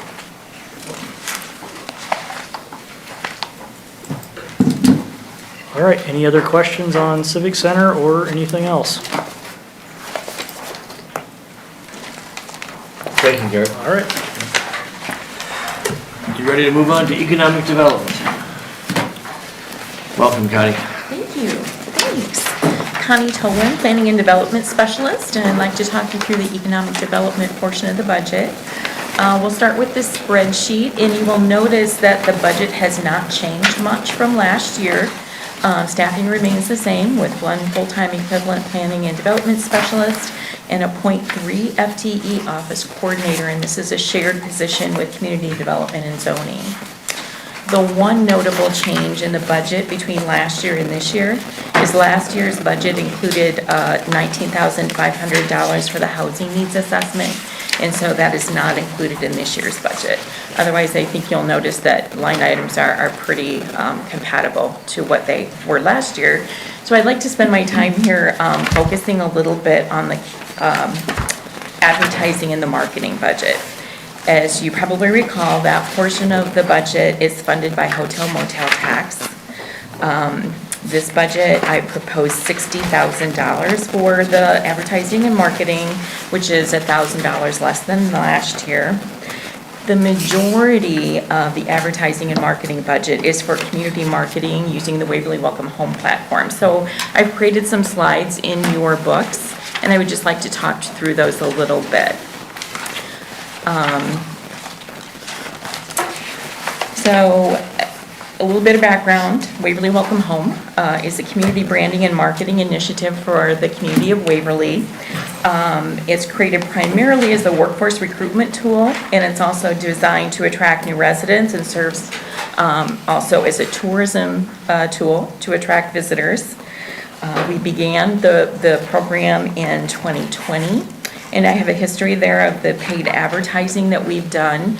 I should mention that the Waverly Welcome Home website is central to the campaign, and we have used paid advertising through social media platforms to drive traffic to that website. You can see the history there, and you will note that in 2023-24, we took a pause from the digital advertising due to some budget challenges that year. Last year at this time, we took a look at what happened with the analytics when we stopped doing that, and as you recall, it pretty much flatlined. It proved that it was very effective in driving traffic to the website. So we did have a budget this year to resume the community marketing. I've got a slide in there that talks about the budget that we're currently in and what we're doing with that. It was the budget for $51,560. And so because we took the pause, we needed to spend some time and money to create some of the new content to be able to put in the ads. So we did that the first few months of this budget year. So you can see there that we produced 6 videos, 3 one-minute videos that are on the website, 3 30-second videos that are used in the digital ads. We refreshed the digital ads, we put money in there for the website maintenance, and also we did a bit of a website refresh, and that was primarily to integrate some more direct tourism messaging into the website, and I'll talk about that in the next slide. And then we had the actual media placement, and that's money that goes to Google and Facebook for our ads. Amperage Marketing does that ad placement for us and manages the digital campaign. So that rounded out the budget of $51,560 for the year we're currently in.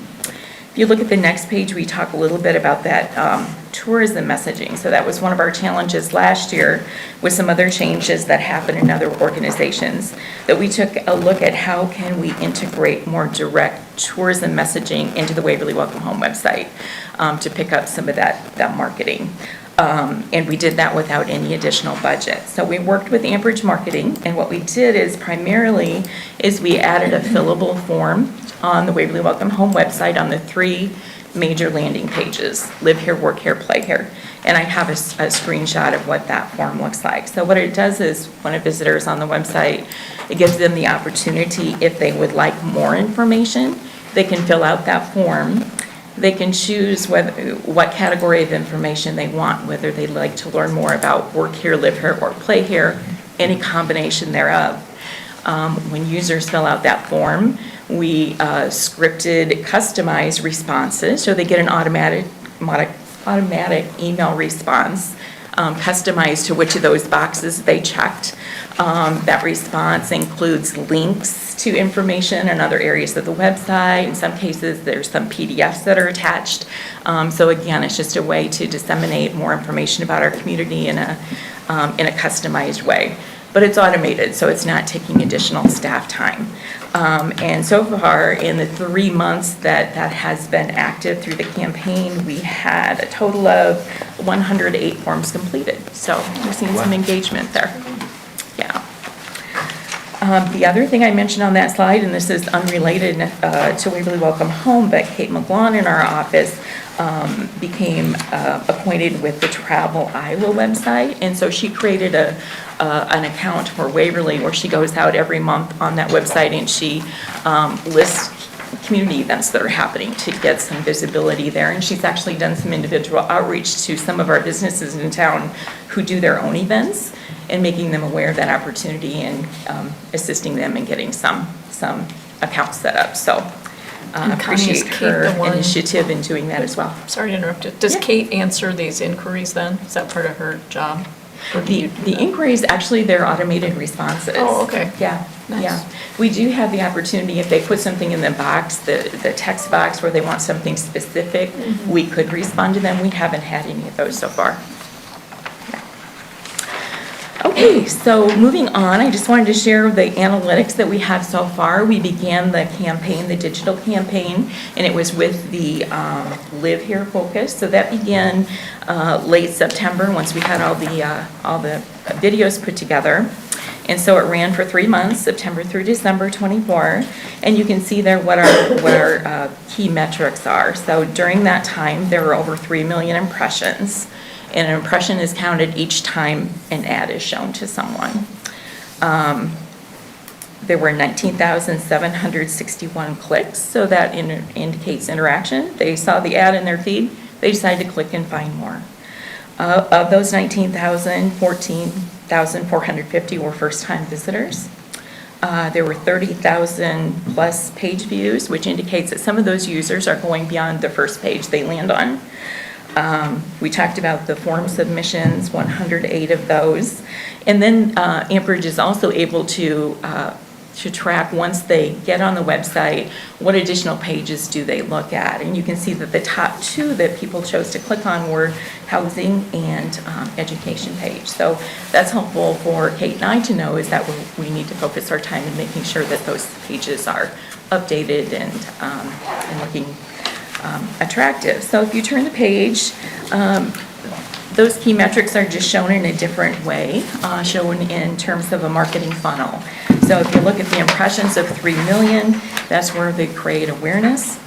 The 19,000 clicks, that's where people are considering going beyond just the ad, considering what we're selling here in terms of the community of Waverly. And then the conversions there are where they actually take a specific action, which is to explore another page or fill out the form. Moving on to the results summary, this just breaks it down a little bit, the metrics between the 2 platforms of Google and Facebook. You can kind of see the breakdown there. At the bottom of the page, it shows the performance of the 2. So when Amperage sets these up for us, they set up some industry averages to benchmark against. And so you can see Google Display, that didn't quite make the benchmark, 98%, came very close. Facebook very much exceeded the benchmark that they had indicated at 174%. So overall, we're pleased with with how that 3-month campaign performed. And then if you go to the next page, event clicks, that's where it shows the next page that they went to once they got on the Live Here page. And as we mentioned, housing and education were the top 2. But you can see that a number of the other pages had engagement as well. And then the next page, the month-to-month highlights, again, that just shows day by day the activity of the 2 platforms. So just a little more detail there. So if you recall, the way we set this up was we run these ads in flights. So the first 3 months was focused on Live Here. And then the next 3 months, which began early January, is the Work Here focus. And then when we get to April through June, we'll be doing the Play Here. And, that's intentional, given that we just have a little more going on here when we get into those spring and summer months. Flipping the page, we just have some examples there of what some of the ads look like. And so you can see that, we've featured actual Waverly residents there, which is nice to be able to do. So that's kind of where we've been so far with the budget year that we're in. The next page shows what we are proposing for a Waverly Welcome Home marketing plan for the upcoming fiscal year. Total budget of $50,000 is being proposed. You can see how the breakdown of how that's proposed to being spent. The actual media spend of $35,000. We'll do some ad refresh. We feel that we have enough video right now. We really got a lot shot this year, and we're able to use a lot of it that we've shot in previous years. So instead of shooting any more video, they want to experiment with some motion graphics. And I had to ask what that is. Once I saw it, I recognized it, but it's where those ads, instead of just being a static ad, where it moves a little bit, and they're just a 15 or 30-second ad, but it might be the words, and then you fade into some images, and anyway, they have been able to show that gets more engagement and more clicks. So instead of shooting videos, they're proposing to do the motion graphics for us. There's some money in there for some web adjustments, and again, just looking at where are people navigating to most often on the website and making sure that is optimized and engaging, and then web maintenance for a total of $50,000 proposed. So as I mentioned, the overall marketing advertising budget that I'm proposing for this year is $60,000, $50,000 of that being Waverly Welcome Home community marketing. But in that next table, you can see that the other, we have other expenses or other initiatives that we fund out of that fund as well. Things like we hire sometimes a freelance photographer to do the photography because it's less expensive than going through Amperage. We're also doing something new this year, that we have a Waverly booth at the Eastern Iowa Home Show happening the end of February, first couple of days in March.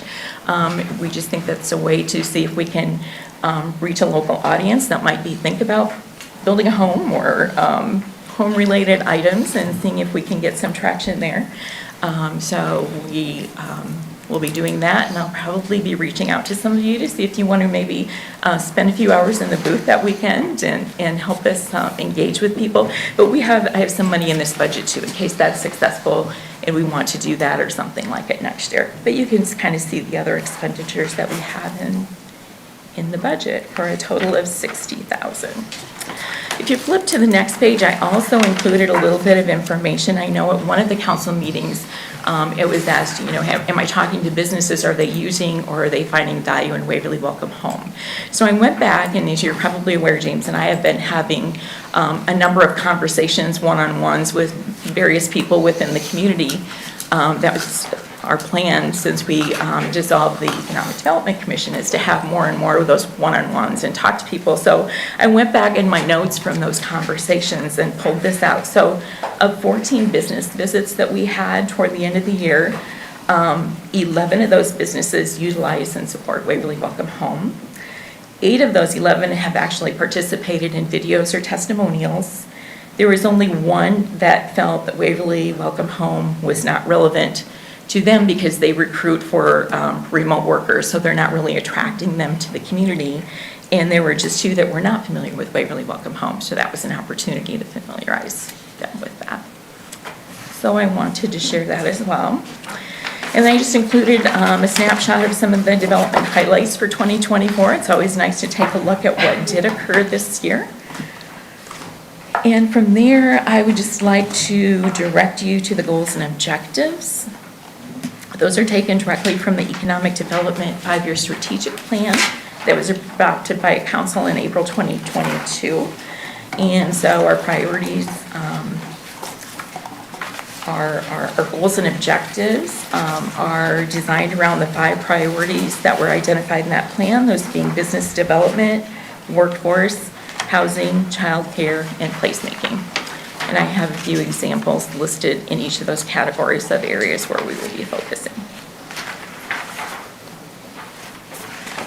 Any questions on any of that?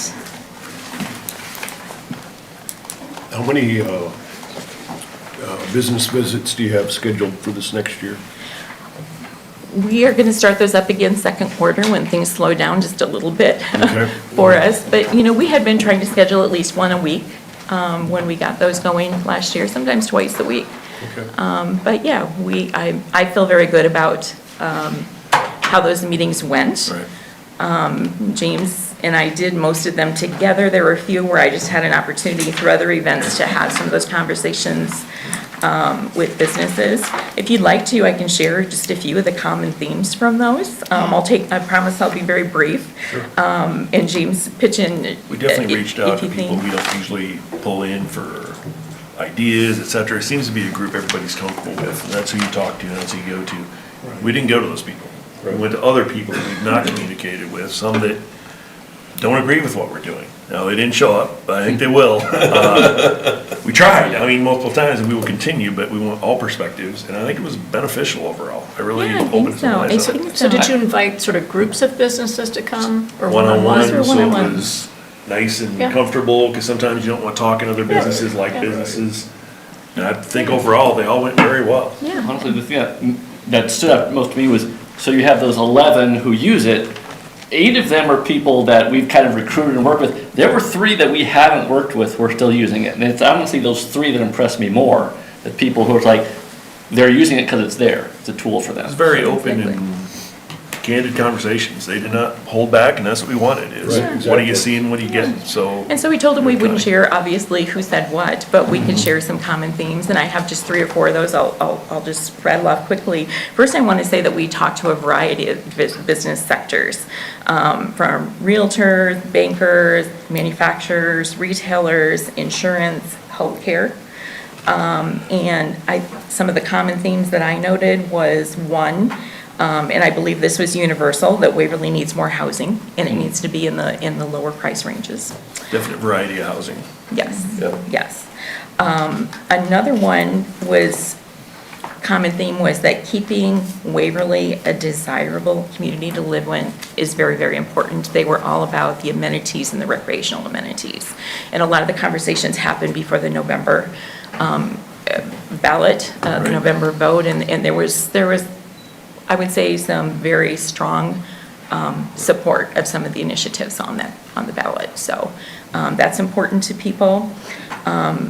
Also, growth is important for the community, is something we heard pretty consistently. I would say the prevailing message was that growth should be well thought out. It should not be growth for growth's sake, and that any growth should enhance the community in more ways than just financial.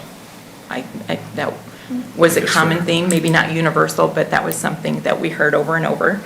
The other thing is, I would just say that the individuals we talked to, who I would consider to be kind of that new generation of leaders, they were so optimistic, weren't they? Yes, they were all about it. They were full of energy and optimism and vision for Waverly, and that was really inspiring to me. So I guess those are the common themes that I took away. James, did you have anything to add? No, I think it is a very nice summary of what it was. Like I said, it was not anything terribly negative or anything horrible, and I expected some of that, honestly. Me too. We intentionally went to people that there wasn't there was little bits and pieces we can improve on, as you always figure, but for the most part, they like where we're heading. There's things we need to change and switch up, but they were very optimistic, I would agree. Yeah. And one other thing I'll just mention is we've had the opportunity in a couple of cases to get small groups together to talk about projects and initiatives, and some of you have been at some of those meetings. One was when there was some brainstorming about future uses for the water building. You know, we reached out to 6 people throughout the community, different sectors, ages, genders, asked if they would participate in what then was the 4-hour meeting in December, a busy month, and you know, every one of them said yes without hesitation. And I thought we had some really good input from that. And then we had a little smaller meeting this week with some large employers to talk about childcare and how that is impacting or not impacting workforce. So again, you know, everyone so far has answered the call, and I think we've just had a really, I feel like it's a successful start to how we envision hearing more voices, hearing more broad perspectives throughout the community. So, okay, anything else? Any comments you could make about what they mean by thoughtful growth or what their concerns were? You know, they didn't want us just going out there and recruiting anything, right? It should be something that is consistent with the character. Like a new business or a new employer. Yes, for the community, that it was a business that added more than just financial gain, right? It should be something that enhances the community or residents or visitors, or that is consistent with what I would say the character and vision of the community. Well, let me just say, as I'm looking over the economic development goals and objectives for this next fiscal year, I think they're all extremely relevant and still on point. It's an excellent list of goals. But I'd also like to emphasize that many of these things, I think there's 4 in general, a lot of these are going to take some push from the city, organizational, not necessarily financial, but organizational and promotional gathering of people together to make these things happen, because the city, particularly the Economic Development Department, which is you, is the natural lightning rod for these things. And things don't just happen, as you know, organically. They have to be planned, and they have to be promoted, and people have to be convinced that this is a good thing, and that they have to be put forward. So excellent work, and a lot left to do. Absolutely, yes, there is. All right, thank you. Thank you, Connie. Zoning. Welcome, Paige. So I'm Paige Yoder, zoning administrator and code enforcement. Starting off with staff, would be myself as full-time. As Connie mentioned, we've got Kate McGlon split between our departments, 0.7 FTE for zoning and the rest for economic development. As far as my budget goes this year, it's pretty much the same as last year, very minimal changes. Some things, code enforcement is one of the biggest items on the budget, and that's one of the things probably continue focusing on this year, trying to be proactive with some of those items rather than just the complaint-driven, which we have kind of a history of being. Just kind of leave it at that if anybody's got questions on mine. I know there was kind of a goal to get Public Works and some of the street people keeping their eyes open for code violations and reaching out to you. Has that worked? We've not done that yet. Our goal is to do it now. Okay. When it's colder out, the leaves are gone, you can see better. We are hoping to meet with Justin and that group to get that done here in the winter, another chance in the summer, and then one in the fall. So you're gonna see at different seasons, different visibility. So we've not done that yet. We're working towards it. This might be in the next section here, I'm not sure, but there's a line item for 6404 rental housing costs and / code enforcement for $10,000. What exactly, or what in general does that $10,000 entail? Yeah, so we bumped it up to 10,000, it's been a couple of years ago. That's if the city has to go in and abate nuisance or rental violation. Okay. And then typically it gets then assessed and will be eventually reimbursed. Okay. But that's to Some of upfront that's those court, costs. some of that's, it's a process, we found Yep. out, a lengthy process. Sometimes a multiple times process, it needs to occur, and it does add up, so we thought if we're gonna get a little more aggressive, we're gonna need that backing to it. And I asked Justin about the GIS, you're also using the GIS and you're very We are, happy and with it? it's been helpful, yes. Kate is working to get all of our building permits, plat surveys, subdivision plats, everything on that, so we can look at one, if somebody brings in a building permit, check for your easements, any agreements that have been on the property, we can look in one place rather than several.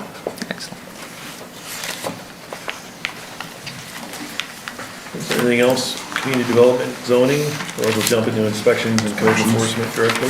Yep. It's kind of shared with Justin kind of through, it's his area and joint effort, so. This is newly, created last year. They kind of broke off from engineering, but there's a large need for this, obviously. We got 40 new homes being built in the next year and a half. Each one of those require inspection, the whole connection, water, sewer service, all the utilities, the sidewalks, the driveways, all those items. But this department does a lot more. It's a source of everything that, information for other departments where they need to find stuff for utilities and other items that they keep track of. They live in the vault sometimes, finding stuff in there. And right now, we're working through SUDAS adoption. You guys will see that coming forward here, hopefully, I'm not gonna guess when, but sometime this spring, let's say. It's a large process. What that means is we'll be consistent with everyone across the state. Engineering departments use this, or developers use this, architects. So it's all the same details, so you can reference these versus having some document that was accepted back in 2001. Getting our city current to current standards. Bad thing about SUDAS, it's very broad. So we gotta narrow down what Waverly wants, not what every town wants. So it's a large process. This department, in their off-season right now, since there's not a lot of homes going on, they're working through that. There's a lot of hours that go into this, and it'll be done right. It's just, it'll be something we'll have to visit annually, every year to review and to update, because they change those every year. So it's a great thing, but. They also work, Paige mentioned GIS maps. I said it earlier too, they put a lot of that stuff on there. Stuff that we've talked about doing, they're getting them on the maps finally. And that's my goal, is to get everything, so yes, we'll still keep the paper documents, but once it's on there, it's still ours. You know, then we pay another company, Brian asked about it, pay another company to manage this software, but it's still ours. So if they left or we want to leave them, we could take all that information, and it's like basically our cloud that they're managing the background of, so it is ours still once it's on there. I also put digitalized past files and folders. That's the same stuff as, like I mentioned, we got that big scanner in there, getting all those flat files on there, all those old projects. Something happened in there, that's a lot of information that's lost over the years. Biggest thing in this budget is we're looking to trade off the 2012 Ford pickup. It's a two-wheel drive. Got a call last week, D was stuck again. We should have one four-wheel drive in this vehicles. They're both two-wheel drives. With the trail bridges we're doing, they do inspection on all these items. And what's very important about that is they save us a lot of money from outside consultants having to do those inspections. Someone has to document those days, those working days, all those items, but they play a vital part in saving us some money there. That pickup Garrett mentioned is going to the parks routine. It's still got some life in it, but like I said, we're looking to try to get at least one four-wheel drive in the fleet. Anything else about that? It's a pretty small, simple budget, but anything what they do. Okay. Legal services? Legal services, yes, sir.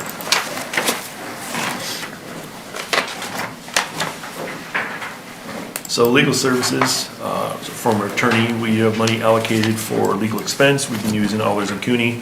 We didn't know how that was gonna go initially. It's been exceptional. We get quick response, we get thorough response. We have used them for a variety of different things because they have different disciplines all over. The one thing we're still working out is the distance, the detail, how do we handle some of the smaller things, and so we're still working through that process. We'll have a call with them in the next 30 days, kind of brainstorm with them as to what would make that more efficient for us.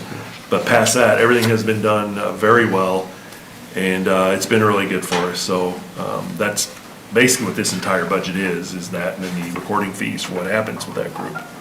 So I don't know if there's much discussion you want to have on this or not, but that's what this entire thing is. Eventually, I see us getting absorbed into another department and just becoming part of that budget like a line item. We just want to leave it separate just for now to make sure we can track it a little better.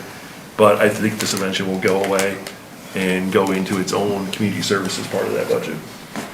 I would assume that for the first couple of years, as we transition away from a full-time person to a consultant, it'll take us a while to stabilize and figure out what appropriate numbers there are. Absolutely. So far, we're pretty much right on pace with where we thought. We're gonna add just a little bit more as we're coming up with some things. They're gonna cost a little more, a little bigger projects we're gonna need them for, but for the most part, we're right where we kind of thought we'd be.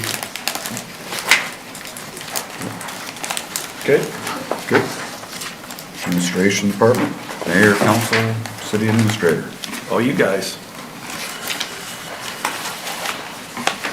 Okay, well, I'm not really gonna talk about this budget because it really didn't change. So if you have any questions for me, I'd certainly take them. Okay, we will move on to city clerk. And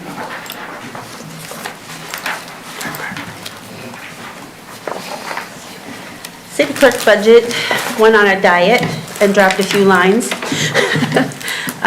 Those line items moved to finance and human resources, since Jen is now the human resource generalist, and she's going to be taking some of the duties that she did in the city clerk office and take them with her to the finance and human resource department. She'll still be working in our office though, at her desk. But I guess the few things I have on this budget is I'm working on code revisions. I don't know how long or how much publication fees are going to be needed with that. So I left it the same. I don't know. They say that they've got a way to publicize this whole code revision, that it's not overwhelming. Most ordinances, you put the whole ordinance in, where this ordinance will be changing the whole code, and I don't think we want to pay for that. And then also, we have elections this year, in case you guys were not aware. So that's put in there. Holy cow. And the only other thing is I put $5,000 in reserves to save up for another vehicle for when we need to trade out. So, any questions on that? Okay. So next we'll jump to finance and human resources. I'm Val Northrup. I'm the Finance and HR Department, and our department consists of the HR Director, HR Generalist, myself as the Director, and then we also have a Accounts Payable Coordinator and Payroll Coordinator. So we handle all of that. So as Carla had also mentioned, the big change you'll see in our budget from years before is that Jen and all her IT and safety has now been moved into our budget. So that's why you'll see a big jump also in the salaries, because we added a new person into her. As for consulting and contracts, I've tried to keep them kind of the same, but a consulting line that is mainly has for the audit. So I kind of had to guesstimate what the auditors might be charging. So Most of our budget's pretty flat. We are not asking for anything else. We are tied into contracts, so we have their 5% increases or 3% increases we had to add in, but otherwise, we've kind of kept it pretty flat from what other years, so I don't know if you have some questions on any of that. Audit's kind of a bear cat. We're not real happy about it, but in talking with a lot of my peers, they're lucky to get anybody to bid their audits anymore. You're getting one if you're lucky, which is what we had last time. I could certainly see it happening again, and you're simply at the mercy of the fees because we have no choice but to legally have to do it under code, so we are stuck literally with this. And that's what's becoming a problem all across the state in general. Government audits are not lucrative to some of the firms who are also short-staffed, accountants, et cetera, so we're gonna try and extend our contract next time, so we're not having to do it every couple of years, because I think that them knowing that increases the cost, because they know they have to get a lot of the GASB in at that point in time. You'll see some of that when we go through the audit on, I think, the 17th of February, we'll present that, but some of the stuff they're doing, it makes no sense at all, the GASB requirements. We just had a call earlier with Williams and Company, and we go around and around till finally it's like, we just need to move this then before the budget hits. Well, you could have said that. We were thinking we had to, you have to pay for your leases now with debt. Well, I can't borrow for a lease, that's not legal, but yet audit-wise, it has to show it that way. So this is the circus of what we're dealing with as we try to get audits finished.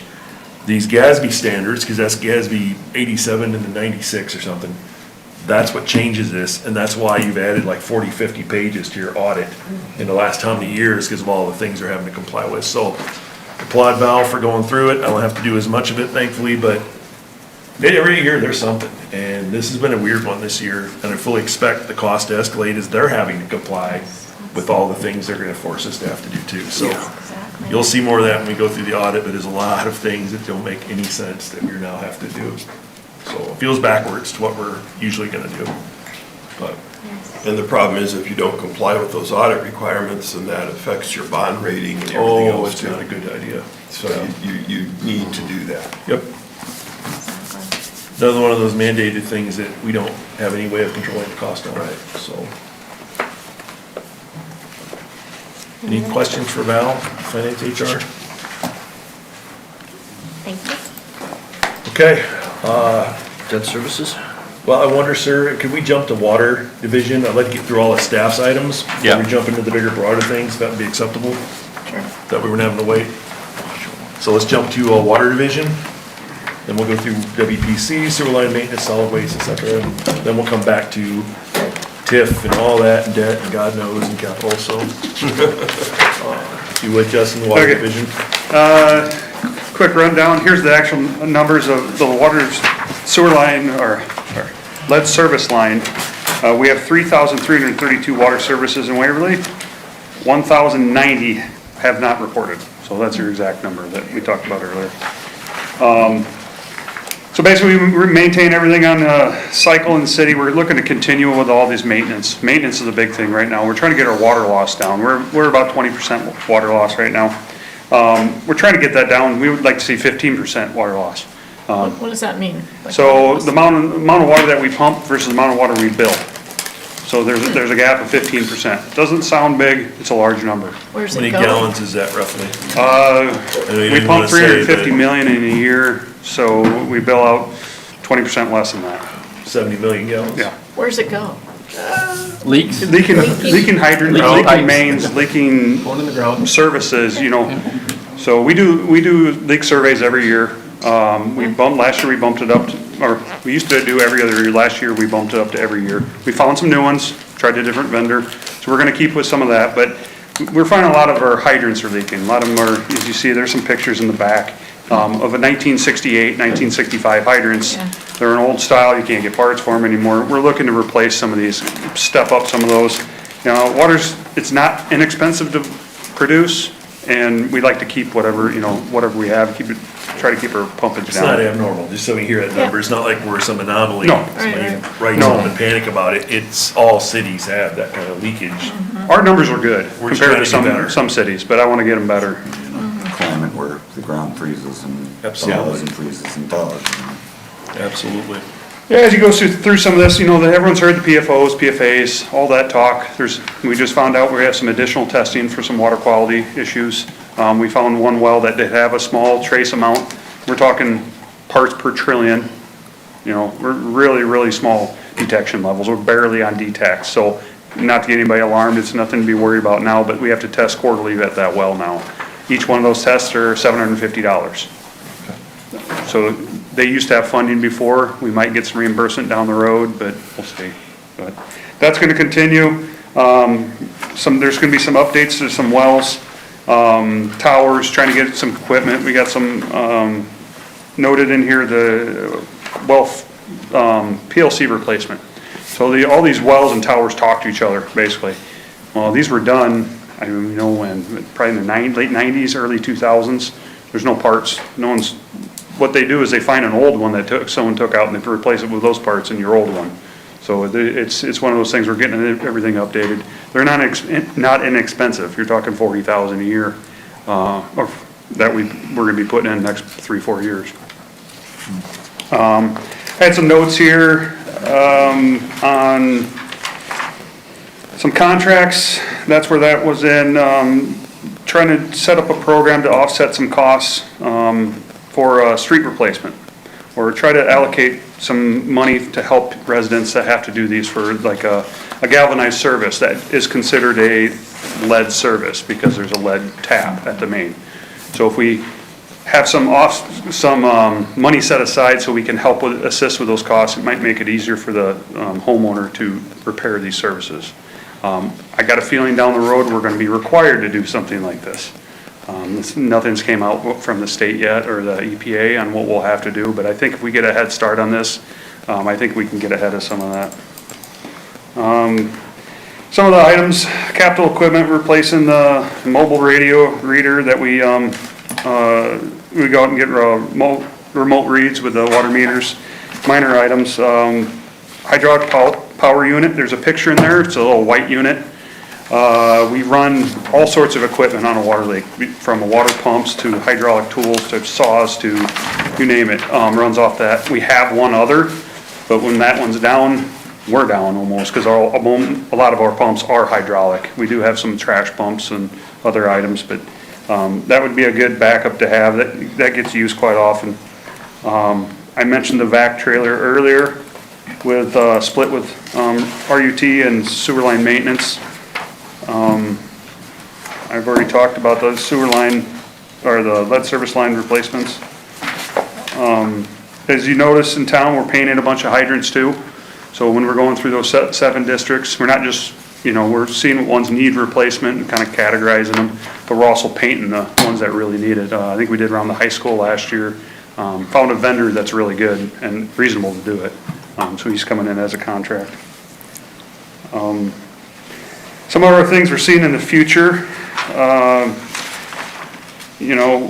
we got some, I mentioned the PFAs, PFOs, the lead service line, they're gonna be hammering hard on us. A lot of unknowns. Don't know what the costs are gonna be. Usually there's not a lot of grants available for those type of items, especially for a town of like Waverly. They're usually, you see more Waterloo and other larger towns that are a little less well off, let's put it that way.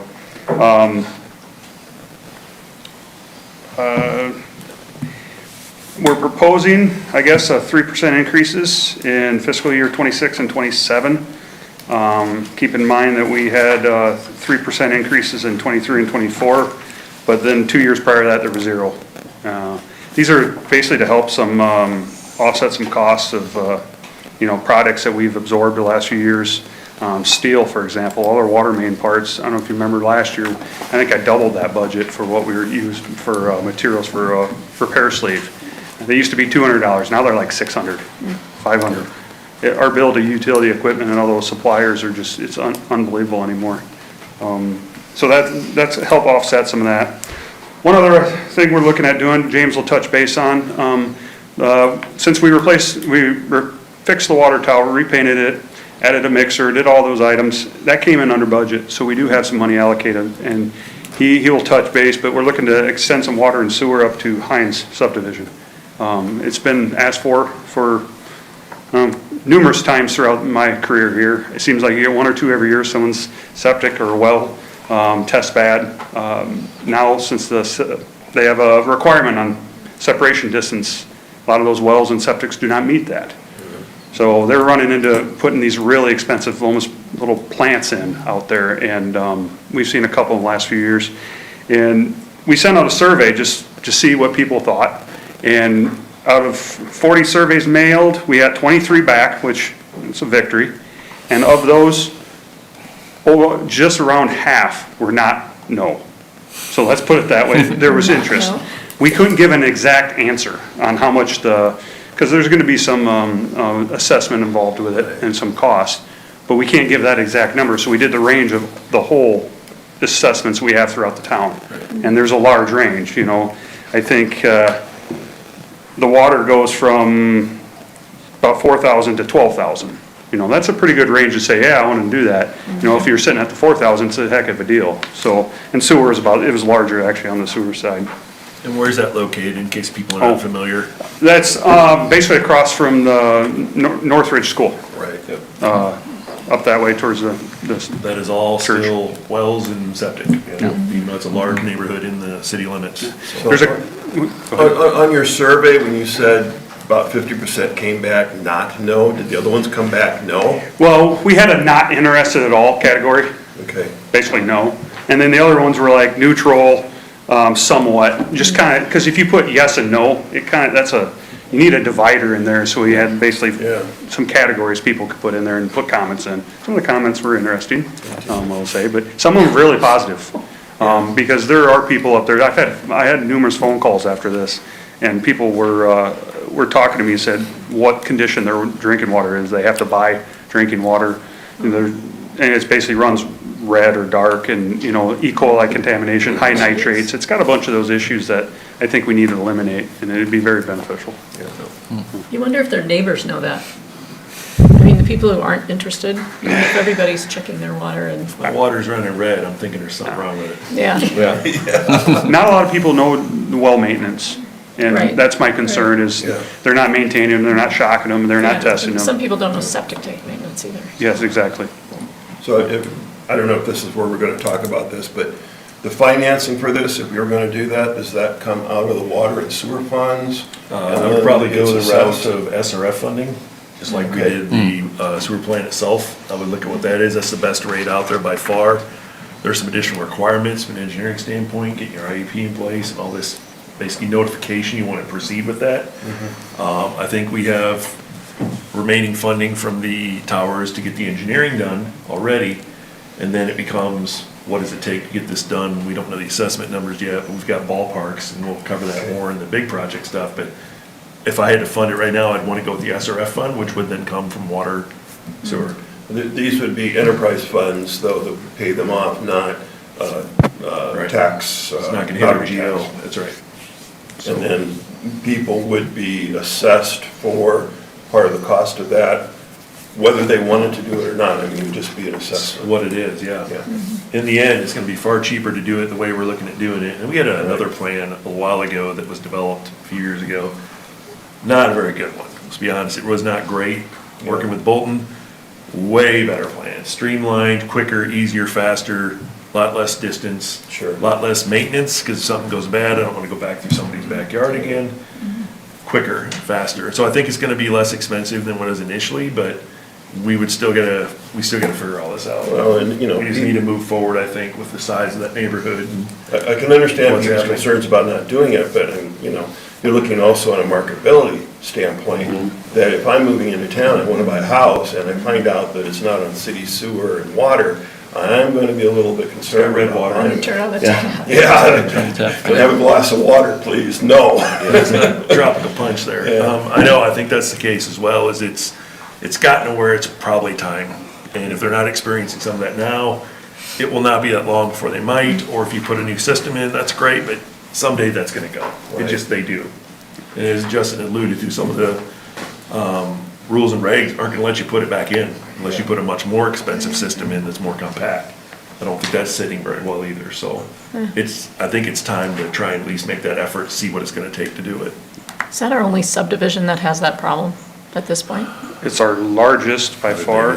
There's a couple of areas in town, like southeast, that do not have, I wouldn't call it a subdivision, but an area of town that does not have services. But yeah, there's not a lot of them in town that do not have access. There's parcels here and there, don't get me wrong, but as far as large chunks of people, no. And just to know that when they do these, just like in town, there's an option of, when we install this, we'll install it to the curb or to the property line. If they connect to them and they don't want to participate, that's how they've done some in the past too.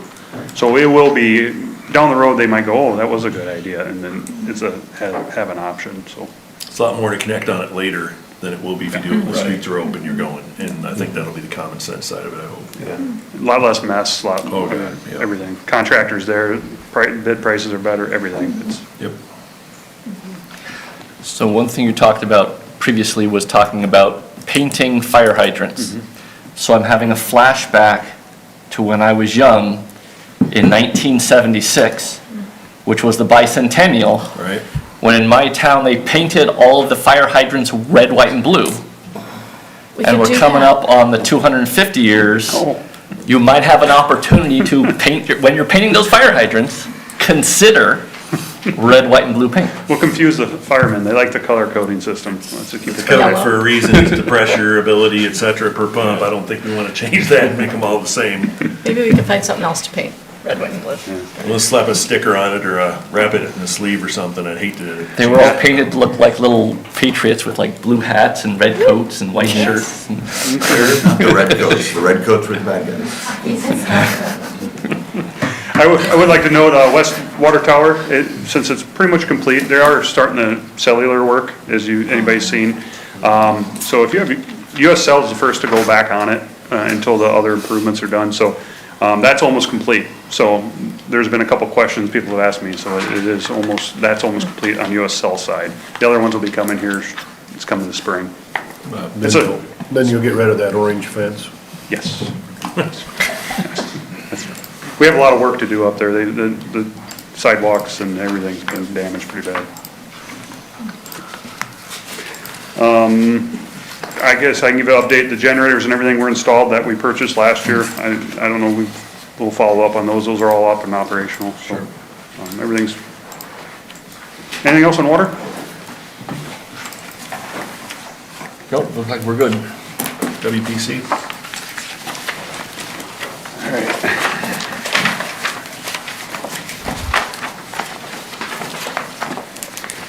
WPC, plant's up and operational. I would say it's 99.9% complete. There's a small little punch list item that we're working through. That's some of the future, is working on updating, getting that, operations of that. There's some tweaks need to be done and things like you expected with a large project like that. Go through the budget.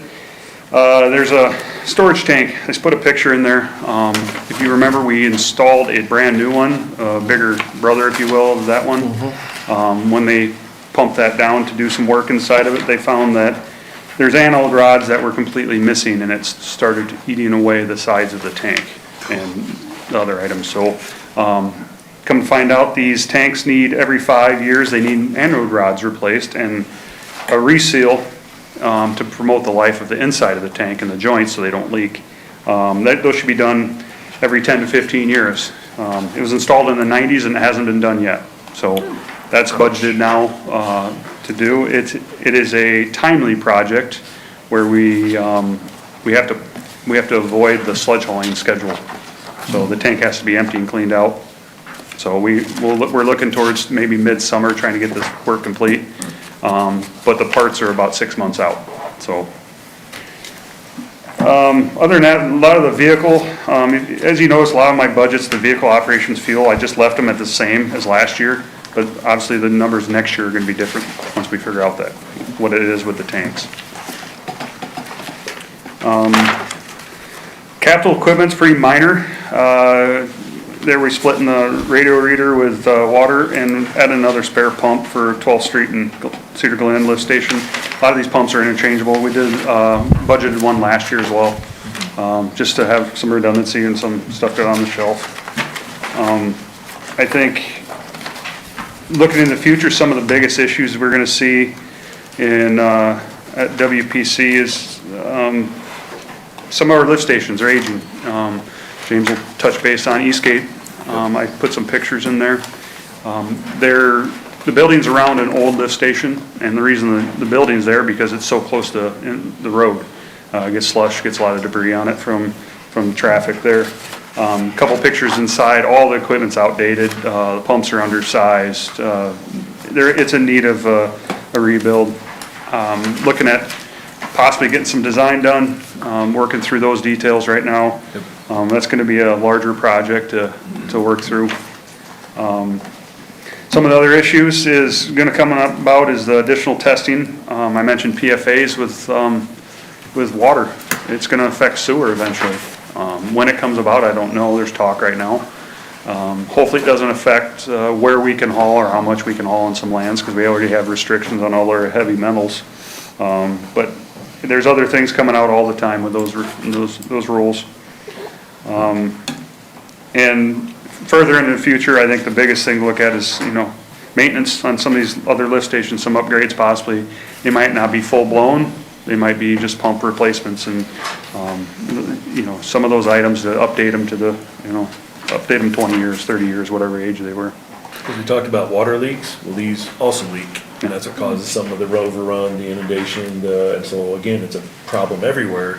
And we're trying to see if we can adjust the smaller one to the east first, and see if we need to get to the big monster, it's in more of the middle of town, because that's a huge watershed it takes in versus Eastgate's a lot smaller.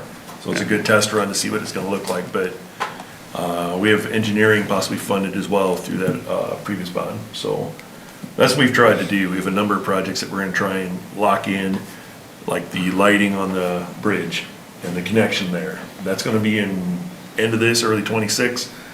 We allocated some of the savings from the other bond to that, from other projects we did not have to do. So you can either pay it back and then reissue it at a higher rate, because some of this was lower, or we can get it done on what we have, and that's what we've chosen to do and present to you, is getting it done on what we have.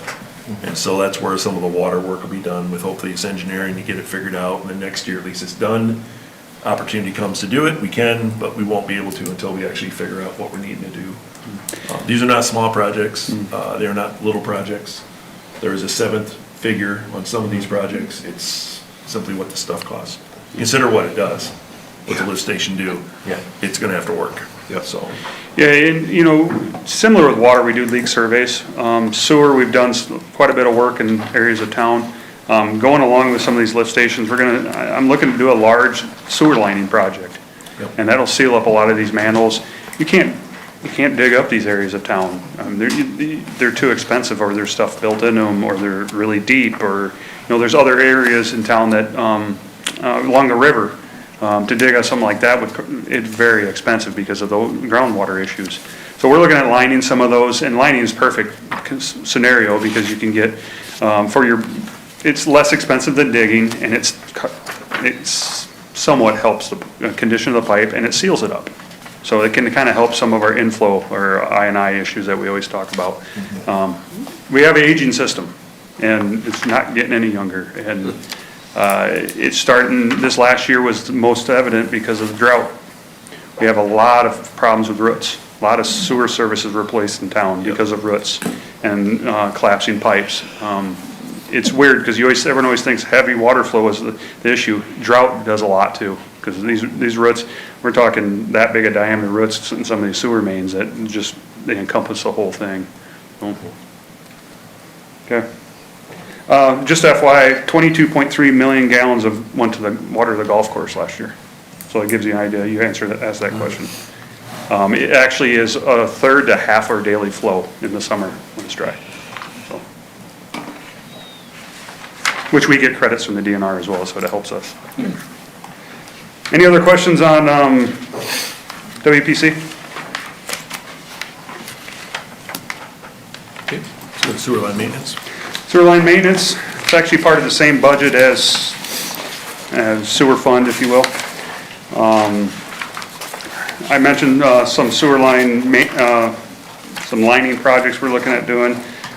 These guys televise and they use this GIS a lot. We can add all their Vising CCTV onto that if we want to. It's a little harder than just adding it on there. We gotta zip it down, but works really well. We've repaired some sewer lines in Eastgate and Monahan. We still have some more done, but it's a little larger repair than what originally found. Some costs this year, which is not a whole lot. They're splitting that back from Waverly Utilities, and we're adding some manhole extensions in Brookwood Park. If anybody's ever been down there, I don't know if anybody's really noticed them, but they're marked by a post. When the river comes up, they're sealed manholes, but when the river comes up, there's nothing that is such thing as a sealed manhole. Last June when the flood happened, the main lift was inundated really early and it went to max. Well, you go down there, you see a big whirlpool swirling down there. And if we can get these up, you know, some of them might be 6-8 feet up, but then you can find them, they don't get hit, they don't get knocked off. Because it's usually what happens. If you're mowing or if you're not careful or something happens, they shift off the castings. We can do all this work in-house, which is great with the sewer line maintenance guys. I think it'll help some of the problems we see when flooding. Other than that, a lot of them are just repairing what we have. All our equipment in that department's good. We've updated a lot in the last few years. Other than that. Rate. Rate. Oh, yeah, sorry. Nope, you're good. We are looking at, on the sewer fund, we're looking at a 5% increase next 2 years. This fund has had increases recently up into the starting of the WPC project. Last year was only 2.5, years prior were 10%. I think this will set us up nicely. We got some funds falling off, some projects falling off next couple of years, so we can get some of this project work done. Yeah, that's what we're looking at right now. I did compare across the state. I'm a part of a rate survey that Ames does, and we're in line with everyone that has a new plant. Let's put it that way. And the ones that don't have a plant, they're seeing large increases. One proposed I saw, and there was like 25 or 30% increase. So they didn't plan ahead. And so we're in line with everyone. Water and sewer both. Actually, water, we're right in the middle. Sewer, we're up towards the top a little bit just because of the plant. So, yeah, other towns, there's a lot of movement on that list last few years. Yep, city within 30 minutes of us, 30% increase last year. And it wasn't enough, but it's a start. You're just seeing that need as this continues to move these projects. And while we did a $14.5 million project roughly, because we had a lot of it was able to stay, some of these cities, I'll tell you, you're looking at 70, 80 million, 100 million. And they're smaller than we are, because it's an entire brand new system, brand new everything, so it was not maintained, or it was not able to capture what they need. They have to start over, and that's what stuff is starting to cost with steel and everything else. It's unbelievable. I don't even know how you fund that, the fee increases, but that's what you're seeing statewide. So we were fortunate. I don't like necessarily the increases either, but it's necessary in order to keep us from having something like that happen.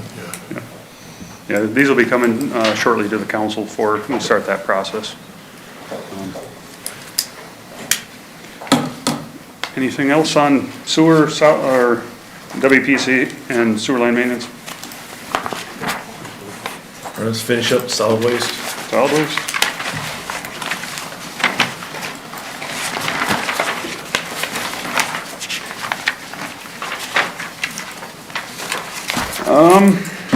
I'll start, I guess, going in the future on this one, we're just looking at increased capital costs. I mean, we saw last year the truck costs where we look to the future, we got some more equipment going to start the replacement cycle again. We usually replace those trucks every 5-6 years.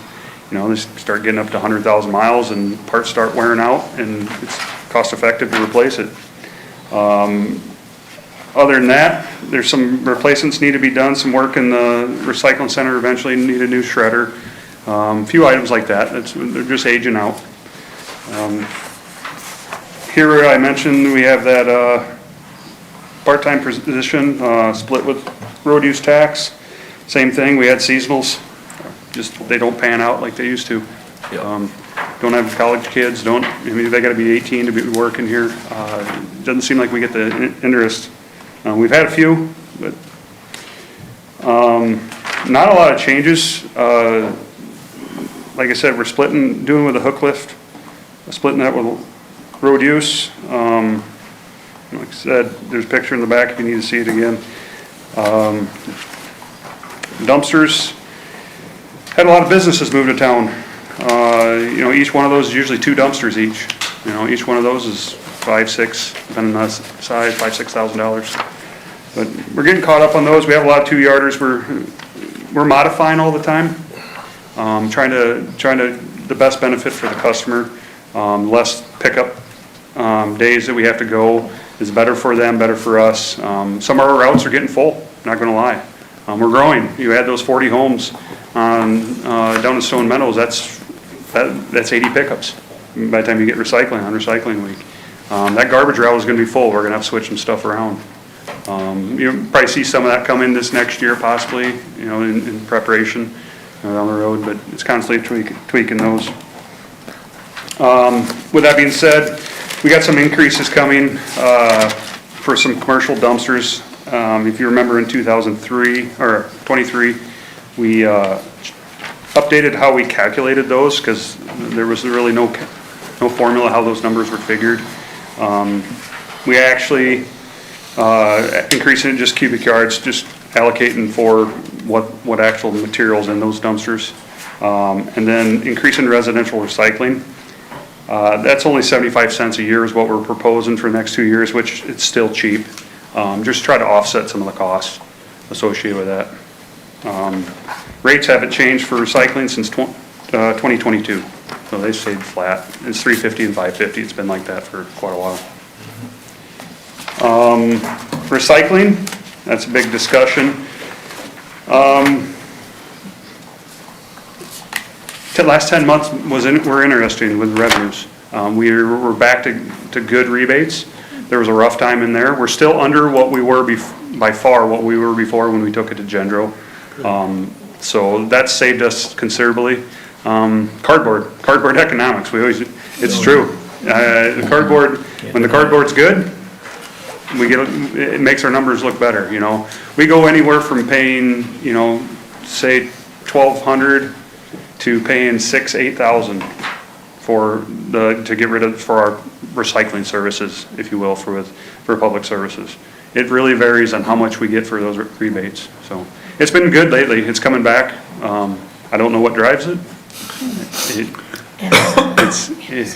It's shopping. Yeah, it's shopping. I think it's also overseas what happens there, and it all kind of affects. And we've been better. There was 23 to 24 was really rough in there because there's some sanctions. China wasn't taking some and other items, but we're doing better now. We track it monthly on what we get. Republic Services has worked really well for us. We haul everything down to Cedar Falls. We pay the trucking from there to their Cedar Falls plant per our tonnage, and they give us rebate on what's in there for the commingled. And So Justin, on the activity cover sheet for this section number 2 says monitor the operational efficiency of the recycling center and make adjustments accordingly. Is this what you're talking about there? Yeah, and also we always look where we take stuff or who picks up stuff. You know, now we have the trailer out there for the electronic equipment and stuff like that. We try to find ways that can save us money of how we get rid of things, how we dispose of these items.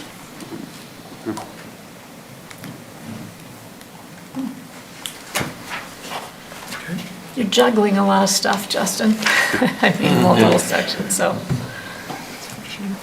Any questions, solid waste division? Quick break and then pop back into the floor.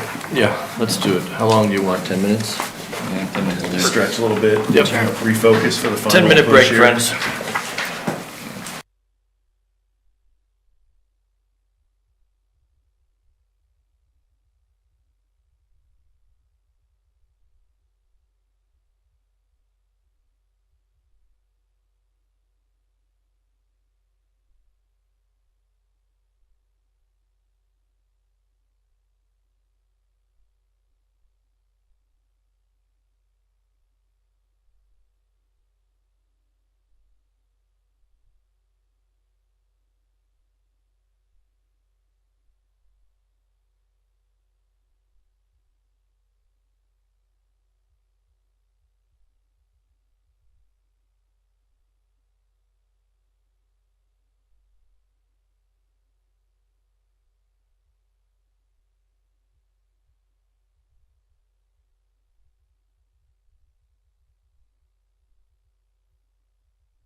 James, let's talk about debt. Okay, system just went down, outstanding. Well, we're gonna spend some money in technology, it looks like, 'cause, this thing's about driving me nuts. Whatever, it's okay. So basically, we're gonna run through some debt here in a minute. Make sure that's here. Then we're gonna jump into some capital projects. There's other smaller items in here, special revenue, when you talk about National Night Out, things like that. I don't know if you want to touch on those or not. They're similar every year. They're just small ancillary funds that come from the general fund. They carry a little balance. We have them. So it's kind of whatever you're wanting to do there. Kick back for me, Julie, to the table of contents.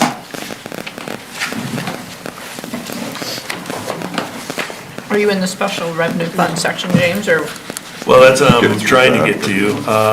Yeah, if we want to go to TIF and special revenue, I think that's a quick one to get through as well. Ms. Carla tries to scare this thing into working. Okay, so United TIF, most of our TIF is in what's called the United TIF fund, right? There are multiple areas. Some cities prefer to have separate TIF funds all over the city, then the money from TIF can only go in and out of that particular fund. We have a United TIF, thank you, Carla, that allows us to utilize funds from different areas and spend them on other things in the United TIF. The main thing for us is TIF is used for debt. And so why a lot of TIF went away is we have paid off, as you remember from previous council meetings, we came to buy down and pay off additional TIF items and get rid of the balance that we had. So we have done that. That lessened the amount of TIF that went back to the general funds for everybody. So really what you're seeing here is just debt getting paid down with TIF. And that's really what the universal TIF is, unified TIF.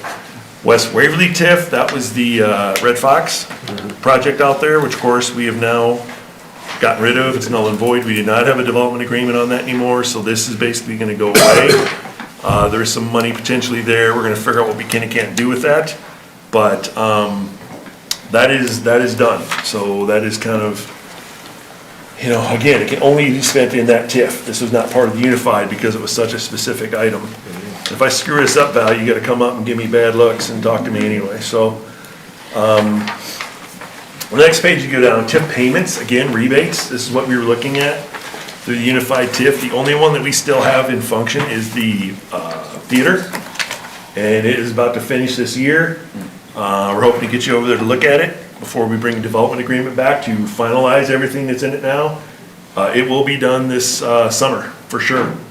And it hopefully will open possibly in time with the bridge and everything kind of getting out of its way, because it's right there in front of everything. But that is the only one that we have left. Is that the historic lofts too? Or is that two different lines? No, historic lofts was one that, when we first did it, the loft itself could determine how much they wanted their valuations to be. It was low enough it wasn't even gonna be eligible for the items that we had to provide them. Well, now, because of the increase in valuations the last number of years, there might be a year or so where they would qualify for a small reimbursement of that. So we're working through that piece as well. But it's not gonna be a lot, and it won't be for many years. That one we thought was down enough, it was not gonna hit. So, no, the Movie Guys LLC is to be determined, because once it has to finish, then it'll be completely valued January 1 of '26. They will start making payments then, it'll get rebated later, so it takes a year or two to get to that point, and we're rebating, so that's why it's still being determined. But really, we have no rebates, no facade grants, we don't have anything like that happening, so. And again, stop me if we need questions on this, I'm gonna kind of just zip through this a little bit. Cable TV franchise fund. So, we are limited as to what can be spent out here, only for cable TV and franchise of that. I'm still wondering if that can be a renovation to this room at some point, if this is where the broadcasting occurs. Still kind of getting an opinion on that, but cameras, it's been our tracking, it's been everything that we've had that we need to replace, we've been able to do out of this fund to keep us broadcasting, including the contract with Warburg to help us broadcast throughout the city. But so that's why you see the money that's coming in, tightrope contract, programming, some of the computer stuff we've had to replace so it would continue to work, and then Spinutech, who hosts our webpage. So we want to truly utilize if it is possible. So even the contract that Garrett talked about earlier, where we're doing the hallways and everything in the Civic Center, everything will be done except the rooms, except this room. This one will not be done, and the offices will not be done. But the foyer, hallways, Civic Center, all that is part of what's going to be done and brought to you eventually. So it'll be nice to get that finished. It's a little more than we thought. It's the only bid we've had in over 2 years of trying, so we're gonna try and make this work, because I don't know how it's gonna get done if we don't.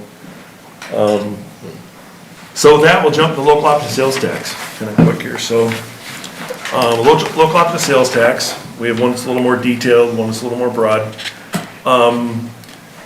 You know, it's been talked about quite a bit. It's another thing the legislature has talked about. I don't know if it'll happen or not.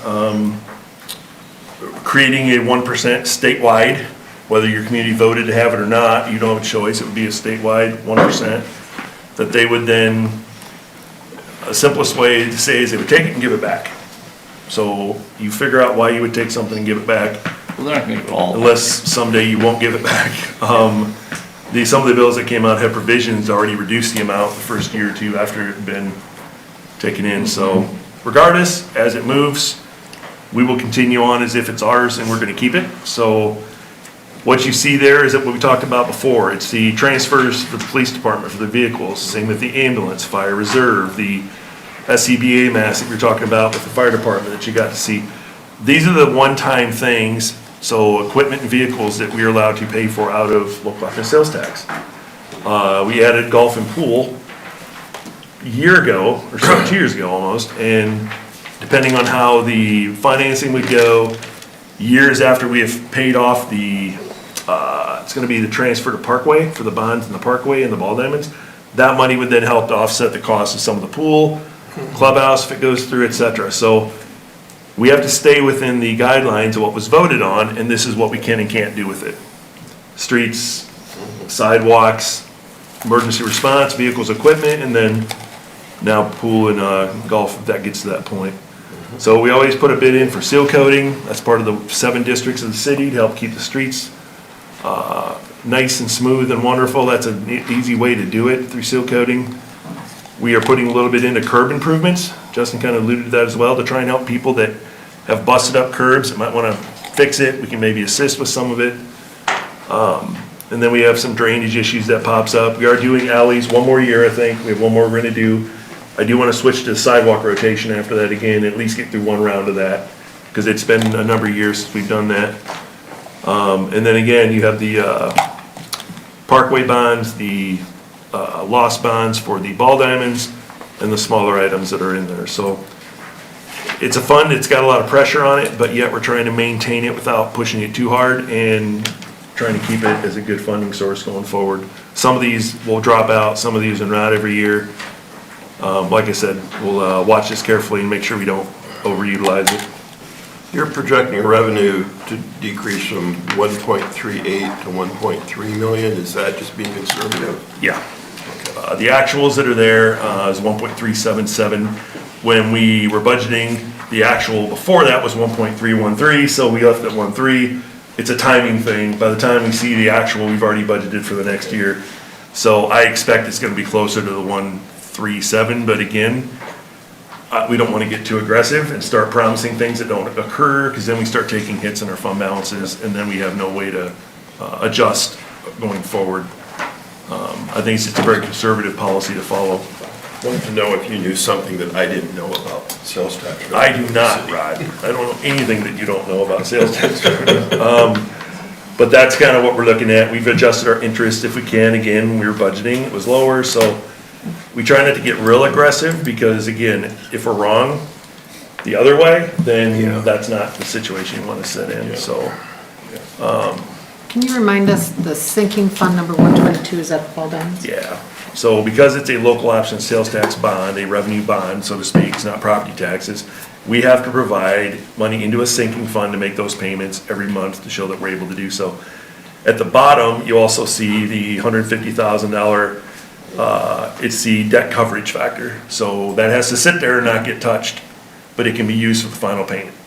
So that'll sit there and just be a reminder, can't touch that, that's gotta be there always. as you do a local option sales tax bond. So it's one of the things that the GO is better. You don't have all this goofiness to try and work through, but this doesn't count against our capacity necessarily, or it does, we're taking it out with local option.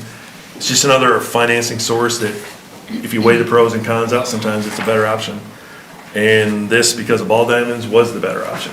We could not go ahead and borrow more than $700,000 at the time, GO, but we can with this. And that's how it got done. Or else those projects would have not been finished, so. This is one of the many things we have to look at as we're financing some of these things going forward. So then, we can jump into the little funds. You've got hotel motel tax, which kind of spells out what it's been used for. You have chamber, you have the lights, you have kind of a lot of the common things that we've ended up using, or any rebates for hotels, which we don't have now anymore, because again, the Red Fox is no longer on our development agreement. But that's hotel motel tax. Don't know if you want to, any questions about that?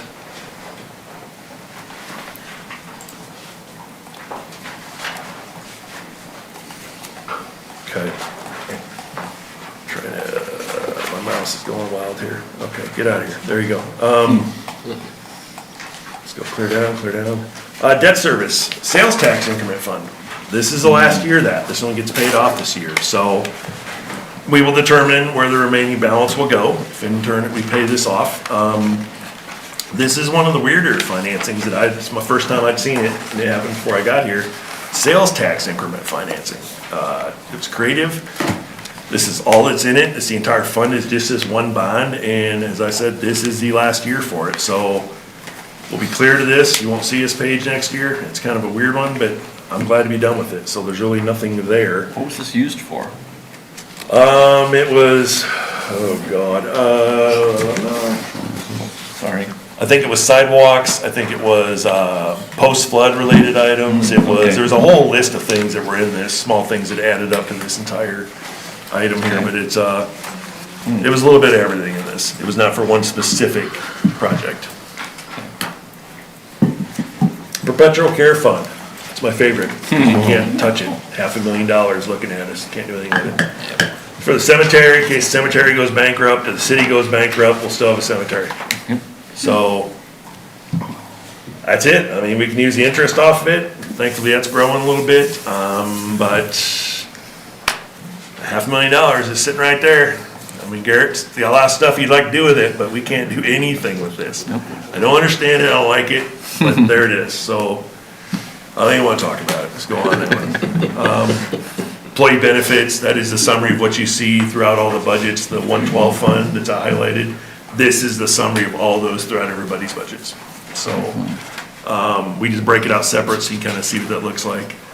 And we'll know, probably hopefully in a week or two, what our actual increase will be. The estimates were from our broker, PDCM, on health insurance. 15 to 18, 15 is what's in there. If it comes in better, that'll help. If it comes in worse, like it did last year, then we'll come back and talk to you. But that we should know hopefully in a couple weeks. It tends to come in about the time we're trying to get this finalized. So restricted funds. These are always fun. You've heard of most of these. You have the DARE program, Shop the Cop, the Tri-County Task Force program. Again, if there's any questions, community gardens. Most of these are small general fund increments that are there. There's donations that offset a lot of this. That's kind of what you're seeing. Dog park. Most of this is funds where they donated to the specific fund, so it can only be spent on that specific Absolutely. topic. Any of your donations, that's why it'll sit there and just collect until there's something to use for it.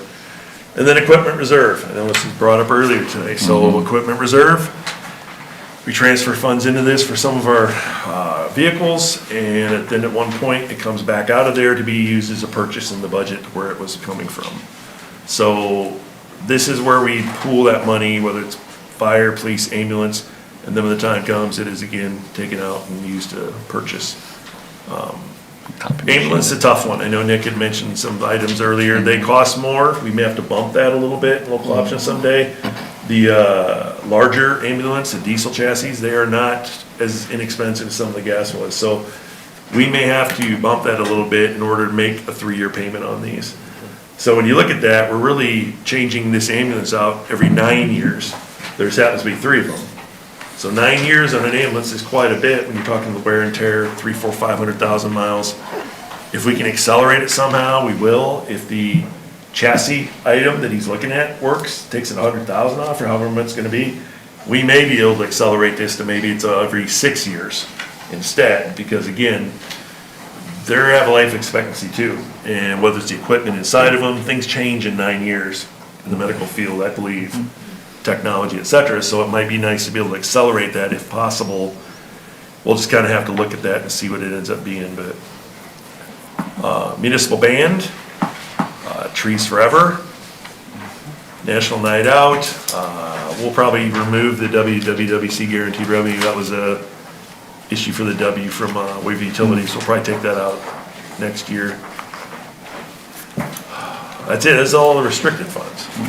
So, are we still good? Yeah, we're good. Let's just jump right into debt service then. So I've given you some additional little charts. These are kind of my favorite, some of them, because I always like to knock out pieces of debt here and there. We don't always have the water and sewer debt on these listed because those come out of the water sewer fund. So when you look at those different funds, you'll see a sub-sheet that'll show what debt is out there. For the most part, a lot of those are falling off last year, falling off the next year or two. It'll make room for us to do some more sizable water and sewer fund projects, as Justin alluded to, that we're gonna need to do someday. Whether it's a large lining project or lift station work, that's how we would accomplish it, same as we would have done 8, 9, 10 years ago, that some of these have fallen off. So the sewer and water, is that also the state revolving funds? I don't These remember- are GO bonds that are Okay. paid for with water and sewer fees. Okay, Those are actual water sewer bonds, okay. done and paid for and covered and in that fund. Okay, I'm looking on your new chart and I'm seeing the state revolving fund that goes away in 2042? Yeah. I don't remember that one. That's a sewer bond. That's a 20-year bond through SRF. sewer Okay, fund. So, okay, that was a 20-year bond, okay. yeah, that's why. That's why we don't take the sheet and put another 8 inches on it just to show that one. I There's an appreciate that. asterisk, that's what it is. Okay, So when you look at the first page here, then it's basically the top line is your total, and you can see how it ratchets down. Then you get into just our regular GO bonds. SRF, as we said, that's flat for 20 years. That's what that Yeah. payment looks like. The local option sales tax bonds are falling off in 2031. That would then become the new pool bond, possibly 2032. That's when that first payment would hit. So this will adjust. I've not added any new debt in here. This is how it would sit today if you don't have any debt going on. Sales tax increment, like I said, that's fallen off. It will be a 0 next year in 2027.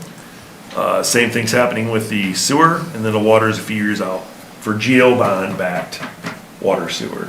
And the reason you do GO bond is if you have the capacity, which at the time I must have, it's a little cheaper rate. You don't have to put the extra and hold it aside for coverage, which they make you do on a regular revenue bond. And like I said, it's just a nice way to do it. If you have capacity issues, you don't want to do that. You want to take it straight out of water sewer, which we'll do first going forward. SRF, that's why it's there. We have other things, if you want to do them, that you don't have the ability to do other than just GO bonds. So the second page is really just taking the total off, so you have a little better separation about what this looks like. You can see that after a year or so, the regular debt does drop significantly. That's what you want to see, because then you'll backfill that in with another year and it'll continue to drop. That's that rapid repayment of a 10-year bond, and it looks really nice. But if you go forward with the pool, which we have proposed here, it'll be more of a 15, so it'll flatten out a little bit, and then you see what the 20-year SRF looks like. That's a straight over second page type thing. So again, same information, just a little bit closer so you can see the separation a little better. Then the last two are, it's the same thing in the bar graph. That's all it is. You see it kind of stair step down. If I'd had a little more time or we knew exactly what you wanted to do, we would put in the new bond on top in red. You can see that stair step down, how it increases, it goes across. It's all gonna look the same. It just would extend out when it pays off. And the last one is the same thing, but just general obligation debt, not total debt. So that's what the debt looks like currently. That's where we are. And James, what percentage does that put us at of our ideal debt? Right now, capacity? we're in the low 50s, high 40s. We had no debt for another year, you'd be in the 30s. It's crazy, we were at 80 at one time, and it just plummeted, so we paid that down to make room for some of these projects. This is what you have in here currently, and Bella has it figured out in here. You have, we have the pool factored in, because I assume you're gonna wanna go forward with that. And then we have the golf course equipment in there, though it's an in and out because it comes from general fund payment, not true debt service. And that's what sits in there. And so with that in there, your levy rate is, let me pull that. Just doing this late, I think it's right, should be right. Oh, what I got from Val, I know it's right. So, levy rate's about 17 and a quarter. It's including the. That includes the pool and includes the golf course equipment as it sits. So for reference, prior year, it was 1711, 1712. So it's up a dime, 12 cents on the levy. That's what the difference is. But just because I think it's important for you to know, if we didn't do the pool, this levy with the other stuff in it would have been a 1648. That's how much that pool puts on our levy. So if people want to chirp about it, that's what it is. We told them going in, it was gonna be 0.77, it's 0.75. It's right there. So I think it's pretty good for doing it over a year ago. So that's what it looks like on the levies as it sits. Pool's included. The biggest challenge with that, and I did not bring the capacity document, I'm still struggling with about 3 years out to get that figured out, 3 to 5 years. First 2 years, we're looking okay. We don't have a lot of debt paying off that big bond right away until we get, as we said the whole time, year 6, the big drops come. Local option sales tax, all the other, everything drops off then, it starts to go quicker. That's why it's a 15-year bond. Everything else will stay at 10, it'll continue to rapidly come off, allowing you to backfill in smaller projects that are not the size of a pool and still continue to do those. So you'll have capacity. Even with the 9 million or 8.95 in the pool, you still are well within 60-some, 70% of your self-imposed capacity, not even your legal capacity, which is beyond that. So you have room. And what I've told you every year, there's a few questions you ask. Can I do it? Should I do it? You can, that's what I can tell you, the rest is for you to figure out. So that's what comes down to from a project standpoint. Pool, golf, we have in. If you want to tweak either one, that's fine. The pool is limited, it's capped where it is. We're pretty dead on with what it looks like. We have it figured out, it's just getting that moving. So then it comes to what else, if anything, do you want to do going forward? And we'll walk into those numbers first, unless you have questions right now. We'll kind of pause to see if there's any comments, questions. Could you go back to your comment about, so we're looking at a levy rate of 17 and a quarter. Yep. If we were not doing the pool, it would be 1648? Correct. So basically 75 cents. Is what that payment is. And when we put it out there to the public, we had it 77. Yeah. So it's right in the rounding, it's actually 76. So that's what it comes out to be, just as we said it would. That's the difference. And that was the vote, that was a choice. 70% said do a pool, so we're doing a pool. But I think it's important for people to know that is the impact on what these things do too. These are large projects. This is not something simple. So that growth we experienced, and this has been the way since I've been here, we live within our growth. It is the debt and the projects that take us above and beyond, and we have lived within our growth. If you look at the increase in the levies that have happened, it's been for big projects. It's been for parkways, it's been for 4th Street, it's been for, that's the choices that we have to make going forward. What do you want to do, what do you not want to do? And so this was another big one the community decided, outstanding, we're going to get this done, be open 26, but it does have a price to it. So for the experts start chirping, this is what was pitched, it was dead on, that's what we're looking at. So, the other page I handed out to you, and only printed so much off because it was, like I said, super late, I just didn't feel like printing a bunch off. Are there additional projects that you want to look at? So, we talked about some of these before, I'll run them kind of through you again. and we'll have discussion, and you guys decide what you do and don't want to do. There's no sweat off me on this. So, projects that we have identified that could go forward, obviously the pool, golf course are shaded, that's what is in. That's what's currently still in the budget itself. We've talked about 39th Street Northeast, out by the fairgrounds. We have a half mile or so of roadway. Our share of that would be about $1.5 million, and that includes engineering, some borings, just a little bit of a ballpark and everything. Justin and I went to the county, their engineers confirmed it's in their 5-year plan now. They are hoping to take it from there to Bremer, all the way up, and it would be a highway completely bypassing, so to speak, so you don't have the big truck traffic coming through the city. That's the one thing that we put out there is, if I had to pick one, that'd be my guy, because I think it's important to get that bypass through. That road, you should go drive it, it's a little rough. It's tough to plow, it's tough to maintain, it's rough. And so county again that's my take, Justin, would you agree? I think they're in, it's just when. They're just gonna figure that out on their own, that's for them to determine. But our share would be about $1.5 million, give or take, there's some contingency in there. SEH is a firm we've been working with to get our estimates through, and it's a fairly straightforward project, but again, I think it's kind of an important one. When would that be done, if the fair is gonna be out there? We would probably do it with a July deadline, has to be done by July 1 of next year, so it hit that fiscal year.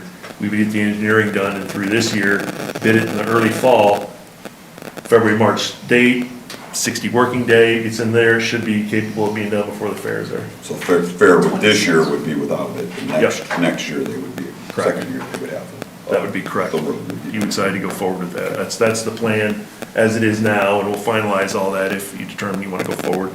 So is that the sort of thing, I suppose I'm worried about putting in a new road and then having construction equipment for the fair tearing it up. How much construction do we still have going on at the fair? I don't think it's significant heavy equipment. I mean, it's graded, buildings are up, crowds are up. It might be cement trucks. I mean, I don't know, Justin, if you have an opinion on that, what it would be. Majority of the big stuff's done, the hauling. It'd be cement trucks, which are in drive it anyway, you know, it's gonna be a path for them. It's gonna be some equipment, but not dozers and some of that, because it's pretty flat and done out there. I don't see that being the case, but yeah, I understand your opinion on that completely. But you were saying that, I'm confused about our collaboration with the county, Right? but you're talking about it possibly getting done this summer? We would engineer it this summer Oh, okay. and actually do construction with the rest of it in the spring. Assuming that the county agrees, yep, they're ready to Well, we do could it. do it to the end anyway, and they pick it up from there. Okay, When they're we can ready. do We our would take it part. to city limits, Okay. and that's all we can do. Got it. I don't know if they'll do it in the same year or not, there was talk both ways, it's for them to kind of figure out. They're definitely interested in looking at that project jointly, which I thought was, really good to hear. But would this go, so this would take it out to the city limit? Yes, our portion. Is there any advantage to doing this at the same time that the county does their section? So we do it all as one project? Sure, but they didn't want to do that. They want to do their own engineering.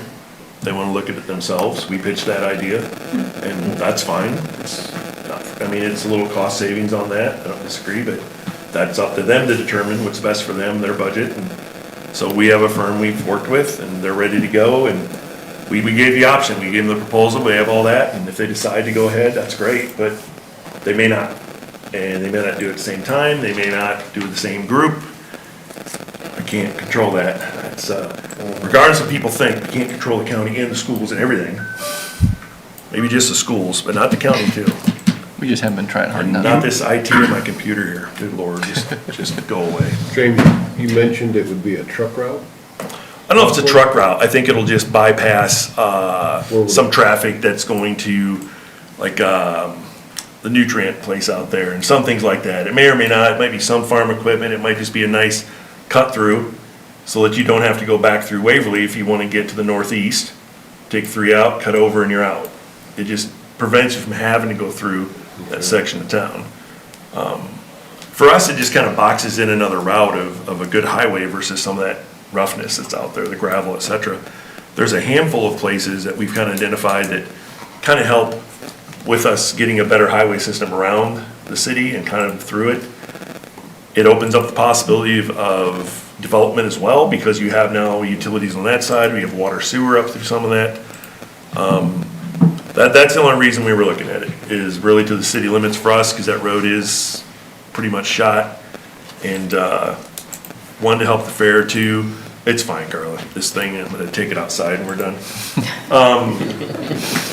So that was the main reason for wanting to look at it, and they definitely thought it was something worthwhile doing as well, so with the traffic that they see coming down that road. Because it's gonna take that road anyway, and the maintenance is even harder on it when it's that kind of equipment taking it and hitting it, and so again, just an option, it's. Well, my concern is what happens if the county doesn't follow through and do this? Then we spent $1.5 million on a half-a-mile road that ends on a gravel road, and we don't get a whole lot of use out of it because it's right on the edge of the city limits. I think you still have the same traffic taking it now, they'll just be on a much better part than we did. They're still gonna take it. It's Yeah, just- all the, for the week or so of the fair or any other events going on at the fair, vehicles going in. Yeah. Would be going on that as opposed to on gravel. Yeah, I can only tell you what they told me. Well, It's part of their you know, plan, it's in their 5-year, it's just which year. The increased traffic on it because of the fair would rip up the road quite a bit.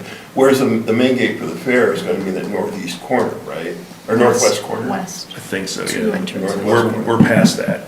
This takes that in and then some. Okay. So we're only gonna take it up to city limits. I'm gonna ask you a question you can't answer. Sure. Would the county take it up to 220th Street or take it all the way up to C38? C38. Take it all the way up there? Okay. You didn't think I could answer that? I'm not asking you to read the county's mind.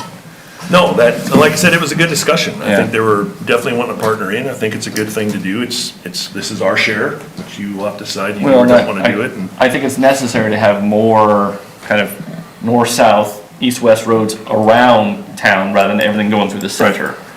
So, I mean, at some point, it'd be nice to have a connector from Bramer Road to Horton Road. We talk about it potentially tearing up the road with fair traffic. If that's gravel there and fair traffic, it's gonna really tear it up. Yeah. Yeah, it's kind of Well, seal coated and actually, somewhat. It's what I not anticipate is, great. we'll put in our road, there'll be more people who use it, and it'll tear up the county road faster, so there'll be more pressure for them to replace it. It's possible. So it's in their best interest to do it at the same time as we do, but that doesn't mean they'll do it. But they haven't taken it from Walmart on the south side of town on 29th. No, they haven't done that yet. West. Yeah, I think when the DOT did their project of shouldering Highway 3 all the way to the west, I think that kind of sidetracked that project then, because that was kind of what it was going to be initially, was let's do this first. When that took over, then there wasn't the need for this necessarily. I still think that may happen someday, but that's just something else they'll have to kind of worry about. We'll do our share if it does to the tracks, but it's something they'll have to figure out. So, again, one possibility. You can think on that, kind of form your opinion. The other couple we have already talked about, you saw the parking lot from Leisure Services, Garrett had showed you. We expect that to be about 2.25, a little less, somewhere in there. It would be asphalt, not concrete. Except for near the buildings. Correct. The approaches would be concrete, the aprons going in. As Justin brought up, 10th Avenue Southwest, that concrete patching there. We've kind of revamped the numbers from John Meyer from years ago. I know once the DOT turns that back over, that will become ours again off the detour. They will pay us for the damage they believe they've done through there. It's not really negotiable. We will do a speed study through there as we said we would.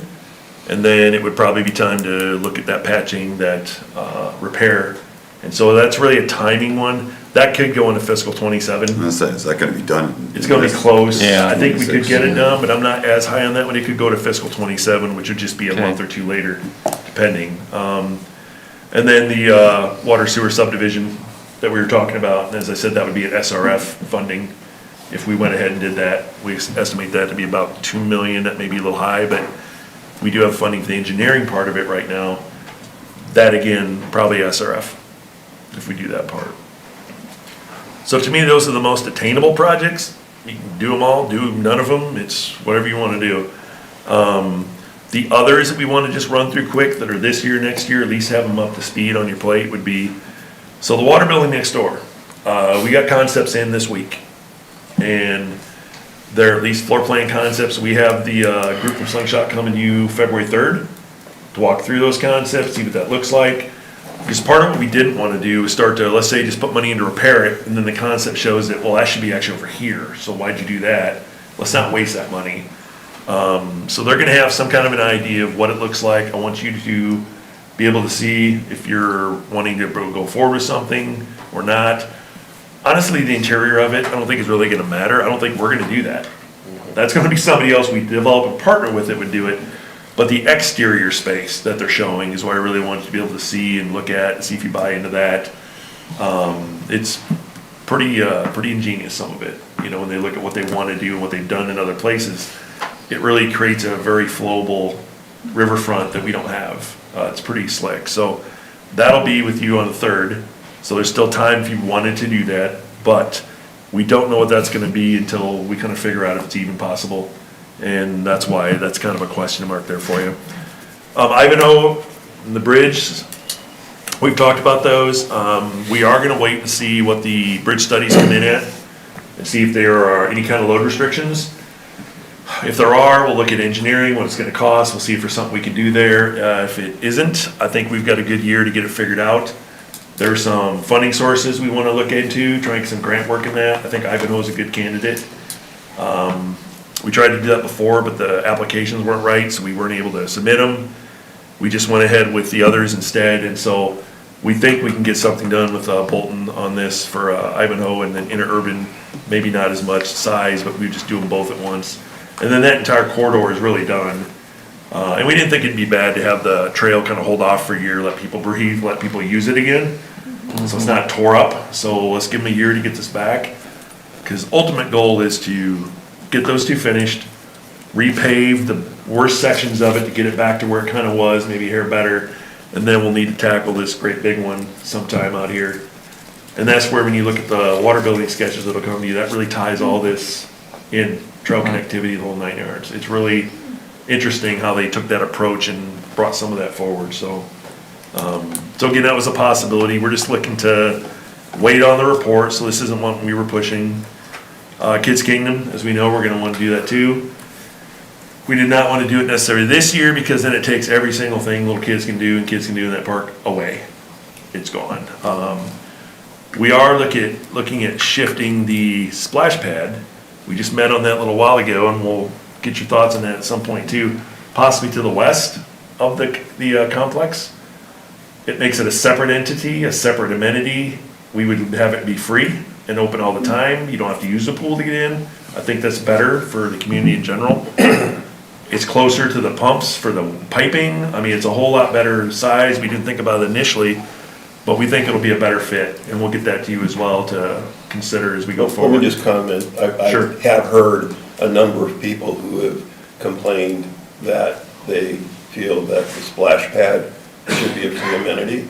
I There you know go. we had always planned for it to be that way, but, you know, I think they were concerned that they would have to pay to get into the pool to use the splash pad. So I think that's, you know, just thinking along those ways to keep that as a free amenity, I think is very important. I think it's a second amenity too. It's not seen as just one complex. Right. You have the pool and you have a splash pad. Yep.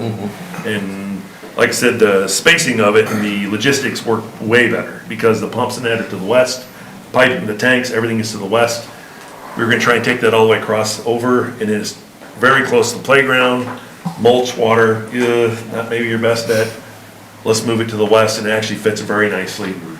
We do have plans to try and have MSA kind of rework that plan, because we have changed so much. When you look at the park plan initially, you know, we have that pool sitting on the west side, because we didn't think we were gonna be able to have to take the first one out like we did. Well, now that whole area has really shifted. What does that look like? What does that look like? And we're gonna try and get something presented to you that revamps that park and looks a little more to what we think it should, whether it's the location of the football fields, the little kids, whether it's pickleball courts. We're gonna look at that, skate park, all these things that we have in there now that we kind of want to keep in there. What does that look like revamped now that we know right where that pool's going, where the splash pad will likely go? We'll talk about the golf maintenance buildings and all that here in a minute as well, but it really reshapes that entire park. Right now, we just have two things figured out, the rest is wide open. I don't think that's a good way to plan. So it's not a whole lot of money to have them revamp it. I think it'd be good to get that done and get that to you guys to look at. So Kids Kingdom, hopefully next year, once we kind of figure out where everything else goes, we look at that. The cemetery roads, I talked to Garrett about it. If we can get the engineering done this year at least, maybe the construction would be in '27. Because it's not vital we get the roads in, we're not into that section. But it's something, if we want to do it, that would be a future year that we would probably jump on that. The boat ramp parking lot by Waverly Utilities, we had talked about possibly paving that. I know there's stuff in the winter, is it slipperier, there's a whole lot of stuff we can look at there, but there is additional funding that we want to try and go after on this. Whether it's water grants, REAP grants, things like that. Bolton has done them before, where most of the ramp was paid for, and then some of the parking with it. I think I'd rather wait to try and get that done now, instead of now, and do that in another year, if we can get our grant funding figured out. Because it's a good option for that. It's kind of our primary. I know we talked to a lot of people that are complaining that the dock is too short, or it's dropping off because the river's so low. They have to go back even further, and it's not built for that. And so, I've talked to Justin about it, and they kind of build them on ground, and they push them in the water whole. It's like built, and then they push them in the water, and that's how they do this. I really kind of want to see that, so next year if we could do this, I think it'd be kind of cool. We got to film it, because never seen that. Sounds kind of cool, so let's see if they'll do that then. But different funding sources we're hoping for this one. And then the next two, golf storage building, golf maintenance building. So golf maintenance storage building, the big one, that is a referendum.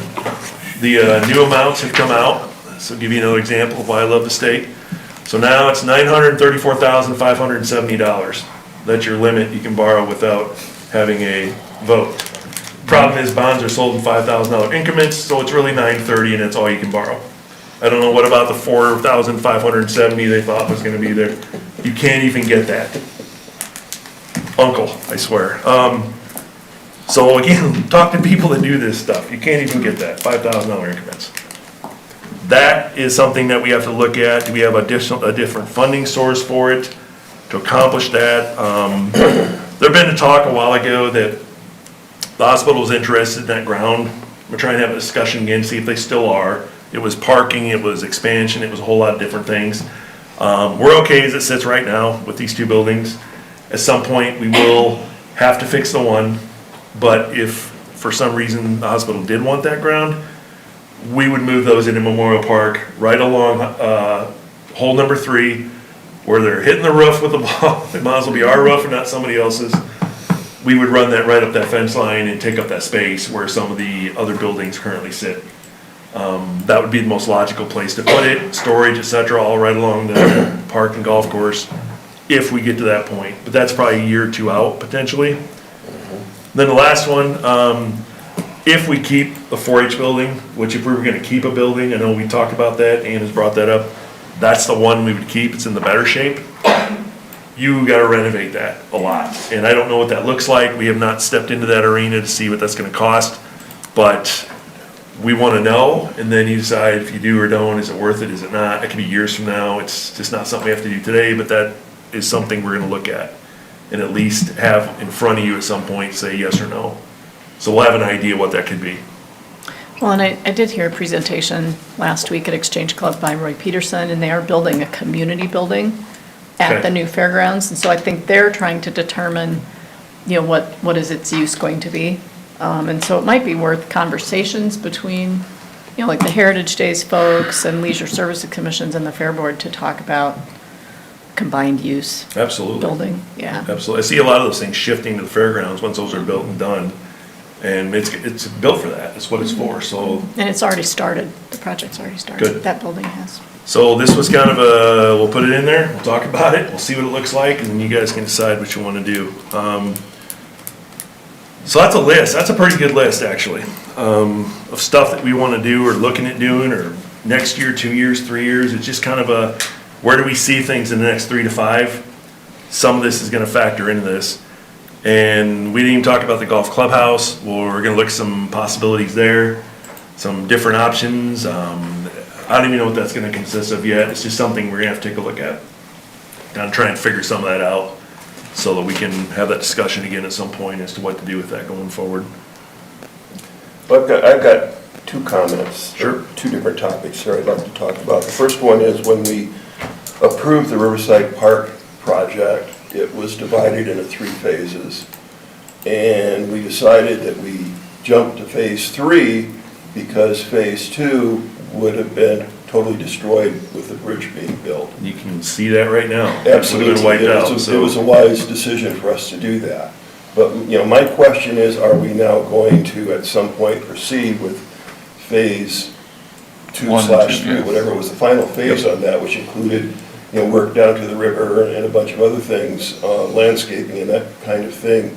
Is that going to be, since the bridge will hopefully be done this summer, is that something that we should be taking a look at in our planning for our budget? I think it is. We've kind of looked at what's there now. I hate to say it, if they could leave some of that, God, that's actually pretty nice. It's really not a bad way to get down there as it is. It's further upstream than we were hoping, but it's almost there. I mean, maybe it doesn't work, maybe it does. There's things that we're gonna want to look at on that shore. We're gonna get with Parks and Leisure Services, see what was the initial plan, what does that look like? Right. What's there currently? Is there part of that that could be left or used? And I know there were some things that we had in the initial plan that I think we found out the DOT wasn't going to let us do because they would be in too close a proximity to the bridge or actually attached to the bridge, like continuing the trail onto the bridge abutment that they said you can't do. So, they're phase 2 of the original project probably needs to have a lot of reworking. I agree. But with the bridge done, I think it would be a good idea for us to take a look at getting started on that. Okay. The second thing that I have is I'm really skeptical about 39th Street.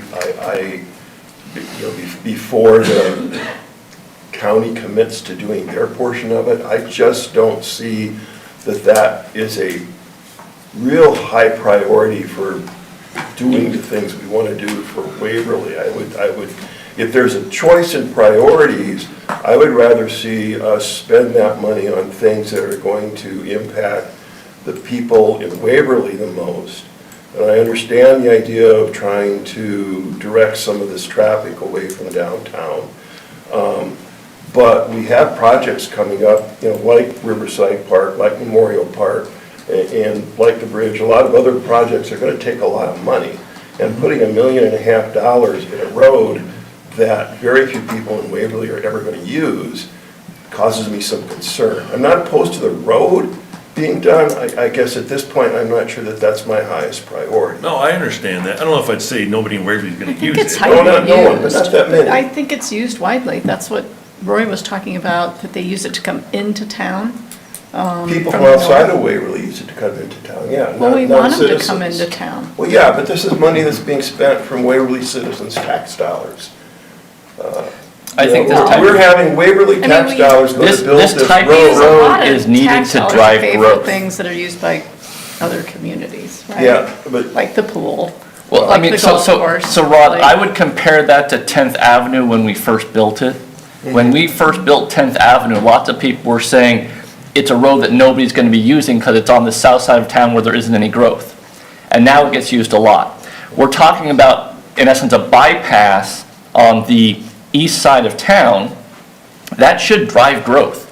There will be businesses built out there that are making use of that road that's not there now.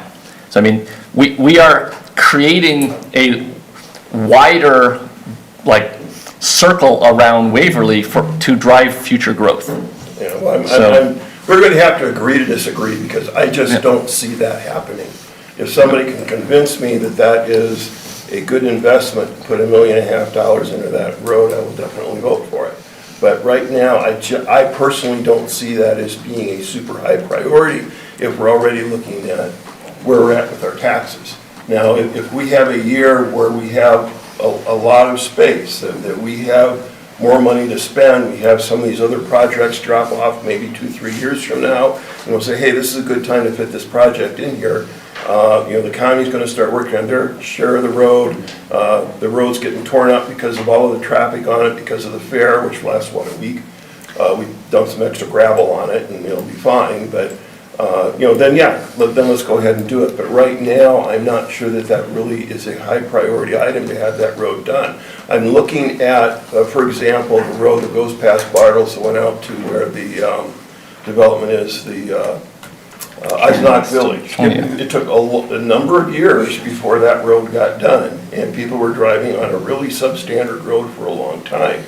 And it took, I don't know how many years that was on the drawing board. We finally got it done, it took 4 or 5 years. I'm not sure that we need to rush this project until we see what's going to happen with the fair, what's going to happen with traffic patterns, that kind of thing.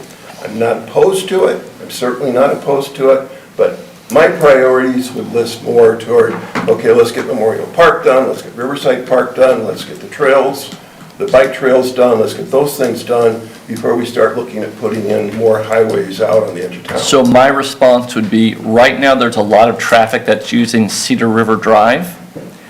We need to find ways to take pressure off of that road. And this would help take pressure off of that road, especially once we connect Horton Road to Bramer Road. Right now, if you want to go around, when the bridge is out, that's your only way around.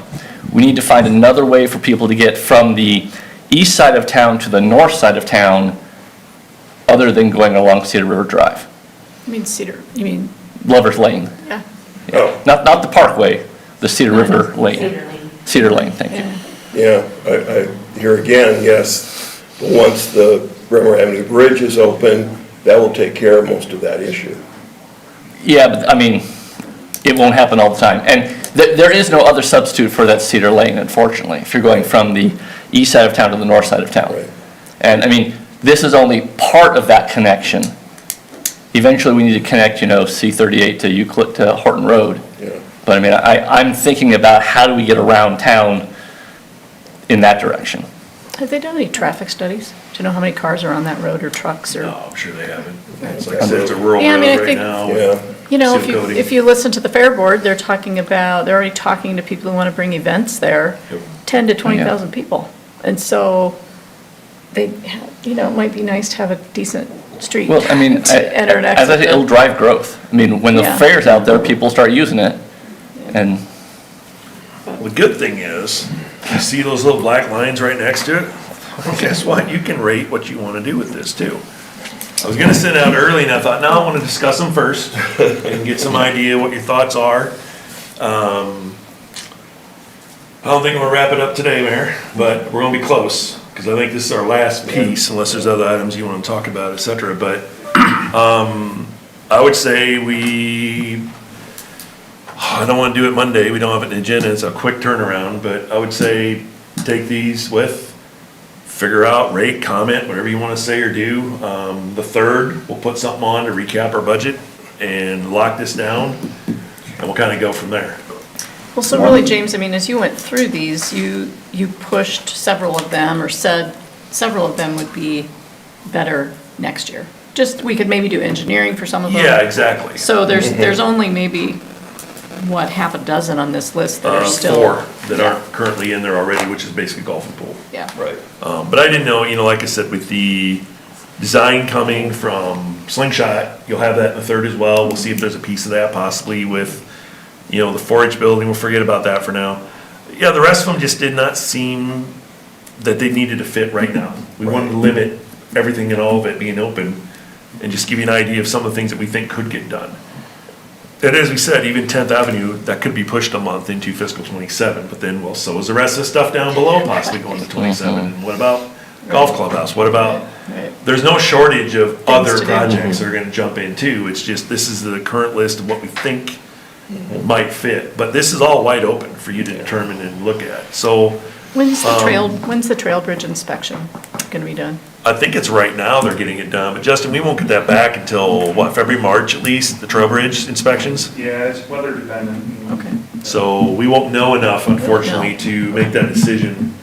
And I hate to just start engineering just because, especially if it's not needed, if there's no weight restrictions. I hate to do it just to do it.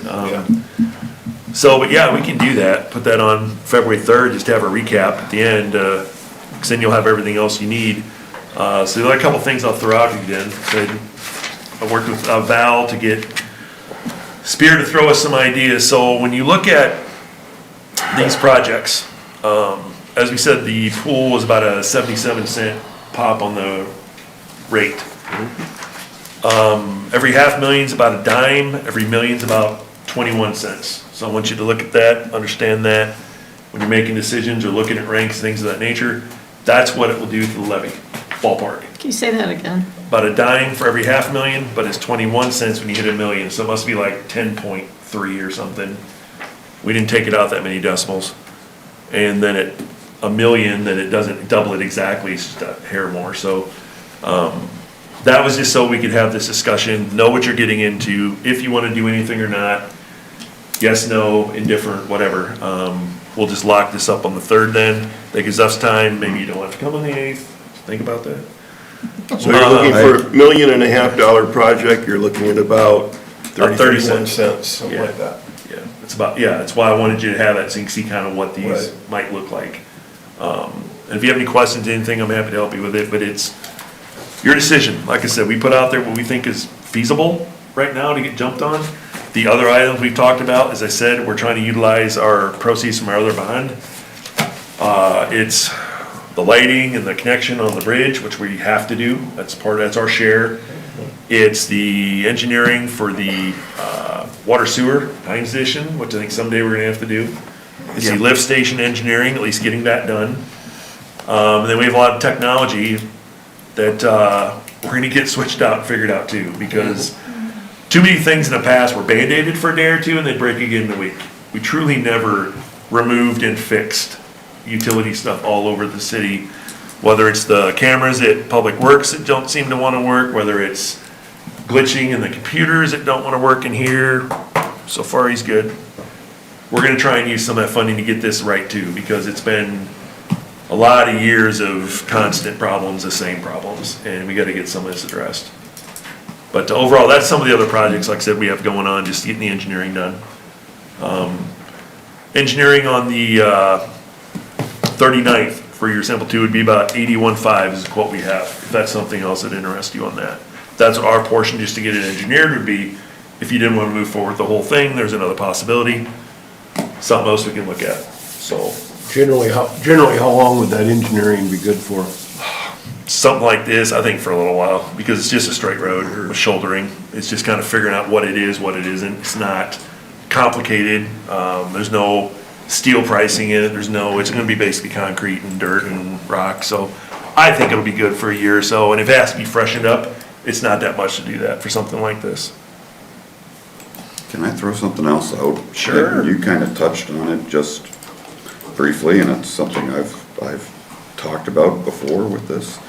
When you mentioned with the pool and rearranging the splash pad, that Memorial Park, now we have 1 or 2 pieces. I would still like to see an overall plan for Memorial Park. Yep. In parts. I mean, we're gonna obviously have to do these in pieces. We've got the funding for the pool authorized now, but the rest of the park, we still don't know what we're going to do with. Correct. And before we get going too far beyond doing the pool, and then we want to do a little piece here and a little piece here, and now we've got one little sliver that we didn't do anything with, that, well, we could have done something different with we've done. Cat Park. Yeah. Small Cat Park. We said have MSA come back. Yeah, Is we're gonna that- have to rework it and get you that very plan so we can break this up and let you see what it looks like.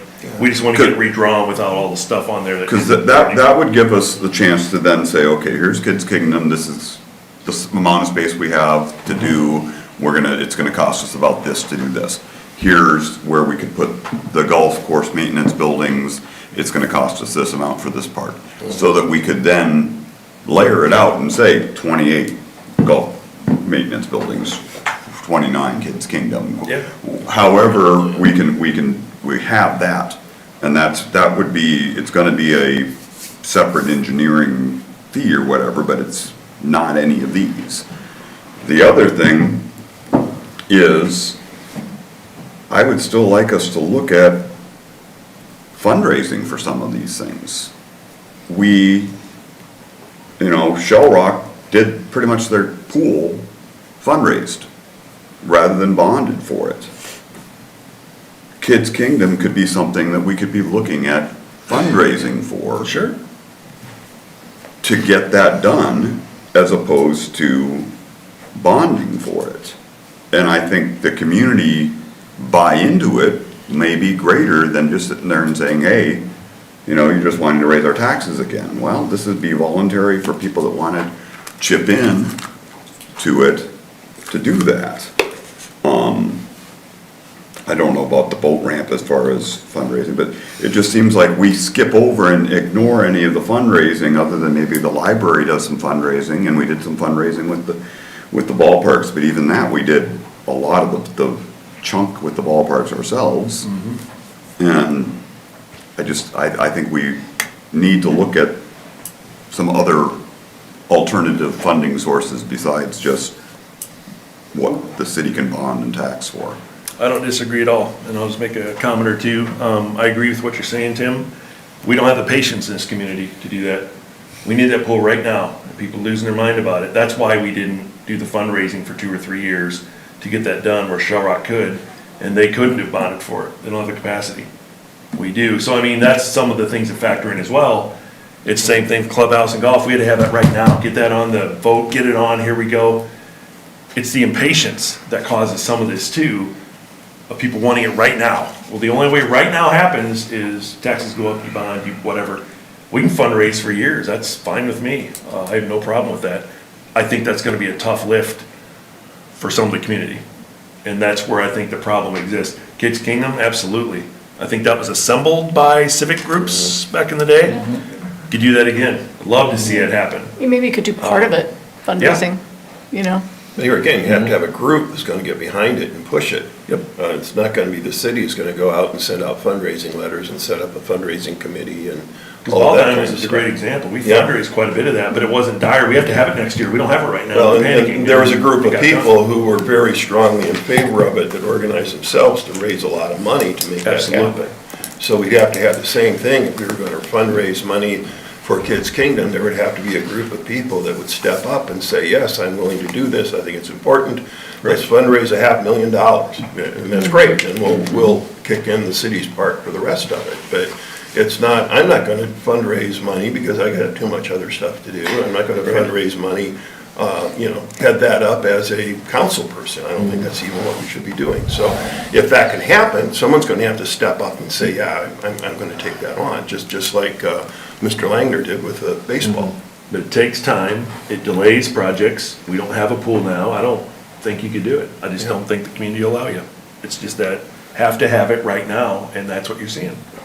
It's not uncommon. I've talked to my peers, the same thing going on in a bunch of other cities. Some of this, I agree, you can fundraise a bunch of it, but it's time. It's time. Well, Some of I this had think- plenty of time. We don't have to do some of this at all. But what do you fundraise? What piece of it? Because you have to have a goal. Probably not the whole thing, but I think that's the only thing is we do push a lot of fundraising on the community. And you look at the last 5 years, there's been a lot of fundraising on the community. From hospital, library, to Ball Diamonds, to Wartburg's always fundraising, to, it's a lot pushed on the community. I fear exhaustion with fundraising. The same groups, the same people. I don't disagree at all, Tim. I think it's a big lift on the pool, especially the others, maybe not as much. It's just, for me, it comes down to time. That's all. Well, I think if you figure out how much would it cost to do what we want to do in Kids Kingdom, once we have a design from MSA. Sure. Then I do think you'd have some buy-in from service organizations, but whether they could do 1.5 million. Or closer to 2, depending on would the be footing, the flooring you use tough, in there, and how do you do yeah. the pours. If it's gonna be like Kids Kingdom, or it's gonna be like the all-inclusive. Yeah. Now you're getting up there. That's getting a little more serious versus mulch and other things, and it depends on how you wanna have it, and that's what we're gonna look at in the next year. That's why we didn't put it right away. Right. How big is it? What do we need? Where can it go? What's it look like? And then I think that is the approach you can certainly take. Who would wanna step in and do it? If it's assembling it when it gets here, well, I think you could get that done. That'd be an awesome project. I'd love to do that. Getting it here, that's the cost of what it is. Prepping the space, that's almost half as much the cost that we found out lately is, man, it costs a lot to prep some of those areas. The equipment wasn't the worst of it, it was the prep, pouring, et cetera. So 100% agree, Tim. I like I said, my only comment is I think it's timing and patience. I don't know if people have that. What was the total price on the playground at the Ball Diamonds? About $500,000. completed? Yeah, 500,000. Maybe a little more, I think. Yeah. Sorry, I didn't hear what you said. About a $500,000, a little more. It was 500,000, or $527,000 total. Okay. That's And not what- that big. How big is that compared to what we'd be replacing at Kids Kingdom? What percentage? So, I don't know the exact percentage. I would say it's probably maybe just over 50%. And then, of course, you know, the one at Cedar River Park is all tile or poured in place. It's not poured in place, but it's about the same cost. So it would just be a decision on how much of that we wanted to put at Kids Kingdom, at a new Kids Kingdom. Because we'll probably kind of mix and match is what is probably going to happen to keep that cost down a little bit. Well, it'd be nice to Something have a like Kids Kingdom that all that's kids that can big come and to. connected, and it's a jungle Yeah. gist through it, those are massive. Because of the materials and just the sheer size of what it is, and then the prep underneath. You just piece in some toys, some things, that's one thing, which is what we did at the park. A truly Yeah. sculptured, themed thing like that, that's huge. That's, Ankeny, you're talking a couple million or more, and we've already seen some of those, it's unbelievable. It's outstanding, it's nice, it's gonna be there a long time, but those are big numbers we're throwing around. And that's unfortunately what I think we're gonna be looking at, depending on how you wanna do it. Like I said, the prep is almost as much as the equipment, Yeah. depending on what you choose. And Yeah, Dan- there's swings out there we would have to move, there's all kinds of stuff beside Kid Kingdom that has to come with and go with it, makes it what it is. Right, I mean, yeah, just as an example, the equipment out there was $206,000. So, you know, I mean, that was just the equipment, and the rest was all prep and tile. Yep. And costs go up too, so, Absolutely. you know, if we go do 5, 6, 7 years before we do the project, the costs are gonna be quite a bit more than they're gonna be now. We're gonna try and get a sense of it this next 6 months to a year, size, equivalent, what it looks like, materials, I mean, just, that'll all come to you, it's just, that's something we were kinda hoping to get figured out once we got splash pad and pool going. And again, get that, as Tim has said, we need to get a full plan ready again. We got MSA hopefully coming soon to get that figured out. At least what we think is a good plan, and then we'll let you determine the rest. But things that we know we wanna have, where they most likely make sense to put them, let's just get it redrawn again, because what we have now is not gonna happen, obviously, so. This may be a little bit putting the cart before the horse, but I want to say it before it's too late. I've had a number of people young parents in the community who have commented to me that they would really like to see Kids Kingdom be done as a naturescape playground, because we've got a lot of playgrounds in Waverly, but we don't have a lot of diversity of those kinds of playgrounds. And that's something that I didn't even understand the term when it was first brought up to me, but I have since done some research, and it's a pretty cool concept, and it's something that seems to be very attractive to the younger families right now. I'd like to see us pursue that concept. True. And I can tell you, we have already looked at different concepts. We have started that a bit, and there is a nature one that is included in that. It's, you know, not everyone that we've gone to, we've asked for that, but there is a nature one that is included in that. James, when did you think the hospital would have an answer if they wanted that property? That's gonna be a little bit. I think they've got some other stuff to figure out and some of their own property to figure out, and so I don't think it'd be this year. I mean, if it is, we'd have something probably in a year, potentially, just as depending on how things work out for them. I've talked about what we would need, what we're looking at, our time frame. We're maybe a year or two out to getting things done. We'd like to utilize some of the buildings in the park to house our equipment while we're moving or tearing out things, et cetera. So they're aware, it's just, they've got their own situations to work through too, and I think you're probably a good 6 months to a year out for maybe having that figured out, depending. So they in long-term planning, you know, we're gonna try and get that rebuilt and have some sections fragmented off that you can look at and see what it looks like, how much. That's cool. So that's my proposal. If you wanna rate them, get them back, email them, I don't care how you wanna get them back to us. We'll compile them anonymously. We'll draw a line in the sand as here it is, and you just gotta figure out how far do you go down that list, if at all. as long as you're comfortable with pool and golf being in there now, or we can pull that out too. But that's what we have sitting as it is today. I don't know that I have anything else to prepare for you, unless there's something else you want to discuss or talk about, or I think we've hit most of it, if not all of it. All right. It's 4 o'clock, I hate to adjourn early. Wow. 3:55, 30 minutes airtime, I think. Yeah. I move we adjourn the meeting. Got a motion? I was gonna say, There's a thank you to second. staff. Sure. Thank you to Val, to Yeah. James, to all the department heads for good Thank Carla for presentations. getting all this set up, that's why you're Yeah, eating Carla, today. yeah. Alrighty, all those, this is a voice vote, all those in favor, please say aye. Aye. And opposed, we are adjourned.